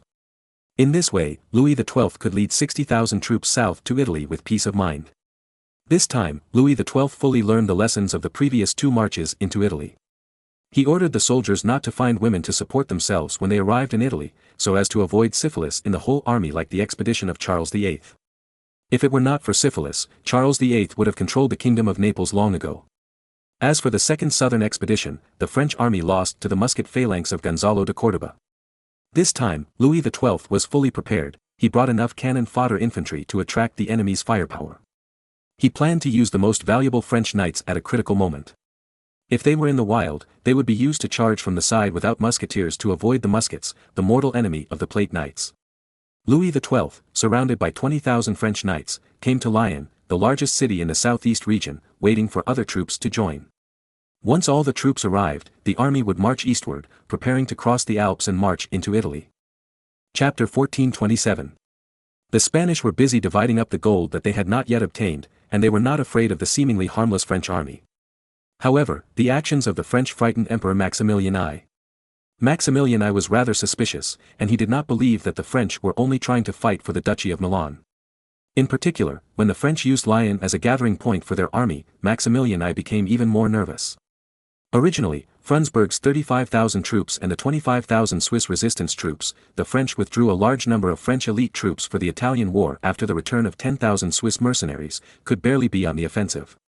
But after the French army assembled in Lyon, the suspicious emperor immediately ordered Frundsberg to conduct a strategic contraction, and all 35,000 troops were withdrawn to fortresses such as Lucerne and Basel. The reason why Maximilian I did this was that he was afraid that the 30,000 French troops would, by the way, enter Switzerland to help the Swiss resistance army on their way to Italy. By then, the Franco-Swiss coalition, which has an absolute advantage in military strength, will easily defeat Frundsberg's army. If they fight in the field, this possibility is even greater. Therefore, Maximilian I asked Frundsberg's soldiers to retreat to several strong cities. In this way, even if the enemy is large in number, there will be no way for a while. But His Majesty the Emperor is obviously overthinking. If it were normal times, Louis XII would naturally not mind doing this. Because it is also easy for the French army to go to Switzerland from Lyon. If he could take the opportunity to destroy the main force of the Habsburg family's army, Louis XII would definitely be willing to do so. However, this time His Majesty the Emperor guessed wrong. Because Louis XII was busy going to Naples to fight for volcanic ash this time, and he had no time to pay attention to the Habsburg family's army. John Lafitte, under the instruction of Marin, has made it clear what is at stake. If the Spaniards have time to react and have enough ammunition, it will be difficult for the musketeers to guard the city of Naples. Only by taking advantage of the Spanish's ignorance, quickly going south and surrounding the city of Naples, can we have enough to conquer this strong city. Naples is the strongest city in the kingdom of Naples, and the city gates are made of iron, which is very difficult to conquer. If the Spaniards are well prepared, it will be difficult to capture it. But according to the intelligence provided by the spies, due to the huge consumption of gunpowder on the battlefield in Morocco, the gunpowder reserves in Naples are seriously insufficient. If the French act quickly and surround Naples early, the gunpowder reserves of the defenders of Naples will be used for a month at most. After a month, the muskets will become fire sticks. Then, it's time for the French to play. In terms of martial arts, who has the French knight ever been afraid of? As long as there is no musket that restrains the knight's martial arts, the French can also take Naples by relying on traditional siege methods. As long as the city of Naples is conquered and the main Spanish force defending the city is eliminated, it will be very smooth. Even if the Spaniards reacted and gathered a large army to fight for it, who did the French fear? For the Spanish advantage of the fire wall, the French have also come up with a way to restrain it, using cannon fodder soldiers to attack the enemy's musket array, and at the same time using artillery to bombard the enemy's musketeer line array. The plate-armored knights, on the other hand, launched a charge from the flank without muskets. Even the Marin phalanx, Spanish phalanx, that is good at using muskets, only accounts for a quarter of the musketeers. The remaining 3/4 are mainly infantry. For those infantry, the French knights, who are armed to the teeth, are still not afraid. What? You said that the opponent's spearmen will stab the French knights' horses to death. This is not a problem. As early as the 100 Years' War between England and France, the French encountered the problem of English longbowmen shooting French knights' horses. Later, the French came up with a solution: the knights dismounted and fought on foot. The knights' horses are indeed a weakness. If the spearmen stabbed the horses fiercely, it would indeed interfere with the knights. However, if the knights in plate armor dismounted and fought on foot, would your spearmen still be useful? Knights wearing full sets of plate armor are not afraid of the enemy's spears, but only of muskets. As long as the French knights dismount and use two-handed swords to attack the enemy before charging the enemy's spear formation, they still have a good chance of winning. Although the two-handed sword is not as long as the spear, the French knights wearing plate armor are not afraid of the enemy's spears stabbing them. As long as the enemy can't stab them to death, their two-handed swords can slash and kill the enemy. Even, they can cut off the enemy's spear shaft. With the martial arts of the French knights, as long as they don't encounter muskets and artillery, it is still easy to kill a few spearmen. In addition, on the front battlefield, the French also brought hundreds of artillery this time. Although they are all light artillery such as 1-pound and 2-pound cannons, the largest is only a 3-pound cannon. However, the range of artillery is much longer than that of muskets. If you shoot against musketeers, artillery will definitely win. Because the musketeers' bullets are basically flying around when they exceed 70 yards. The artillery shells, even the rear-loading falconets, have a relatively stable trajectory within 100 or 200 meters. In this way, the result of the exchange of fire is no longer a problem. In addition, the French also prepared cannon fodder soldiers to attract the attention of the other side's musketeers, which is even more no problem. In fact, the reason why the French army suffered in the Battle of Capitanata was because Gonzalo de Córdoba hid the musketeers behind the fortifications and trenches, blocking the impact of the French cavalry and the attack of the French artillery shells. This is just like the musketeers hiding on the city walls to shoot at the enemy. With the cover of the musketeers, the power is greatly increased. If standing on the plain without cover, the French can defeat the enemy's musketeers with a general charge even if they lose some knights. In short, the musketeers of this era cannot crush the knights. Only with cover can the musketeers not be afraid of the charge of the plate knights. The same musketeers have different results in the hands of different people. Moreover, what made Louis XII happy was that the first Spanish general Gonzalo de Córdoba was still in Morocco suppressing the resistance of the locals. The commander of the army in Naples seemed to be a straw nobleman of the Kingdom of Aragon. After completing the assembly in Lyon, the French began to move eastward and crossed the Alps on a large scale. After seeing the scale of the French army, the spies sent by the Habsburg family were almost frightened to incontinence. This is not 30,000 troops, there are clearly more than 50,000. Then, the spies of the Habsburg family quickly released pigeons to report to the emperor. This news also scared Emperor Maximilian I to 50,000 troops, plus the 25,000 Swiss, can destroy Austria. His Majesty the Emperor has already started thinking about escaping, but the last news is that the French really went to Italy, not to Switzerland. When 60,000 troops and 80,000 civilians appeared on the Piedmont plain, Charles III, Duke of Savoy, a traditional ally of France, was almost scared to pee.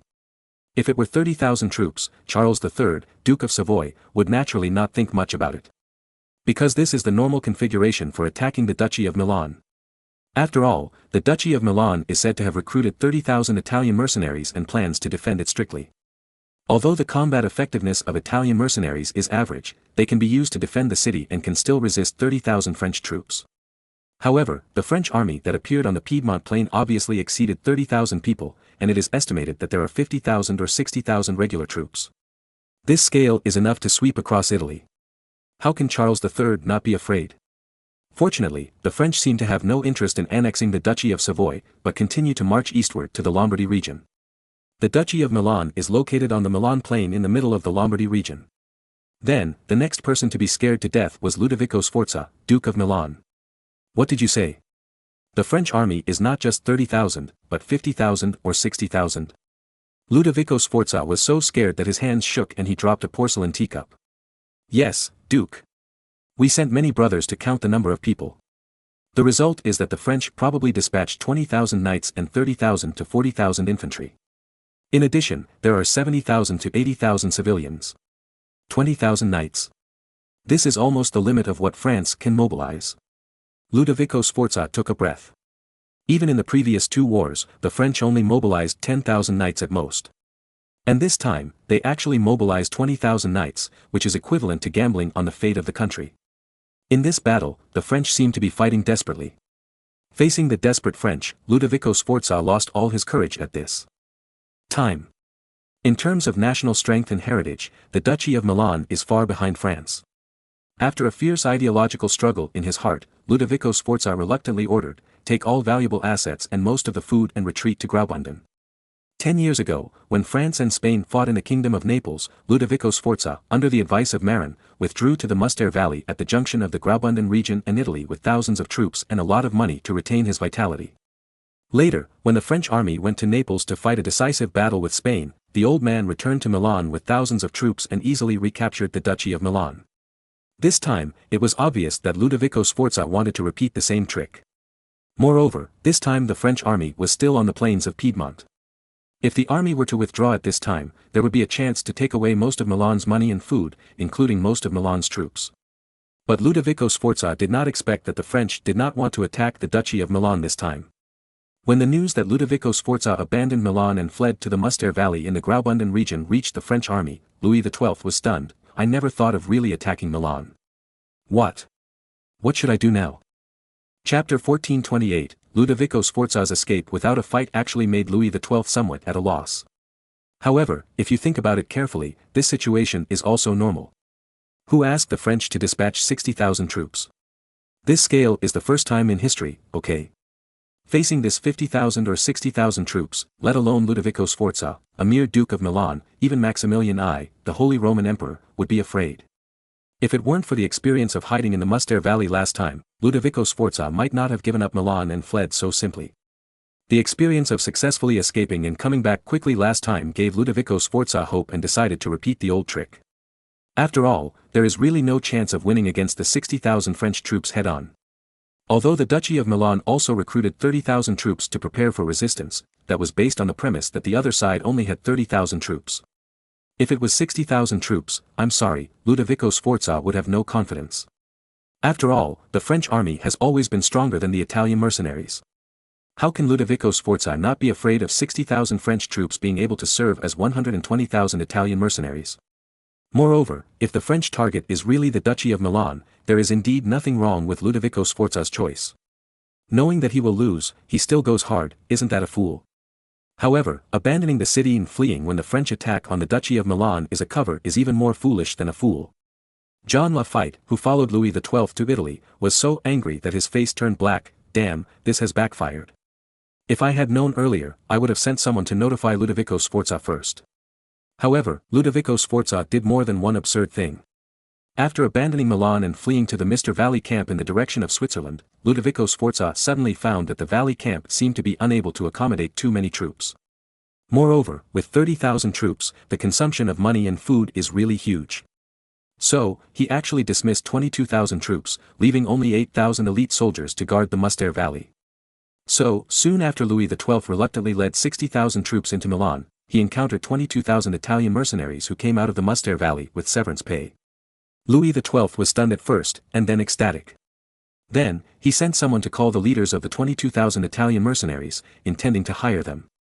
John Lafitte was so angry that he almost jumped up and cursed, "Nima, Ludovico Sforza, you pighead, not only did you lose Milan for nothing, but you also gave France 22,000 troops for nothing, are you a pig?" Originally, the reason why Louis XII hesitated was that he was afraid that the strength of the French army would decline after the division of troops, and it would be difficult to successfully conquer the Kingdom of Naples. After all, in the Battle of Capitanata, the French were defeated by the Spanish.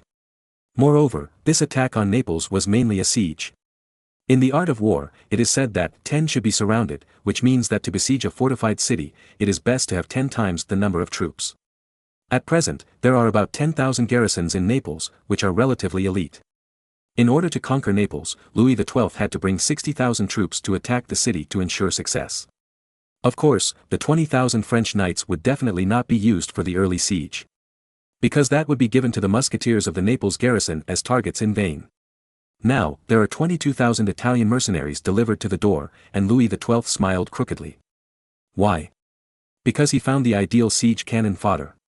Originally, Louis XII brought 40,000 infantrymen, and he had the idea of using them to consume the small amount of gunpowder reserves in Naples. Now, with Italian mercenaries, he can also send fewer French people to die. As for the Italian mercenaries being killed by the muskets of the garrison, Louis XII would not feel bad if those Italians died.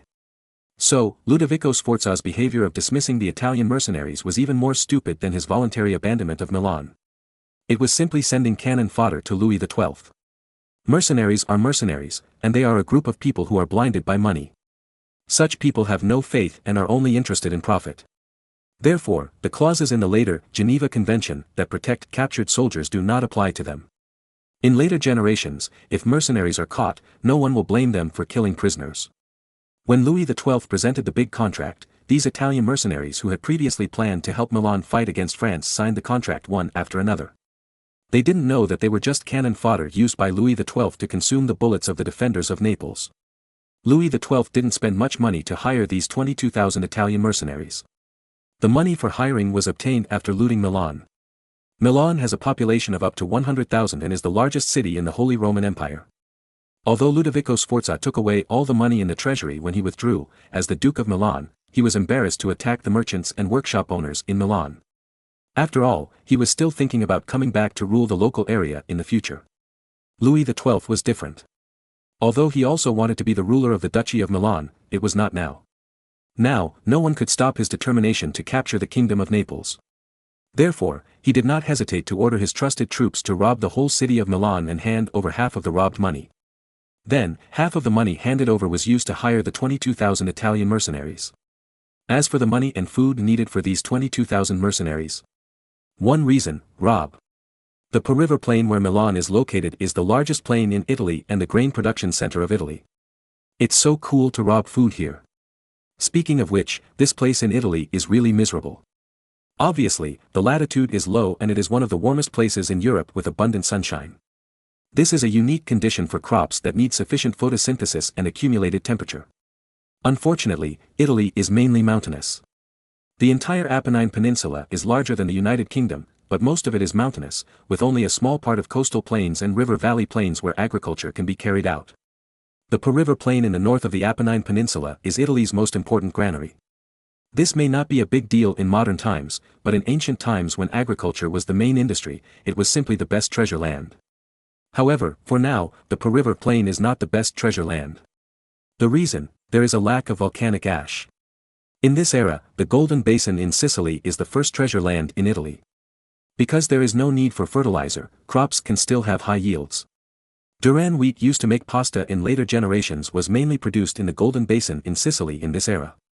The Po River Plain in the Duchy of Milan actually produces wheat, but due to the low level of management, the current yield here is not high. At present, the main crop here is barley, which is easier to manage. In addition, some rye, which has stronger vitality than weeds, is also planted. Wheat is also planted, but the yield is generally not high. There is no way. Europeans currently do not know how to apply fertilizers, nor are they good at field management, so the wheat yield is very low.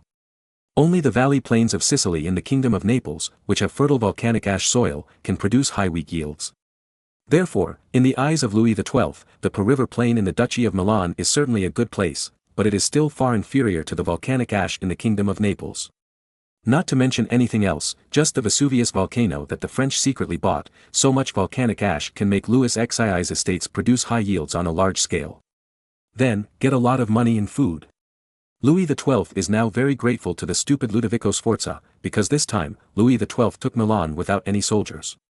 Moreover, he easily got 22,000 Italian mercenaries who could be used as cannon fodder. Therefore, Louis XII is now especially grateful to Ludovico Sforza for sending him soldiers and money and food. Although most of the money and food were robbed, if Ludovico Sforza did not voluntarily give up Milan, the French army could not enter the city to rob. Chapter 1429. For a moment, Louis XII was planning to make a real move and stay in Milan. After all, the conquest of the Duchy of Milan was so smooth that he felt like he was in a dream. It was not until John Lafitte brought a few shills that Louis XII's comfortable dream was awakened. Who are these people? John Lafitte replied, Your Majesty, these are the exiled nobles of the Kingdom of Naples that I found for you. Previously, Louis XII and John Lafitte discussed how to change their words and march into the Kingdom of Naples after arriving in Italy. John Lafitte, following the instructions given by Marin, proposed the strategy of demanding public opinion. The so-called demanding public opinion is actually to find a few noble representatives to petition Louis XII. Why are they noble representatives? Because they are the representatives of the people in this era. As for ordinary people, they are not qualified to represent the people. At the beginning, John Lafitte did not find a few former nobles of the Kingdom of Naples who were exiled abroad. After all, even if the nobles of the Kingdom of Naples were exiled, they would choose other Italian states. After all, they were not used to France. Not to mention the language problem, the Italian nobles could not stand the food problem. At this time, the mainstream in France was still dark cuisine, and the food was completely different from that in Italy. Even though the fat brother was sent to the French palace and made a primary version of the French meal, it has not yet become popular. Therefore, even if the Italian nobles were exiled, they generally chose other states in the country. For example, they could go to Rome, Venice, or Milan. Coincidentally, John Lafitte could not find a suitable exiled noble from Naples to act as a representative of the people, so he prepared a few low-level nobles who could speak Italian and pretended to be the representatives of the people of the Kingdom of Naples after putting on makeup. Unexpectedly, after Ludovico Sforza fled Milan, John Lafitte actually found a few former nobles of the Kingdom of Naples who were exiled in Milan. No wonder, Milan is the largest city in Italy, and it is normal to have a few exiled nobles from Naples here. This time, John Lafitte didn't need to use the fakes he had prepared as actors. After all, it would be embarrassing for the King of France to be found to be a fraud. It would be reasonable to use a few real exiled nobles from the Kingdom of Naples to act as representatives of public opinion and ask Louis XII to send troops to save Naples. If they fell into the hands of the French, their lives would depend on their mood, so these exiled nobles from Naples naturally didn't dare to talk nonsense. Moreover, Louis XII also promised that as long as the Kingdom of Naples was occupied, these meritorious officials could naturally go back and continue to be nobles. These exiled former nobles from Naples were forced to flee the Kingdom of Naples because they couldn't get along with the Spanish officials who occupied the local area. Now, joining Louis XII might be a good choice. So, the next morning, in the square of Milan Cathedral, Louis XII met many celebrities in Milan like a show. Then, in public, several Naples nobles arranged by John Lafitte suddenly stepped out of the crowd, knelt at the feet of Louis XII, and cried and begged Louis XII to send troops to save the Naples people who were in dire straits. According to the script designed by John Lafitte, actually designed by Marin, Louis XII first pretended to be very hesitant, reluctantly, and shirked the long-lasting friendship between France and Spain. When Louis XII said seriously that France and Spain have a long-lasting friendship, the nobles present almost vomited. Can they have some shame? However, impressed by the powerful military force of France, these people were all smiling on their faces, but they were cursing in their hearts. In the end, under the repeated persuasion of several shills, Louis XII, reluctantly, agreed to send troops south to save the people of Naples. After performing this disgusting drama, Louis XII hurriedly asked the nobles to discuss how to send troops. John Lafitte thought for a moment and said, After today's scene, I believe the Spanish spies will definitely send the intelligence back home. It is estimated that it takes several hundred leagues from Milan to Barcelona, 1 league equals 4 kilometers. Even if the other side gallops, the Spanish must first pass through southern France on land. But the people in southern France are all ours, and we will not give them the opportunity to change horses. Therefore, it usually takes them at least 7 or 8 days to send the message back. Then, they will send troops and mobilize supplies. It may take more than 1 or 2 months. As long as we hurry south, the Spanish should not be able to react. What if the Spanish use carrier pigeons to deliver the message? That way, the message can be delivered several days in advance. A French noble asked. Even if he uses carrier pigeons to deliver the message, so what? Mobilizing supplies and troops cannot be transported by carrier pigeons. In the end, the Spanish will lose the initiative. John Lafitte shook his head. Louis XII frowned and said, It will be too late for them to mobilize troops, but I am worried that they will send a batch of gunpowder and lead to Naples first. With sufficient ammunition, the 2,500 musketeers in the city are still a great threat. John Lafitte nodded and said, That's right. If the Spaniards use pigeons to send messages, they can send the news back to their country within 1 or 2 days, but it will still take more than 20 days to transport troops and supplies from Barcelona port to Naples. The wind is weak in the Mediterranean and the ships move slowly. In this way, as long as we arrive at the city of Naples within 20 days, we can avoid the garrison from receiving assistance. 20 days. Louis XII frowned. The land distance from Milan to Naples is estimated to be 700 to 800 kilometers. If there is a messenger, it will take 7 or 8 days to arrive on a fast horse. However, the French side has tens of thousands of troops. With the addition of 22,000 Italian mercenaries, it exceeds 80,000 troops. Moreover, they brought too much baggage, including artillery. With so much baggage, the marching speed cannot be fast, and the overall marching speed may not reach 30 kilometers per day. It is estimated that it will take at least 1 month to walk from Milan to Naples. This is because there is the Roman road built in the Roman Empire era on the Italian peninsula. If there is no Roman road, it will take several months to walk with the rugged terrain of the Apennine Peninsula. If it takes more than a month, it will be useless. The Spaniards can at least send a batch of ammunition and supplies, not to mention that the army can be in place. Once the city of Naples is replenished with ammunition, it will be difficult to deal with it. What should we do? We must prevent the defenders of Naples from getting ammunition supplies. Louis XII said worriedly. After John Lafitte secretly read the magic trick given by Marin, he said confidently, "Your Majesty, I have a plan." "Tell me." "Send out 10,000 cavalrymen, take off their plate armor and horse armor, each with 3 horses, and quickly go south to the outskirts of Naples. Once we reach the outskirts of Naples, we can burn the docks of the port of Naples. In this way, the Spanish will not be able to send ammunition supplies into Naples." "I object." At this time, a baron named Portman stood up. He retorted, "Baron John, you may not understand military affairs. Theoretically, the 10,000 cavalrymen you mentioned marching south with light equipment is feasible. However, you have not thought about the food and grass problem of these 10,000 cavalrymen. Each of the 10,000 cavalrymen must bring at least 2 horses. And the food required for each horse every day reaches the consumption of 5 soldiers. May I ask, how do you ensure the food and grass supply of 10,000 cavalrymen?" At this point, John Lafitte smiled. Because he was really prepared for this question. Earlier, John Lafitte instigated Louis XII to buy a large piece of land in the ancient city of Pompeii near Mount Vesuvius for mining volcanic ash. Even a private dock was built nearby for the transportation of volcanic ash. Coincidentally, the ancient city of Pompeii is just a little bit south of Naples, only about 25 kilometers away. When the army marched south to Italy, John Lafitte arranged for people to transport several ships of food to the port of Marseille and hide them near the ancient city of Pompeii. If the 10,000 cavalrymen arrived outside Naples, they could go to Pompeii to get food first, and then besiege Naples. "What about the consumption of food on the way?" Baron Portman asked. "That's no problem, leave it to me," John Lafitte said confidently. Because the main route of these 10,000 cavalrymen is under the control of the Papal States. Marin had already made arrangements and prepared several food supply points on the side of Amelia Avenue. As long as the French army brought gold coins, they could easily buy the food prepared by Marin. The only trouble is the road to the Kingdom of Naples after leaving the Papal States. After entering the Kingdom of Naples from the Papal States, before reaching the city of Naples, there is no way to replenish food and grass on that road. Fortunately, the city of Naples is not too far from the border. If you let the horses carry some food when you leave the Papal States, you can still hold on for a day or 2. When you get to the vicinity of the ancient city of Pompeii, you can replenish enough food. After worrying about running out of oil and food, Louis XII also breathed a sigh of relief and selected 10,000 French cavalry, lightly equipped, and marched south quickly. Their mission was to get to the outskirts of Naples as soon as possible. There was no need to attack the city, they just needed to destroy the port of Naples and prevent the Spanish from sending in supplies.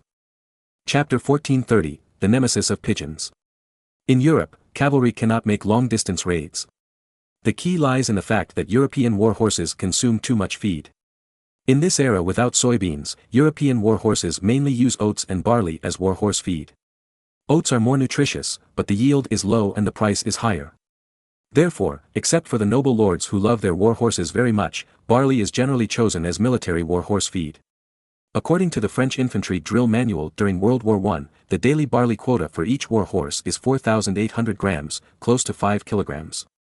If 10,000 cavalry are dispatched, one person with 2 horses, the consumption of barley alone will be 96,000 kilograms per day, or 211,000 pounds. At this time, the price of barley in Europe is similar to that of rye, both of which are about 1 pfennig per pound.